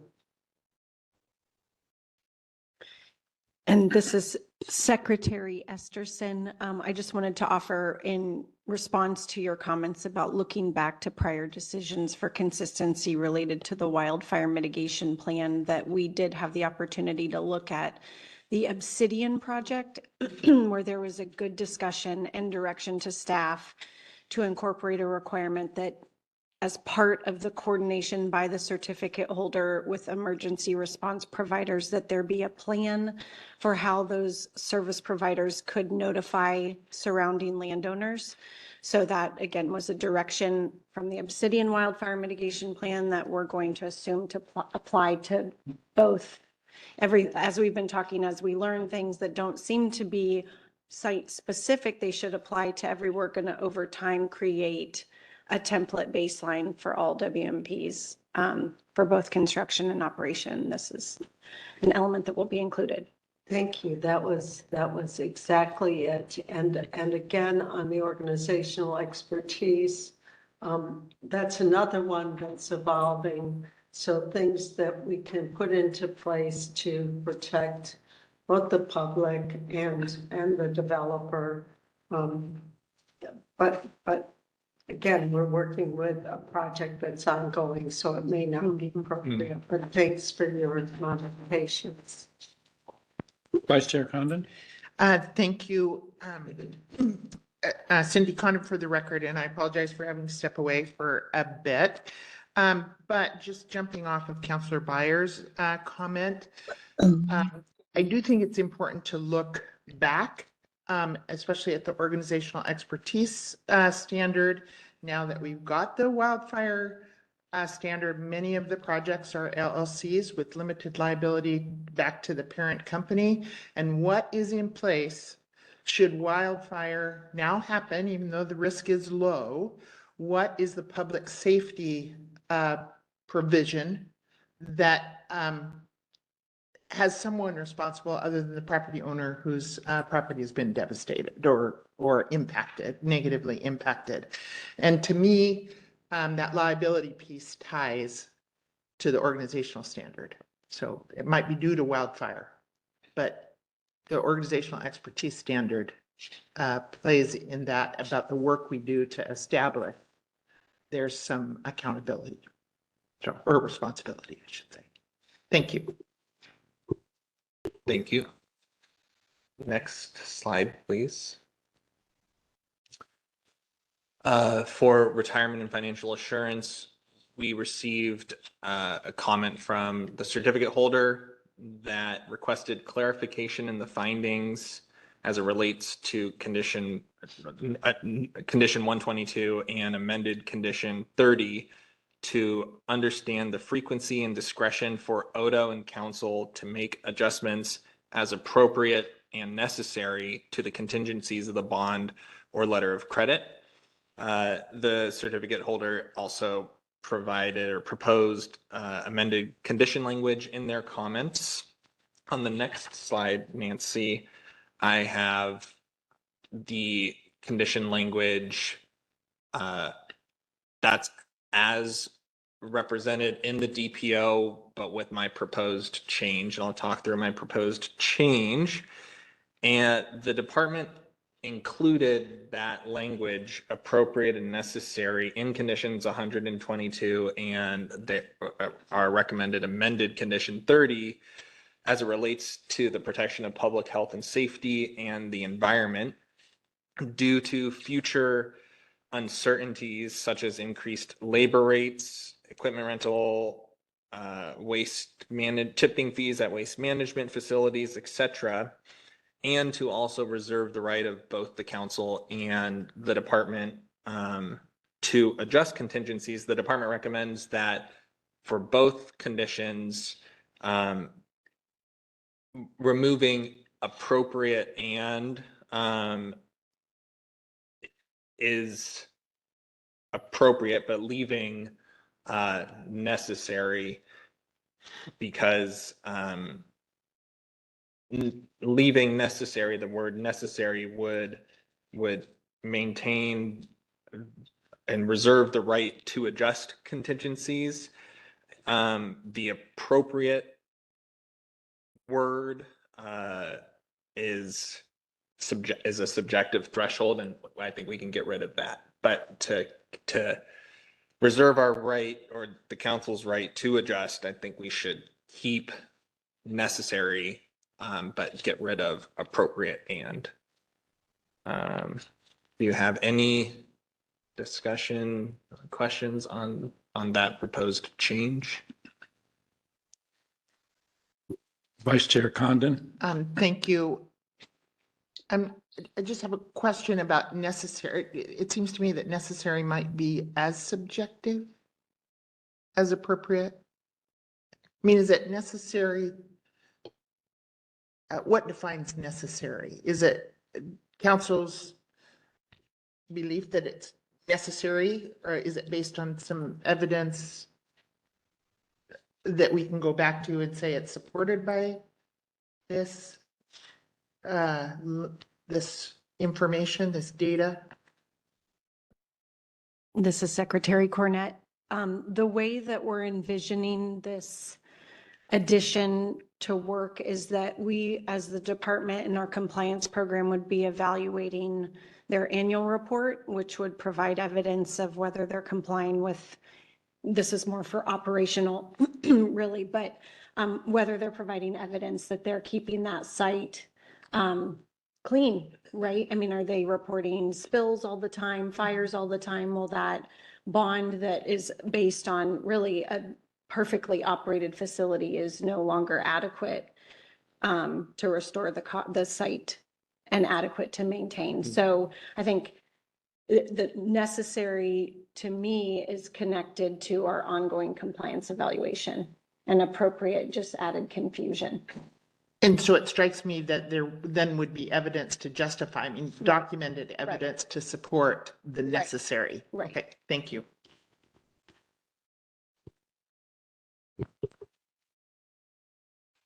Next slide, please, Nancy. For Fish and Wildlife, there were 2 comments made by the certificate holder that I thought were applicable to this standard. The first was a comment on how the certificate holder evaluated approximate or potential temporary disturbance within the repower corridors. The certificate holder requested that the certificate holder clarified that the temporary disturbance areas per facility component in the amendment request were an estimated approximate total, and that these estimates were based on preliminary designs and do not leave room for any changes that may occur prior to construction or allow flexibility out in the field.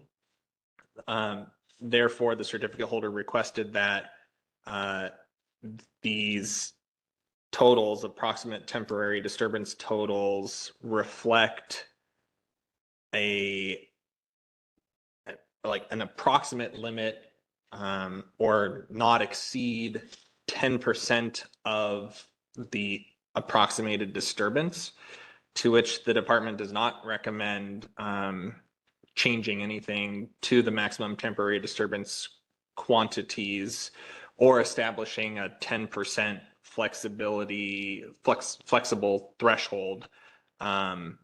Allowing for flexibility in disturbance quantities of up to 10%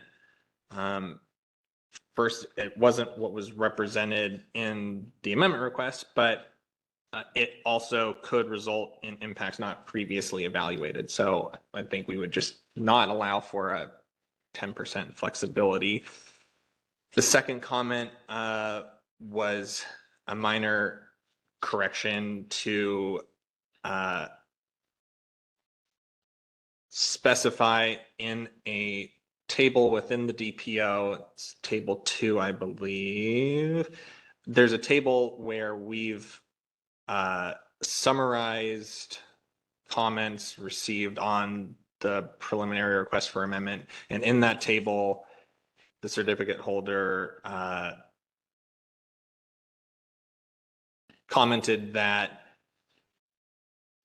the summary of the ODFW comment and the mitigation ratio in that summary was incorrect. And so the department in the DPO or in the proposed order recommends that it be trued up to reflect a habitat mitigation ratio consistent with ODFW's guidance. So it just was a misrepresentation of the ratio. It was in the table we said category 2 habitat impact ratio of 1:1, not a 2:1, which would be ODFW's guidance. So we'd recommend increasing it to 2:1. And that's the change proposed there. Next slide, please. Lastly, this is, I'm seeking clarification from a comment made by Councilmember Imes. And the comment received was, you requested that the department review condition 130 and provide more information in detail to support the waste management plan and its requirements. And I guess we interpret the outcome of this condition 130, to result in contracts and agreements or a plan that would include a description of methods for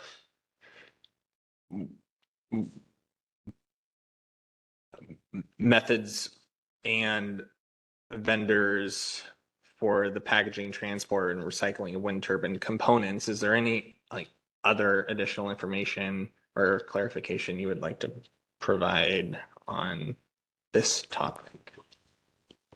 Chair Howe? Councilor Imes? Thank you. I reviewed this section and I didn't see any changes after the public comment period.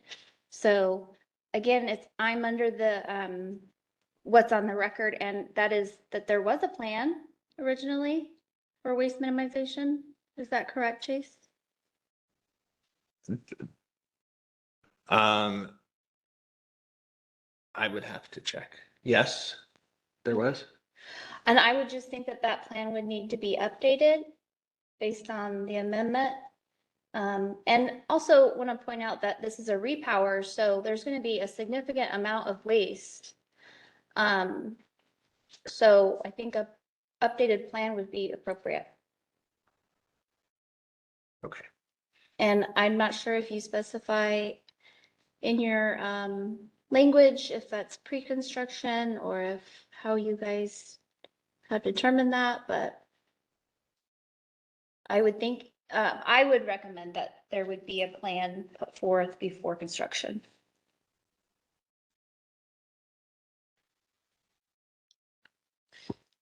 Just for clarification, so condition 130 is effectively a plan for recycling of turbine parts. Condition 98 that applied during construction of the original facility had requirements that applied then, and then they have an operational requirement for a waste minimization plan, and that operational waste minimization plan still applies. So is your comment to sort of blend condition 130 with the existing plan requirements? Because they effectively do have a waste minimization plan and then this recycling plan that would apply during the repower. Okay. I wasn't aware that it was two separate conditions, so thank you Right. for pointing that out. But my thoughts and comments are based on the materials that are going to be recycled and disposed of in a landfill because of the repower. So if that means that additional information needs to be provided to handle those materials properly, and what currently is there is not up to date or enough information, then I would like for it to be looked at. And that they're saying that, this is my understanding, correct me if I'm wrong, but that they are going to provide contracts with recycling specifically for the wind turbines. And then does that mean they're going to supply contracts for landfill?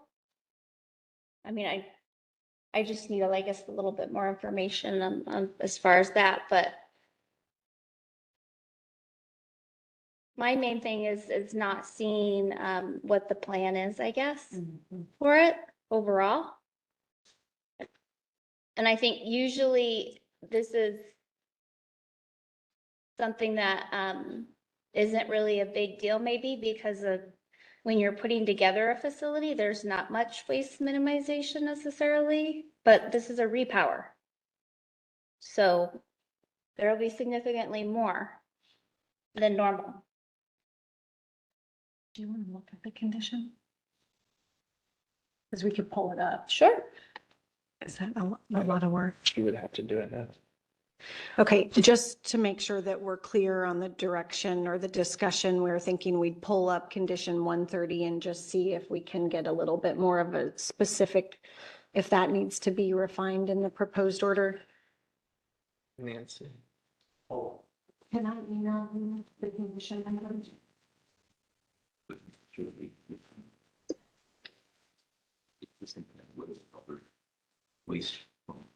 Well, we can show the existing condition and that's what the plan has to have.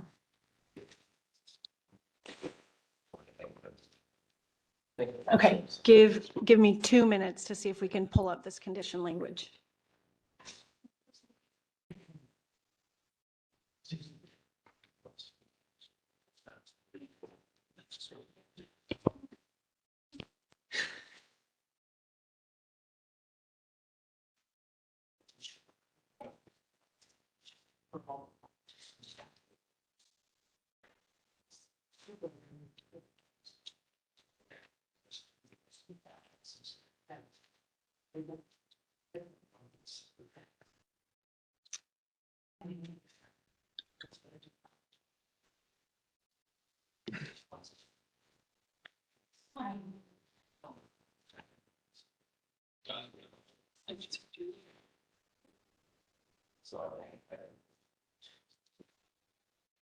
But the existing plan really has what the condition has in it, so you could answer your question.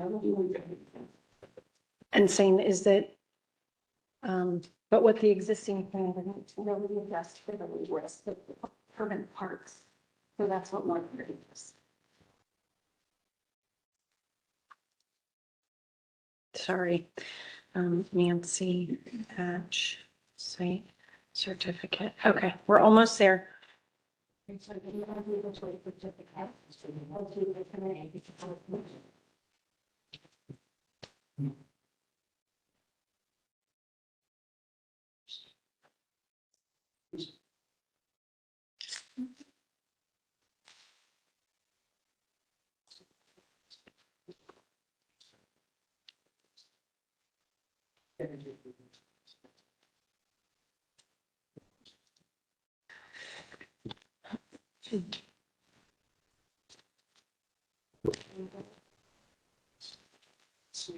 Okay.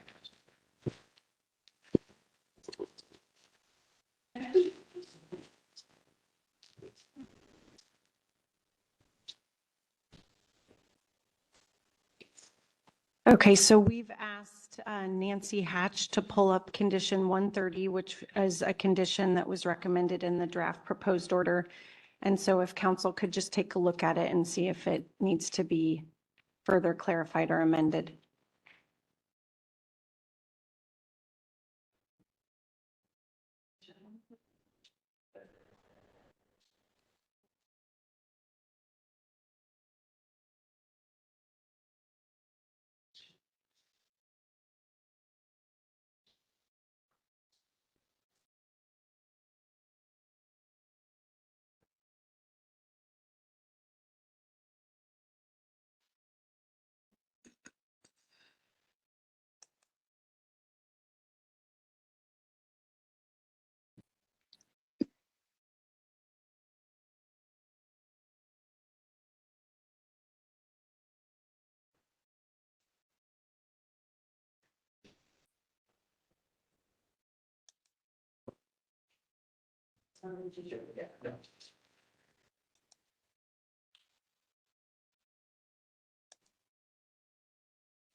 There's like a couple, like one more line onto the next page. This is what has already been, sorry. Chair Howe. Yeah. Counselor Hines. This was what was presented during public comment period. And it's my understanding that this hasn't been updated since. Is that correct? Correct. I'm seeking some guidance on what, how to change if needed. So I think the only thing that I see that's not outlined is when this, it says, I lost my place. But I'm really thinking about pre-construction, construction period, right? Where this would be needed to be provided to the department as far as agreements, contracts, a plan. So maybe also notifying the department if a contract ceases, doesn't work out, that be done. This is Secretary Esterson. So that preamble language is intended to establish that this is a pre-repower and then during repower. I'm sorry, during operations. If they happen to have blade replacements during operation, we want this to be a trigger then, but predominantly prior to the repower, they have to give us A through C. And then that's just for the blades. To all turbine parts, right? For recycling. And then there's also going to be the generators or the turbine that will be dismantled and taken to the landfill. Is that correct? Yeah. Well, I mean, this condition applies to all the turbine components that would be removed. So they would be recycled too? Possibly? That's what we're looking for, unless they can demonstrate it's like totally impractical, because the waste minimization, as you know, standard says it's only as practicable. Right. Mr. Chairman. Counselor Devlin. I think when you look at this, and I think the technology may change, but most of the wind turbine is actually recyclable, and many of the components are being consistently recycled in Oregon. The issue is with the blades themselves. And the issue there is the blades in essence are a composite material that is actually hard to separate the underlying materials within blades.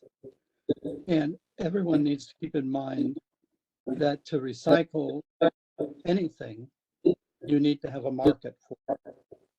And so all those things have to come together.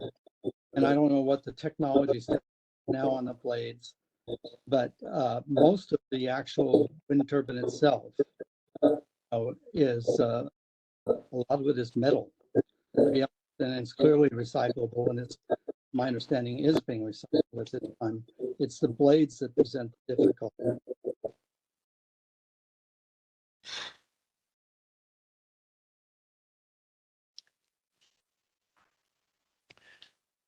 Chair Howe. Okay, so I guess because you were asking for more guidance, correct? So, the only thing that I've brought forth here really is that there be some documentation submitted, which this condition is talking about already, but it's kind of vague. But I think that's my main concern, is that there is a plan in place and that the departments notify when changes are made. Is that helpful?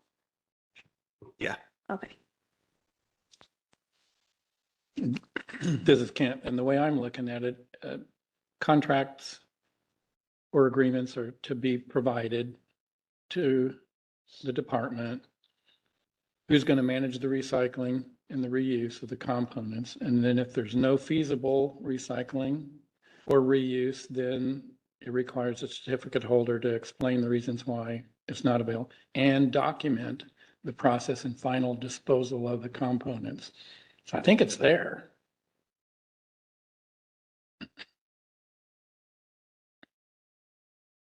Yes, I just, there wasn't anything for the council to review as far as what that plan is there. Yes, they're asking for it, but we don't see anything like that. That's up to the department.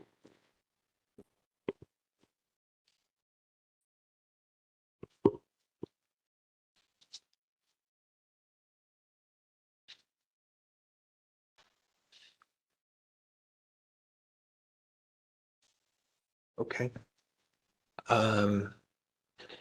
Any other discussion points on this particular condition?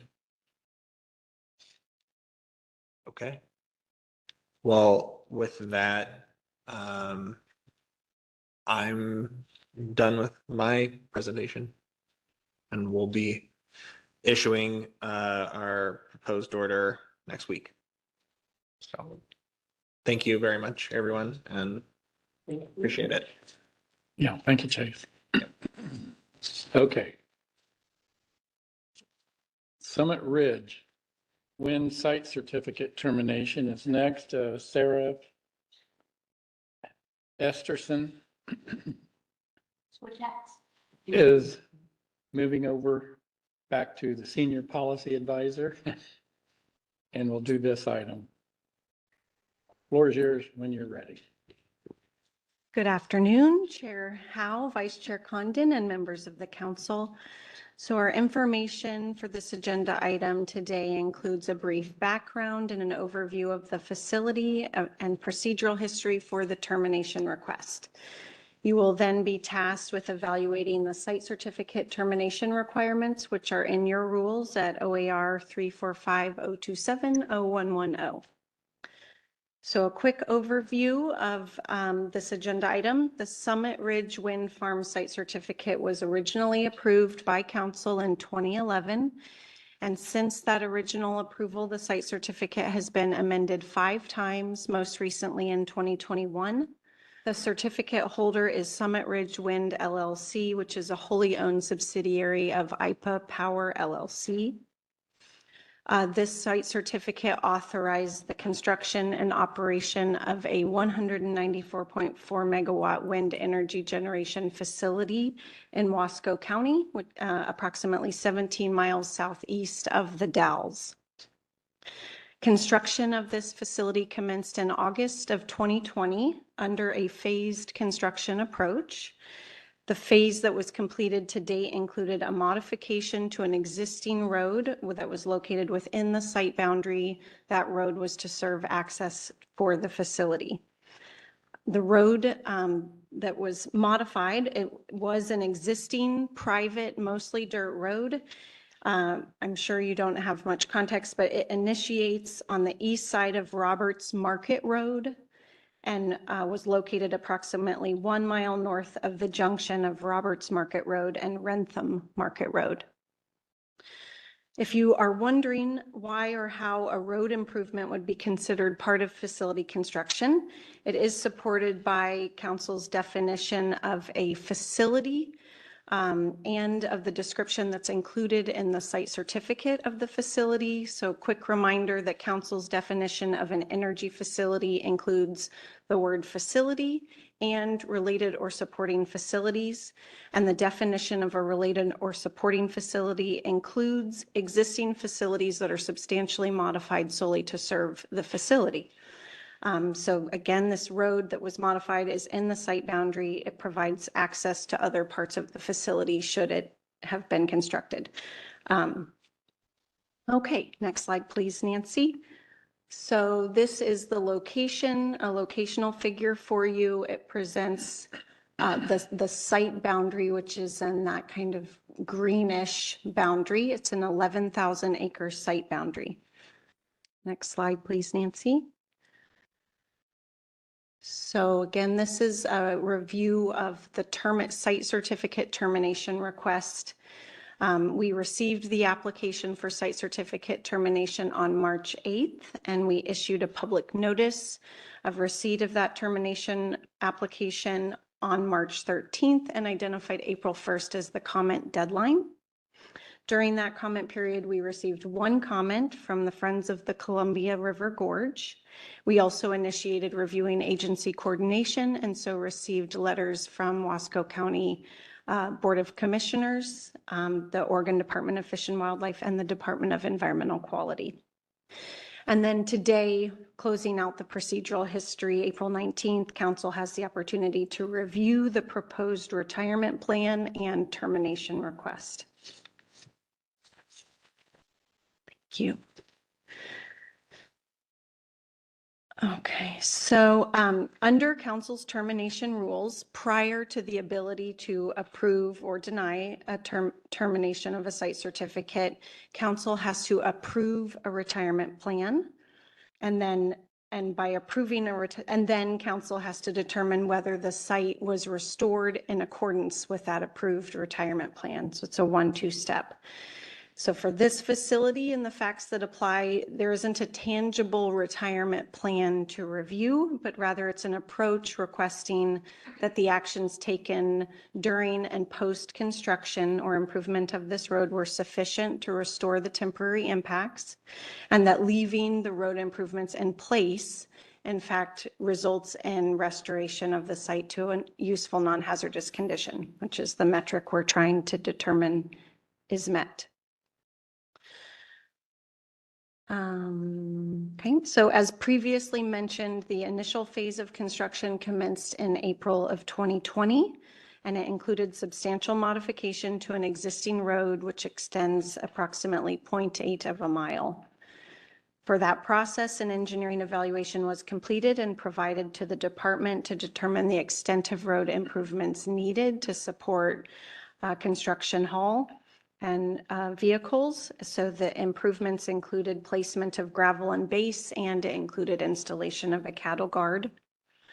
Following those actions, and because no further construction occurred, site stabilization and restoration actions were implemented as required under the site certificate, and the certificate holder continued restoration and site monitoring through February of 2023.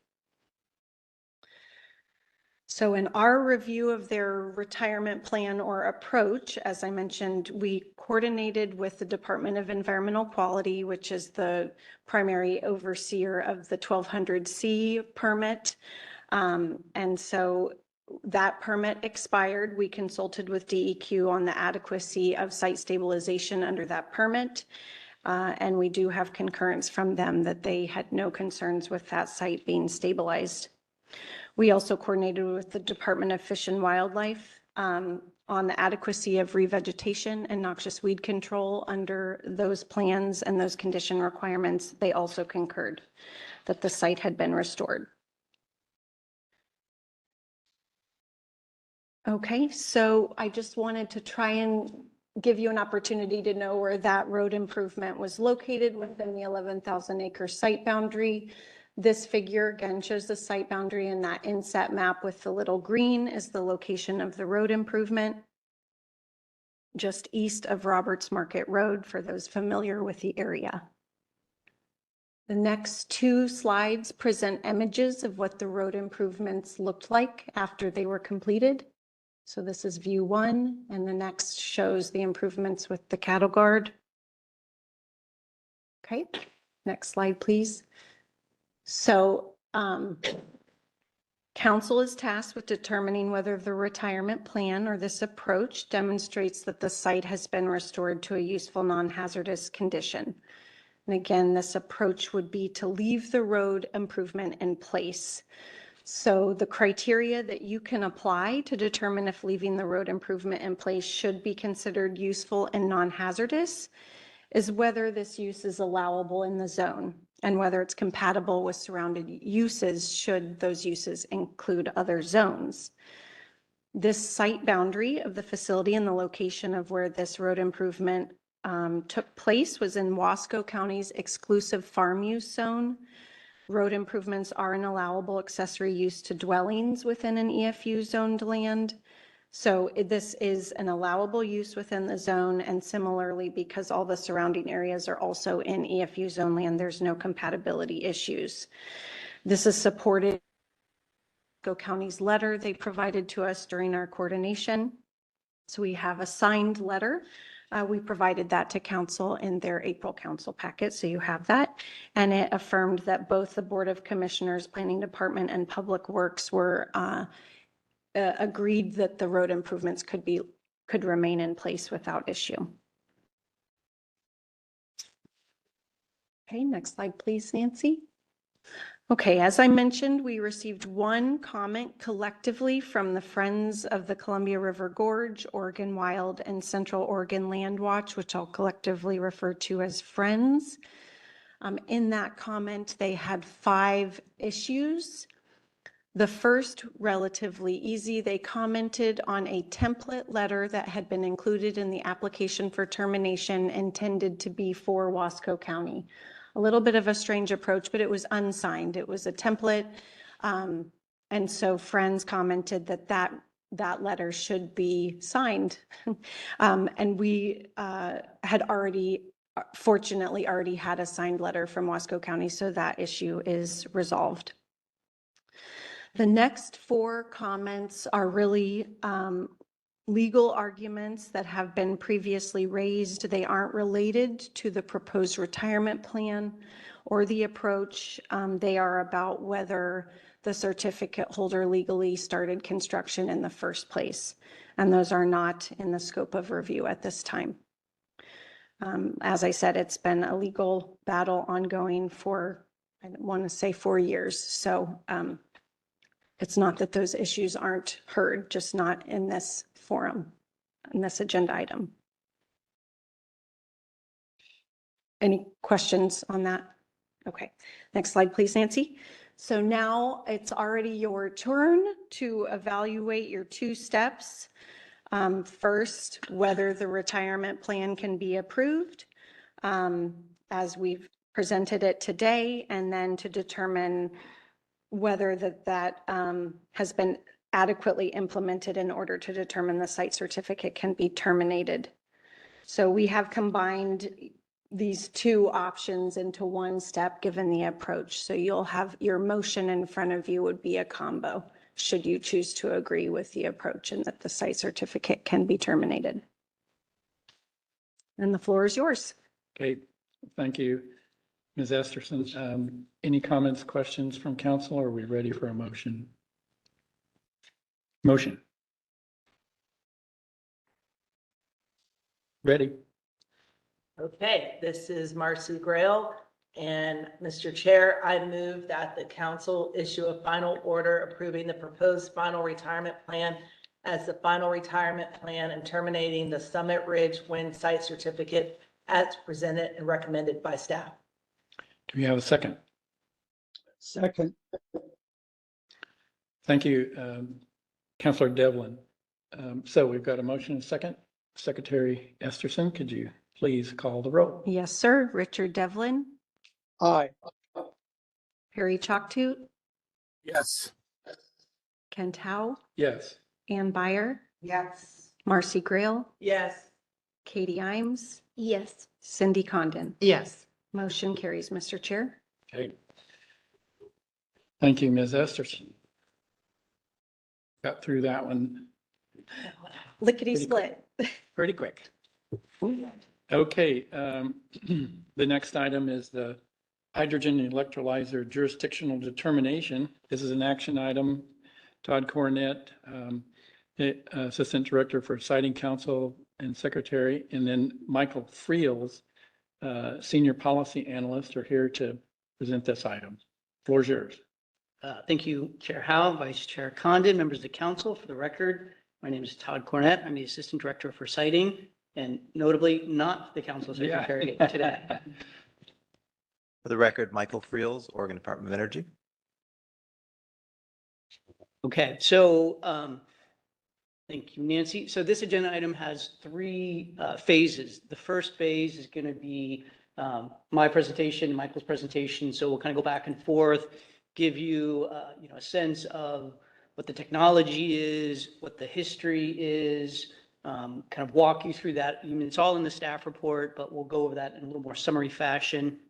And because this is really an interpretation, we wanted to make sure there was an opportunity for public comment. So we built in a specific public comment period for this agenda item, in case people are interested in providing their comment, which potentially could influence your ultimate determination. So, once we're done, we'll step away, allow for public comment, and then come back. And then certainly you can ask us any questions as we're doing our presentation. And then finally, you'll have your deliberation and potential decision. So next slide, please. All right, first I'm going to start with what really the question is here. So the real question is, do hydrogen electrolyzers by themselves, I'm going to emphasize by themselves, constitute an energy facility as included in ORS 469 311A F, which is below and are therefore within the jurisdiction of FSEC. And so I'm going to read this just so it's on the record. So what that, the definition of an energy facility has several subcomponents, and this is one of those. And it is a synthetic fuel plant which converts a natural resource, including but not limited to coal or oil, to a gas, liquid, or solid product intended to be used as a fuel and capable of being burned to produce the equivalent of 2 billion BTUs of heat a day. So really, that's what we're trying to figure out is a hydrogen electrolyzer, does that fall within this definition, or this, not definition, but description of a synthetic fuel plant? So next slide, please. All right, so one of the first ways you look at trying to interpret something is, what's the plain language? So that's what this did. It breaks it down into these 5 different kind of components of what that description is, and then I'll go through these one by one. So the first under sub A is is a synthetic fuel plant. So is an electrolyzer a synthetic fuel plant? Well, the reason it's in yellow is we're not sure. So that language itself doesn't provide any kind of clarity. So we move on to the next one, and we'll come back to the A, because it's really, that's the crux of the issue. And we'll come back to that, but I think it's worthwhile going through all the other ones first. So the sub B converts a natural resource, including but not limited to coal or oil. Well, it's including but not limited to.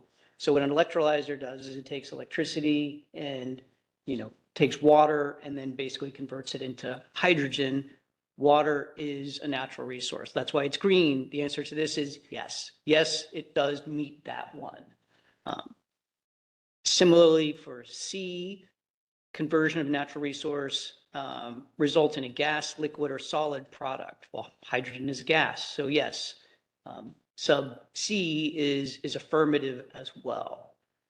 Sub D, the product is intended to be used as a fuel. Well, if you looked into hydrogen, there are many, many uses of hydrogen. Fuel is one of them. It is not the only one. So the answer to that, which is why it's in blue, is it would really depend upon the specific facility and the purpose of the hydrogen that is produced from that facility. So it's a maybe. It would be then a specific evaluation of, what that facility, hydrogen electrolyzer facility is producing and what's the intended use of that hydrogen. So it's a maybe. It's not a yes, it's not a no, it's a could be. Similarly, the last one is capable of being burned to produce the equivalent of 2 billion BTUs of heat a day. Well, that really is just the size of the facility. And so that also could be a maybe. So really, kind of, again, going back, the crux of it is that sort of concept and going back to the very beginning is really what's a synthetic fuel plant and, what's a hydrogen electrolyzer and are these the same thing or not? So looking at the plain language, it doesn't really get us there. And so I'm going to turn it over to Michael.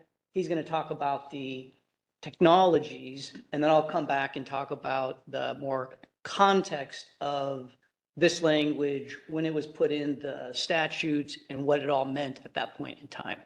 All right, thank you, Todd. So as Todd just said, I'm going to talk about synthetic fuels and hydrogen electrolyzers and run you through those things. So to start with synthetic fuels.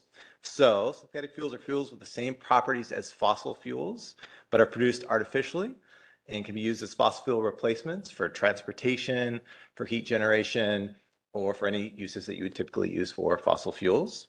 They're made from the chains of elements, hydrogen and carbon. And so synthetic fuel production consists of mixing hydrogen and carbon monoxide together to make a hydrocarbon fuel to mimic a synthetic fuel, to mimic a fossil fuel. And so synthetic fuels are typically made from coal, natural gas, or coal or even biomass as feedstocks.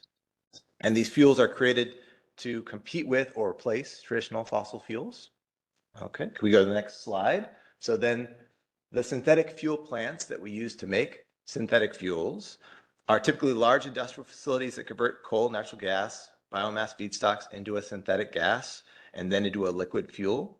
You can see the process illustrated on the right in that diagram, which is from DOE's Energy Information Administration. So the general categories for production of synthetic fuel are coal to liquids, which is a plant transforms coal into a liquid fuel. Gas to liquids, where it's a chemical conversion of natural gas or methane into a variety of petroleum fuels. Or the last category, biomass to liquids, which encompasses the production of fuels from like waste wood or non-food plant sources. So this is different from something conventional like biodiesel, making that which usually comes from food waste as its feedstock. So transforming coal, natural gas, or biomass that are high in polluting compounds and mineral matter into liquid or gas fuels may result in byproducts such as sulfur, nitrogen, trace elements, and other pollutants. Important to note. And in these processes, large volumes of gaseous, liquid, and solid process streams must be continuously and reliably handled and separated in end products and waste streams. These waste streams, which can be air pollutants, water effluents, or solid waste, must be addressed in the production process. Some waste products of a synthetic fuel plant have commercial value and can be processed and used for other purposes, but a lot of the waste must be discharged, potentially leading to environmental impact concerns. To reduce carbon intensity, a low carbon synthetic fuel production process may incorporate a combination of renewable electricity, biomass, or other renewable resources to provide the hydrogen and carbon needed to create the fuel. By doing that, they can reduce the greenhouse gas emissions attributed to this fuel production. So now let's switch over to hydrogen production. So the most common method for producing hydrogen in the US today is through steam methane reforming. So commercial hydrogen producers and petroleum refineries use steam methane reforming to separate hydrogen atoms from carbon atoms in methane. Natural gas or methane is separated into hydrogen and carbon dioxide. And one of the greatest challenges of this process is that for every kilogram of hydrogen that is produced, there's 8 to 10 kilograms of hydrogen or carbon dioxide that's also produced as a result. So if we're looking at hydrogen electrolyzers, they're another option to produce hydrogen and through a chemical process, as Todd mentioned, called electrolysis. And a hydrogen electrolyzer is a device that uses electricity that just split water molecules into hydrogen and oxygen. And as you can see in the diagram to the right there from the US Department of Energy, the electrolyzer is made of 2 electrodes, one positive and one negative, and they're immersed in water. When an electric current is passed through the water, it causes the water molecules to break down into hydrogen and oxygen. The collected hydrogen can be used for fuel or energy storage, and the oxygen can be collected for industrial purposes or just emitted into the air. This is not a combustion process, and greenhouse gas emissions do not come from the electrolyzer or this chemical reaction. Next slide, please. So now let's talk about the feedstocks and byproducts of a hydrogen electrolyzer. So hydrogen production through electrolysis uses water as the primary feedstock and electricity as the primary energy source to create the chemical reaction that separates the hydrogen from the water. Around 9 liters of water is needed to produce 1 kilogram of hydrogen, with an additional 10 to 20 liters of water needed for purification, cooling, and maintenance of that electrolyzer.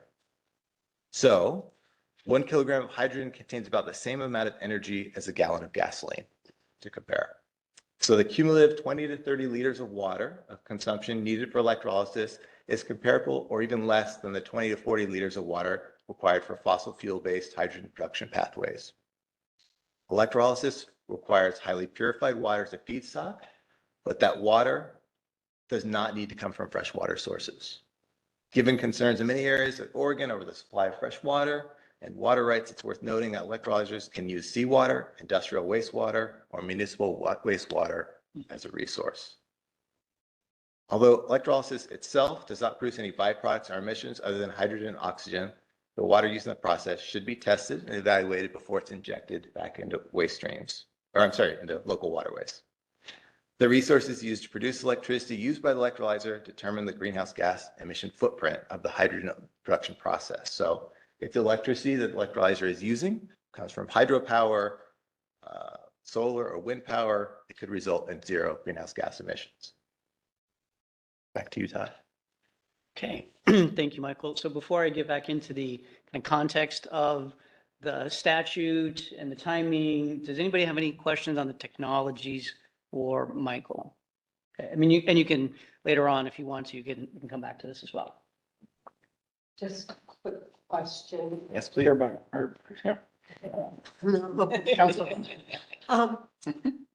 Just scale, how big a facility, how small a footprint? I'm having trouble visualizing what this looks like. And Councilor Byer, do you mean how big is an electrolyzer in scale? Yeah, the range from this to this, or? Well, it really depends on the facility. It can be dramatically different. There are very small electrolyzers that aren't very large at all. But on this scale, we would probably be talking about something that's part of an industrial facility. It would be quite large. So it would be, maybe the size of a vehicle. If you kind of think of a vehicle being something maybe 10 foot long, maybe 6 to 8 feet high, something pretty large. I just had no visualization.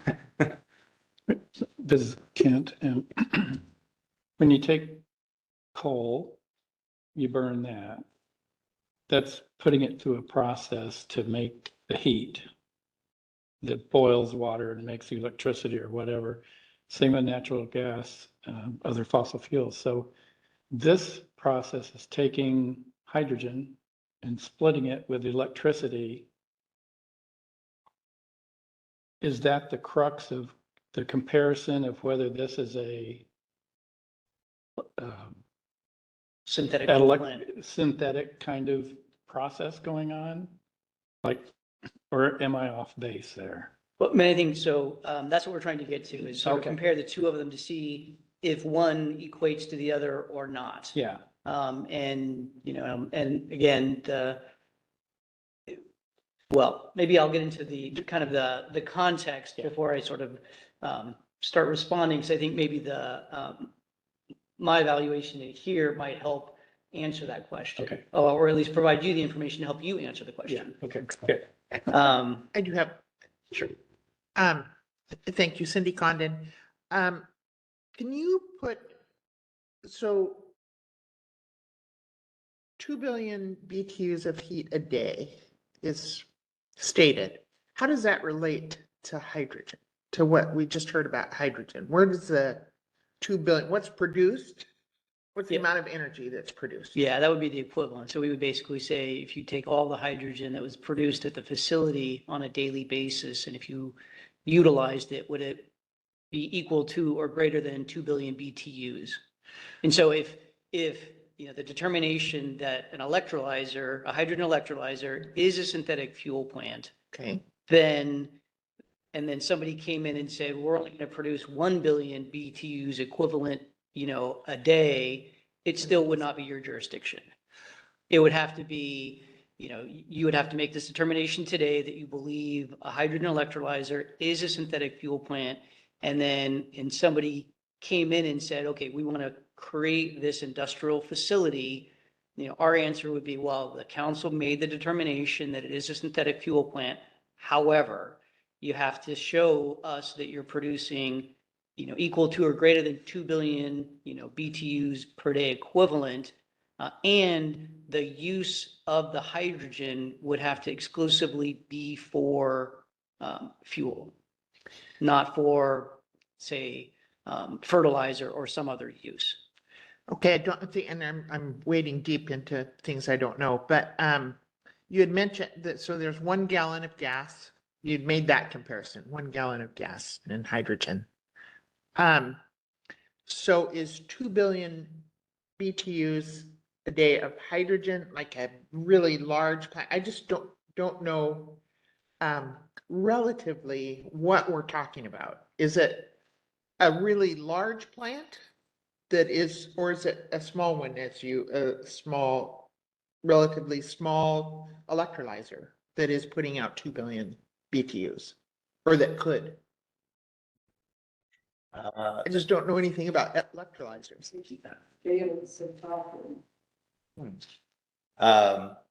Well, there's quite a wide variety of electrolyzers used today in Okay. industrial processes. Mhm. So I'm envisioning that this would be a facility that would produce significantly more for it to justify creating a hydrogen facility that's dedicated to creating hydrogen for storage or for use as a fuel. It would probably far exceed that. As far as like how much, it's hard for me to say how much it would be.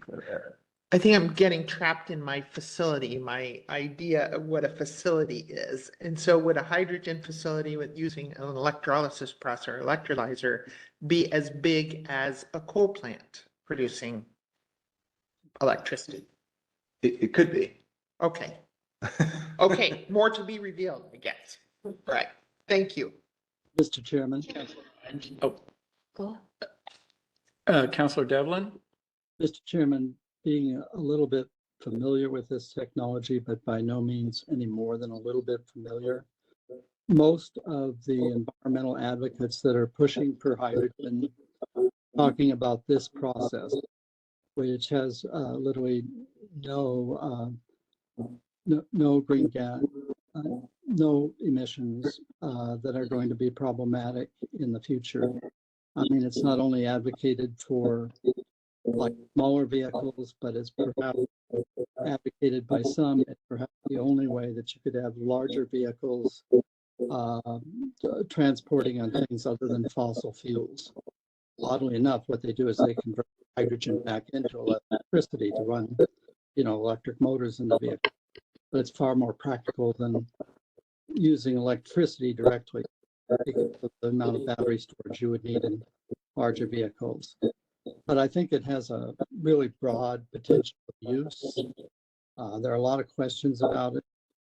I think the staff analysis is on target. I mean, it's, I think, clearly outside of our purview. I did have a question, though, although it does not exist at the time. If there was a hydrogen pipeline in the future, and one of the difficulties in transporting hydrogen is it has to be kept very cold.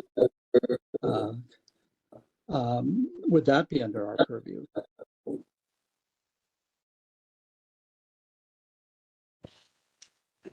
So that's not a question that we're evaluating right now. So the answer to that is, I don't know because we have not taken a look at that. So that would have to be a separate evaluation.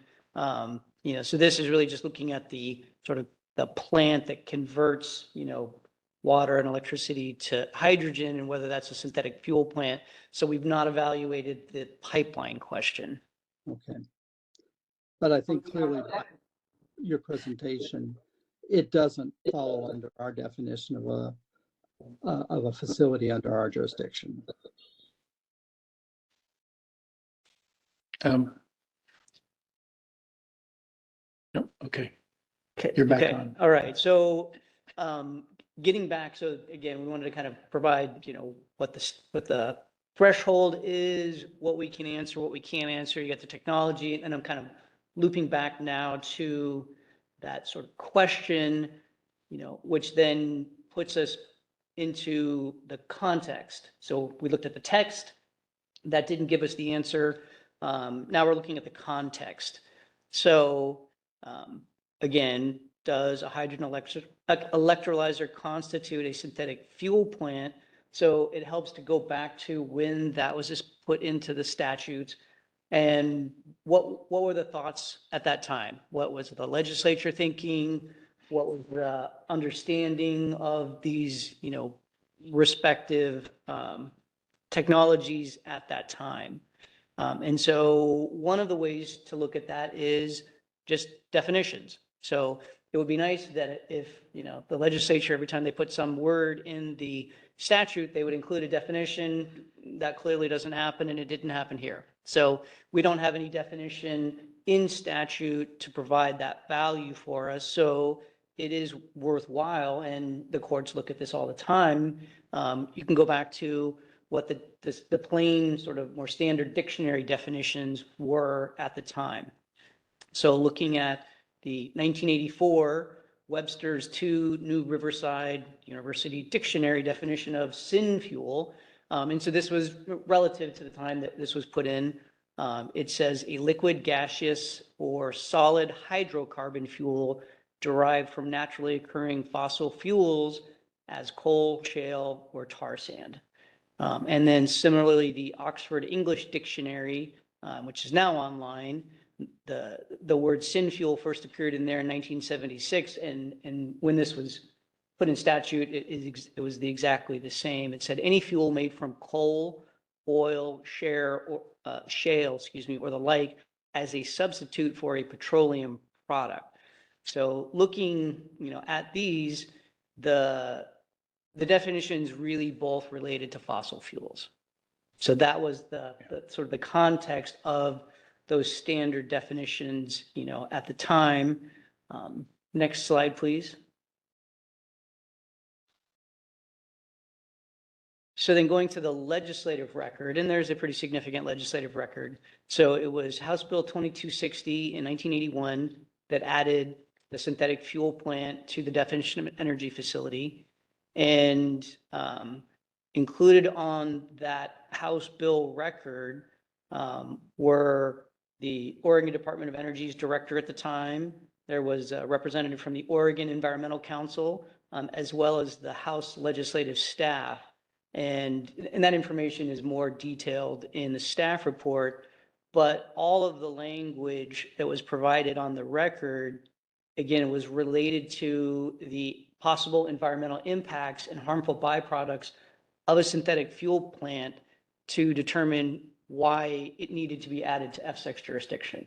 So looking at air quality, looking at effluent, looking at greenhouse gases, those were the reasons why they wanted to put it into FSEC's jurisdiction, was those environmental issues. So again, we believe that the focus and concern at the time was really related to fossil fuel feedstocks. Next slide, please. So this really just kind of goes back and summarizes what Michael provided and comparing the two of them. So looking at the technologies, the relative technologies. So for a synthetic fuel plant, feedstocks are typically coal, gas, biomass, hydrogen electrolyzer, water, and electricity. how does the technology work? Well, for synthetic fuel plants, you mix hydrogen, carbon monoxide to produce synthetic fuel plant, which then can be processed into a hydrocarbon fuel. For hydrogen electrolyzer, just use the electrolysis process to split the water into hydrogen and oxygen. For a synthetic fuel plant, byproducts can include greenhouse gases and other pollutants that need to be evaluated and limited. And then for electrolyzers, no harmful gases or byproducts from that process itself, just oxygen and then the hydrogen fuel. Quick question, if I might. Water consumption, which was raised early on, is water considered to be consumed as part of this process? And who would monitor the water use? Do I need a water resources permit? Do I buy city water? Well, I'll answer part of that and then I'll turn to Michael to answer the other one. I mean, like anything, you have to have, access to whatever the size of the facility is, they have to have legal access to that water. So whether it's a water right or whether they have, they're using industrial. So this is not sort of granting any, if you determine that a hydrogen electrolyzer is not a synthetic fuel plant, you're not giving anything to anybody. They still have to go get a local land use approval. They still have to site that facility according to local land use requirements. They would still have to have legal access to the volume of water that they need to produce the amount of hydrogen that they're intending to produce. So, as Michael indicated, some areas of the state, we have, groundwater limited areas and critical groundwater areas, and, water is becoming more and more scarce. So this, again, that's something that a developer of a hydrogen electrolyzer would have to figure out as part of their process. And then, I don't remember the first part of the question, but it seemed more oriented towards you. Yes, so I was going to address, so the water that does go through the process and does get converted to hydrogen and oxygen, that the water would go away. Yes, yes. So you would lose water in that process. A fair amount of that water is used for cooling and maintenance of that electrolyzer. You can imagine flushing it out, cleaning it out, things like that. And so within that process, some of that water is, would be considered kind of wastewater. And so, with that, it should be tested and made sure before it goes into a waterway. So, but that wouldn't necessarily be APSEC jurisdiction, but certainly an important piece to it. Somebody will mine the storm. I would recommend that. Thank you. If I could just make a quick comment. On the water consumption issue, that was something that was mentioned in the legislative history, but there was virtually no discussion of it by the legislature. The legislature was entirely focused on coal gasification plants.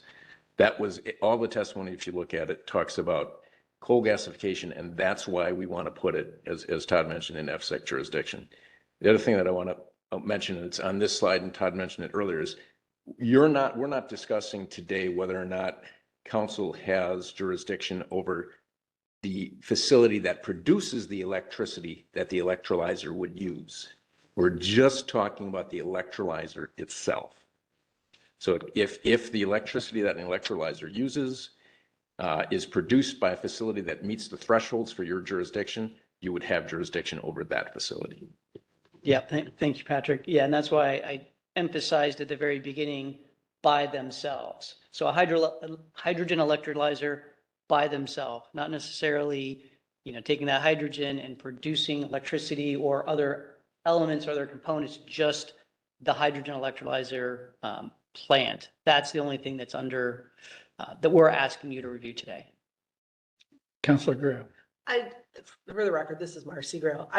In my simple mind, I'm just like, first of all, it feels very, scientific, techie stuff. But is this, in my head, the same thing that happened with, you're being very specific about by itself, about the whole generator thing that PGE presented? I mean, like, that's what I see in my mind is, oh, if I can get a little piece here, then it turns into something more. So I appreciate the emphasis on by itself. Yeah, thank you, Councilmember Grail. And I think the important thing is, this is not a question of should this be within council's jurisdiction? This is looking at the language of the statute when when it was created in 1981. Is it within council's jurisdiction? So this is not a policy conversation. This is an interpretation of statute, which, you know, people may have different thoughts and ideas whether these should be or shouldn't be within council jurisdiction. That's not really what's being asked. It's being asked at the time that this was created, this was put in statute, you know, can we now say that there was an intention that this type of thing was thought through and should be included in there, you know, because of, again, what their thought was at the time in 1981. Now, the legislature could come back at a future date and there could be a proliferation of hydrogen electrolyzers and, you know, we see all kinds of issues and concerns, and the legislature may say, no, that's a significant thing. We think that should be within FSEC jurisdiction. That's a policy decision. This is not what you're being asked today. You're being asked to interpret language that was established in 1981 that's now applying to something that really wasn't anticipated in 1981. Next slide, please. So with that, that kind of gets to the, you know, staff's recommendation. So, you know, we've evaluated this, and again, not whether it should or shouldn't be, it's whether we believe it is based upon the language. And our recommendation is, again, by themselves, we do not believe, based on our research, you know, of the history, the context, and then comparing the relative technologies, we do not believe, and we recommend that the hydrogen electrolyzer does not constitute a synthetic fuel plant as that is defined, or as that is part of the definition of an energy facility in statute. So unless you have additional questions, we can step away and allow for public comment. Okay. Anyone in the room interested in making comment? Okay. Nancy, any webinar or phone interest? Maybe commenting? So one of things that would be associated with this facility and their jurisdiction. Nobody?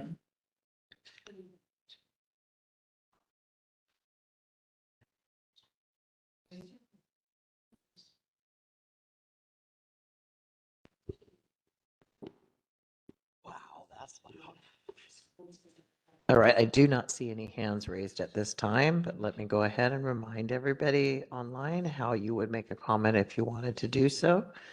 If you are participating on the webinar, at the bottom of the main screen, there's a set of icons. Click on the participant, and at the bottom of that window is a hand icon. Click on that hand, that will raise your hand, and when you're finished commenting, you can click it again to lower it. If you are participating on the phone, press *3 on your telephone keypad to raise your hand, and *3 again when you're finished with your comments.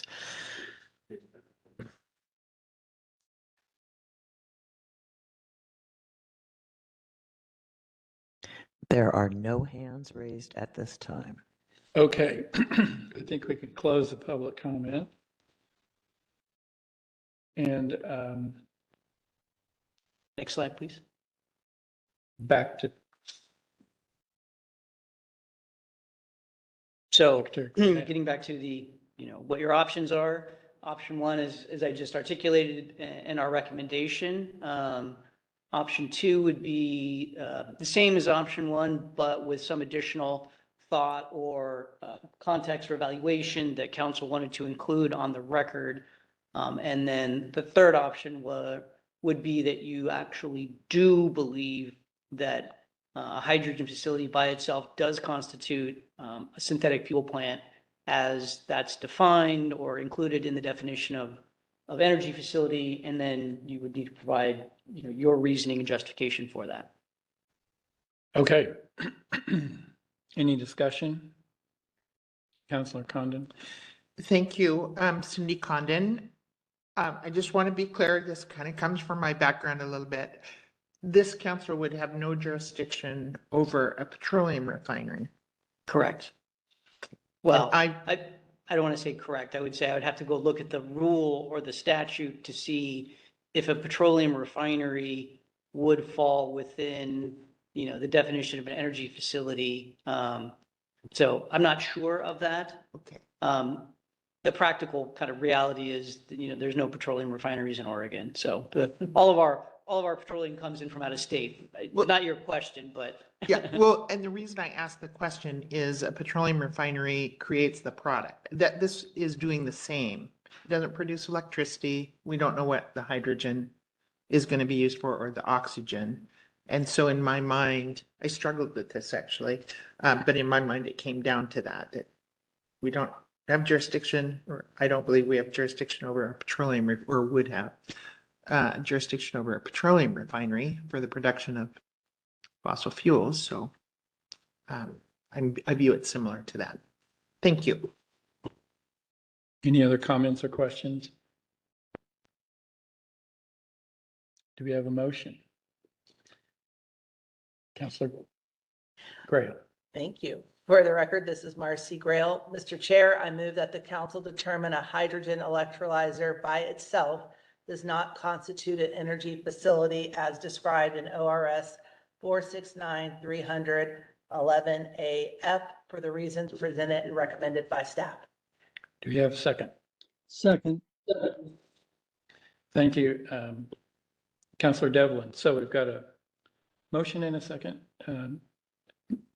Secretary Esterson, could you please call the roll? Marcy Grail, Yes. Cindy Condon, Yes. Kent Howe, Yes. Katie Imes, Yes. Perry Chalk-Tooth, Yes.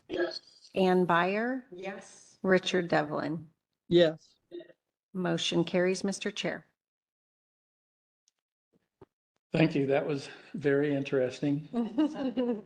I think it's just interesting now that we're seeing different, technologies and the proliferation of different technologies. And, the reality is, the rules and statutes just haven't contemplated, like battery energy storage systems, the world is catching up to some of these, and it's not, battery is not a new technology, hydrogen is not a new technology, but the sort of significant increase in proliferation of them is. And so we're going to be dealing with these things for a while. Very good. Okay, let's see. Thank you. And we are at the end.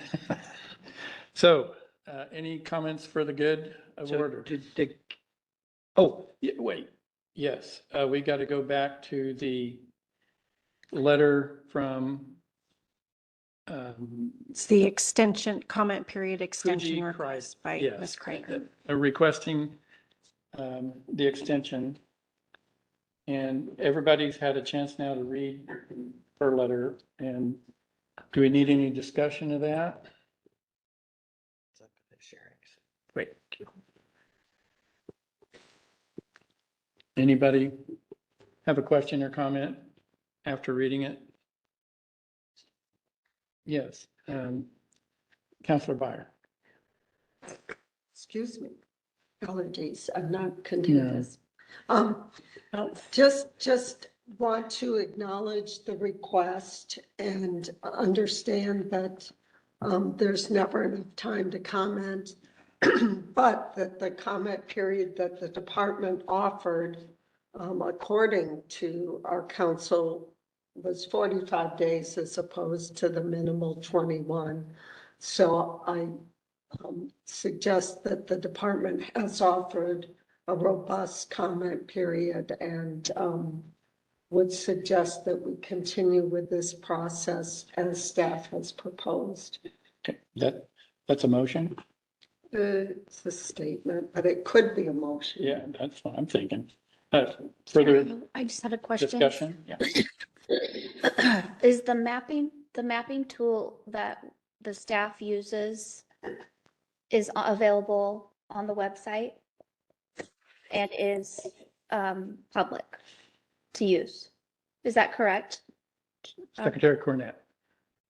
I know. I know. Who's presenting this? Assistant Director Cronin, for today. Thank you, Councilmember Imes. And so we want to take an opportunity, most times we actually don't use, sort of a ArcGIS mapping. We use our own, like the same data that's available on the, ARESA tool. We talked about the ARESA tool. It's a publicly available tool, online mapping tool, and we include a link to that in the notice. And so I'd like to take an opportunity, if you would, with some of the questions that were raised. And I think, this is probably a good opportunity for those who aren't familiar with the tool. We've done some education, but it's probably a good reminder that we need to do better in terms of our education on the use of the tool. And so, again, in the notice, there's a link. If you go to the web page, for the project, there's a link. And okay.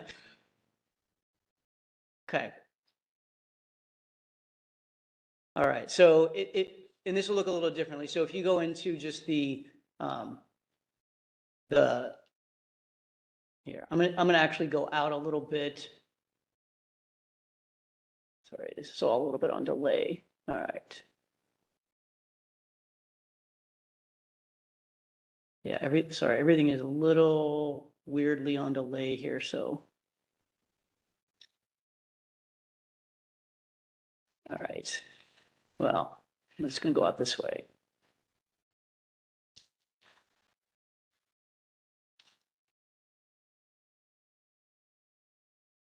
This is incredibly awkward because every time I move, there's like this. Is that just the main page? Right.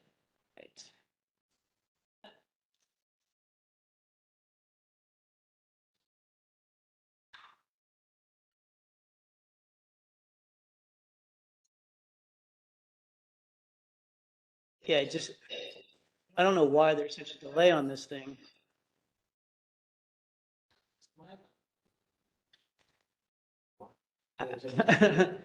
It is not working. Do you want to come here and look at it and see? Because I don't know if it's me or.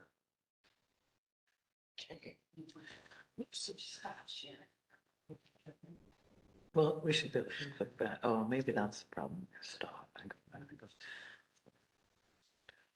Yeah, you can leave it there. Okay, but then do you want them to see this page? Oh, yeah, sorry. Yeah.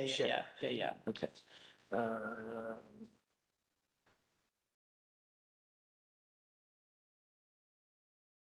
Okay. There you go.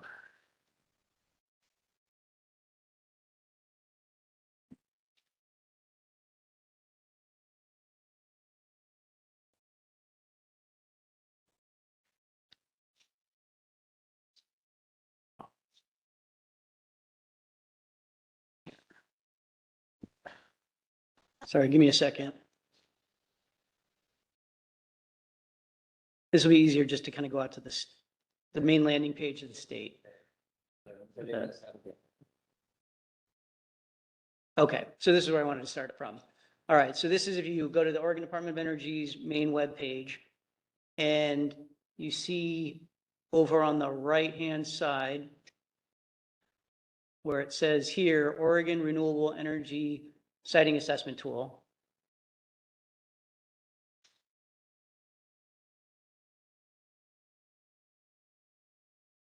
I think it's the mouse. Man, this is a weird.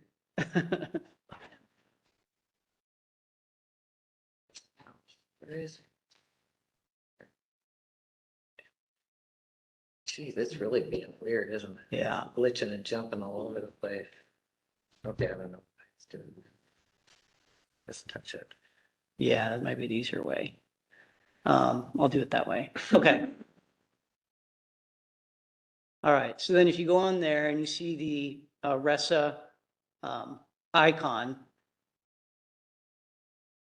click on that, and then that launches the Oregon Explorer. So this would be the same thing as if you hit the link from the page, and then you can see explore the data, and this is really the easiest way to get there.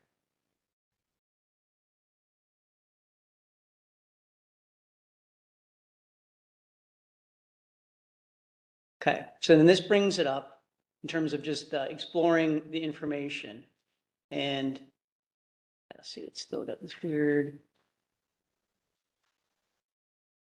So you can, on here, you can go to all the available layers. So if you go from the link on the project page, it'll zoom in directly to the actual site of the project, and it won't have the offshore, the military, it'll just have the FSEC layers on it. So we'll do a quick, yeah, this is.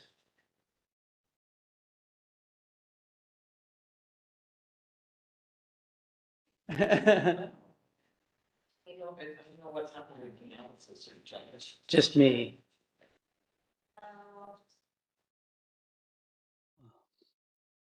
All right, so here, if you zoom in, this is a good example. So I'm just outside of La Grande, and if I click on that layer, you see it says it brings up the Boardman-Hemingway transmission line application for site certificate. So that's the approved facility. I'm gonna click out of that one, and you see these little red kind of portions. Sorry.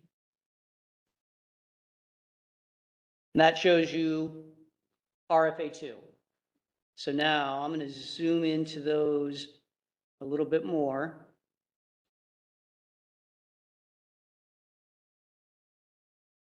And then if you go over to the energy infrastructure, you can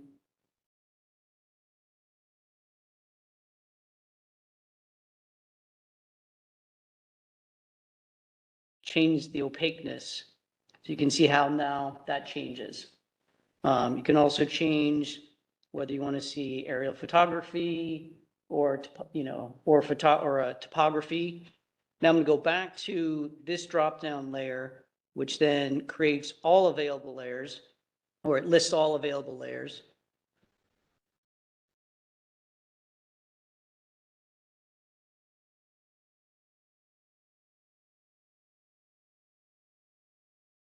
And if you can see, natural resource considerations. So farmland soil class, non-irrigated soil capability. So I'm going to go to topography. So you can see the data, non-irrigated, high value soils. If you go to hazards,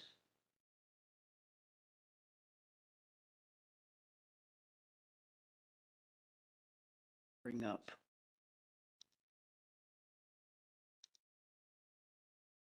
I don't know if you can see there's dots that popped up where there's historically active landslides. So I don't need to get into all of it, but just to let you know that, all of the information that's available on here, which is a tremendous amounts, there's protected areas, there's, hazard maps, there's how do you do your floodplain, there's NRCS soil maps, there is tremendous amounts of data on here. It's just a matter of going in, making sure that you know that it's available and being able to click around. And again, going back to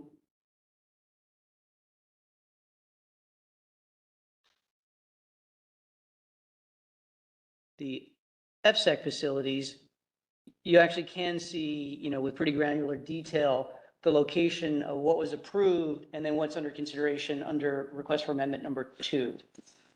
So again, I'm not sure that everybody, has the familiarity with this tool and all the information that is available. This is really primarily what we use as staff, not a sort of a side, GIS mapping tool. We primarily use this online mapping tool, which is just that. It's online, it's available to everybody. So does it have road names? Yes. and probably doesn't get to the scale of county property ownership. Turn your mic on.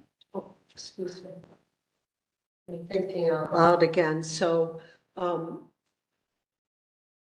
Secretary Cornett just reminded me that it does have transportation layers. And then the other question was the scale and if it got down to property ownership lines. So yes, on the roads, at least I know it has the Department of Transportation roads. I don't know if it has all the way down to the county roads. I'd have to look in a little, explore a little bit more.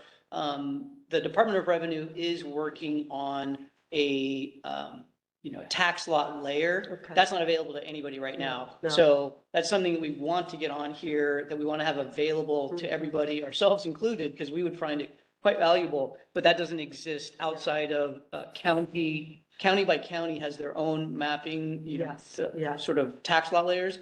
The state as a whole does not have a unified one. Yeah, that was my sense, but having a road layer would help people identify where the facilities are. Most people are familiar with their local roads or state roads, so thank you. Secretary Esterson. And I just wanted to add, so the ARESA tool that we're looking at is a resource provided by the Department of Energy, where we take the GIS provided by Idaho Power and load the site boundary information, the infrastructure data, if we have it. And so just to note, like, this tool can be used by anyone. We look at it, we use it. But then there's a set of maps and figures that were provided in the amendment request. And I just want to note that, so figure 9.1 in the amendment request is where the changes are presented on maps that provide tax lot and property owner information. That level of detail isn't provided on resource maps because it's not required. But I mean, it is the case that we as staff would be looking at 4 different figures to tie it all together. I mean, that's just how it is, because the rules don't say you have to have a map that has these 100 things, but you kind of get used to the record. And I think Kellen is amazing at trying to respond to inquiries about how am I supposed to understand the record. And that's just going to be for this project with over 300 private landowners and gazillions of resources. You're going to have to look at multiple maps at the same time to really understand how your property is affected. But there's a lot of additional maps and figures in the amendment requests and on our project website. But I think this addresses what we just went through, addresses the Kreider's concerns about not having access to maps online that are, what's the word she used? Not accurate, but granular enough that they can see what they need to see to address the questions that they're trying to answer. So thank you for that. Thanks. Cindy Condon. I just have a question, and sorry, I missed lots of, maybe some of the discussion that happened previously, but I am curious if, certainly the Kreiders who we heard from today have been present at many meetings. And I know we've had previous meetings that we talked about the ARESA tool, and it was kind of exciting, but I'm wondering if it kind of gets lost to the public. And so is there kind of a process that really is set out today that the analysts are working with the public saying, here are the tools we have available? And how is ARESA being introduced, I guess, to members of the public?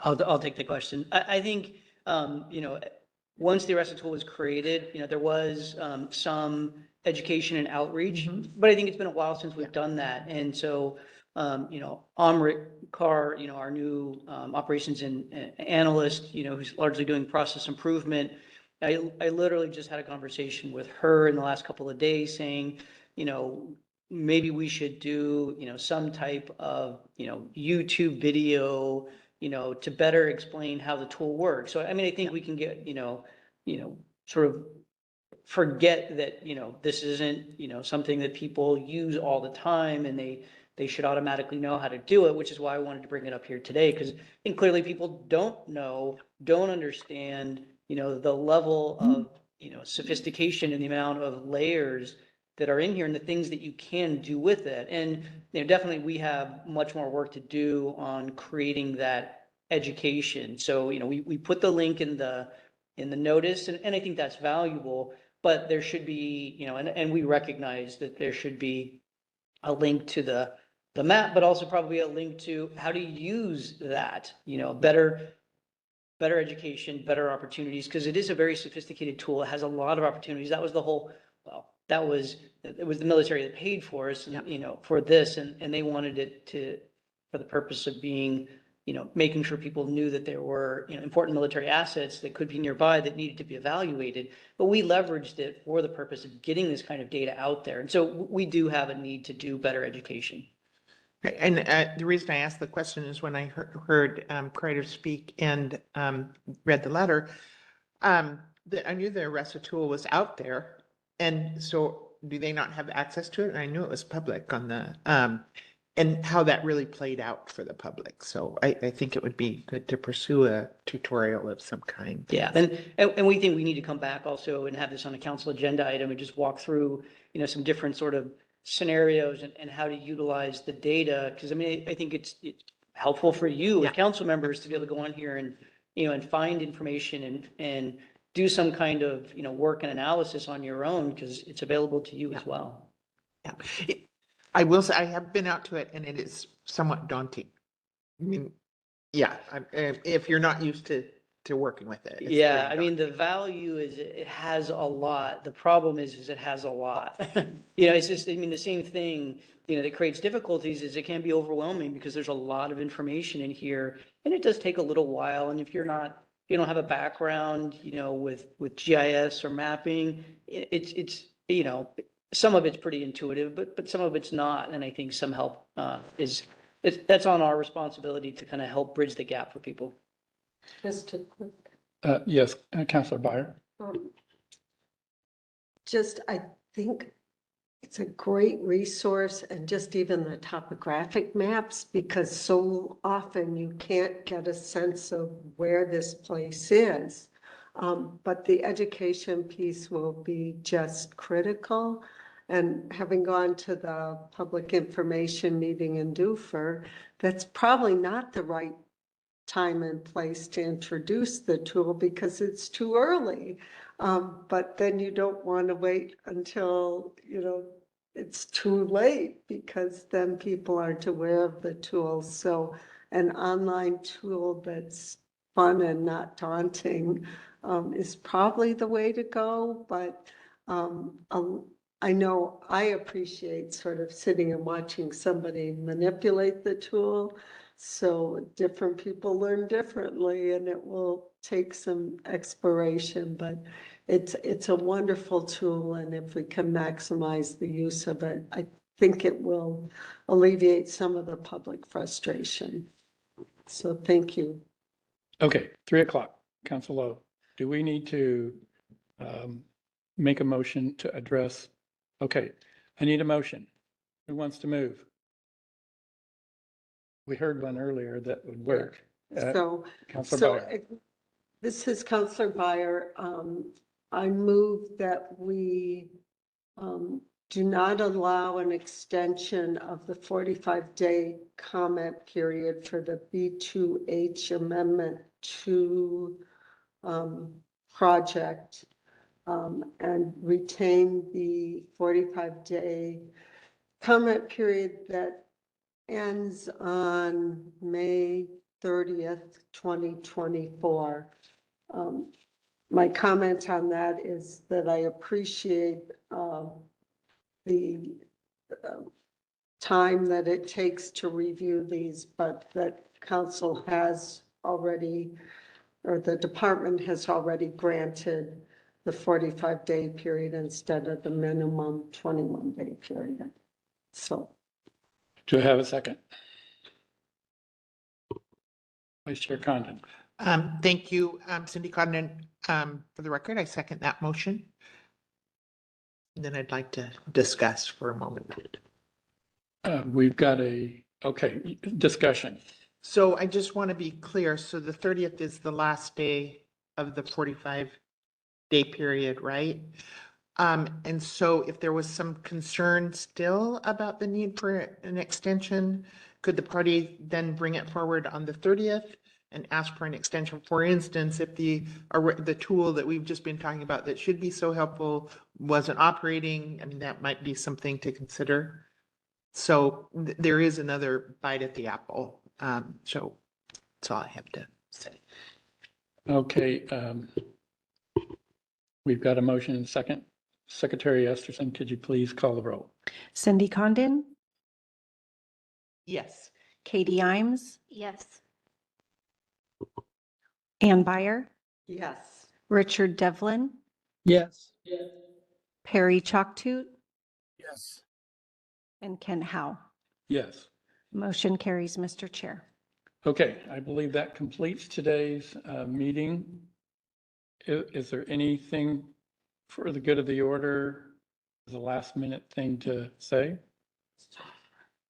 Oh, yes. Yeah. Let's get it off. Happy birthday to you. Happy birthday to you. Happy birthday, Todd and Kellen.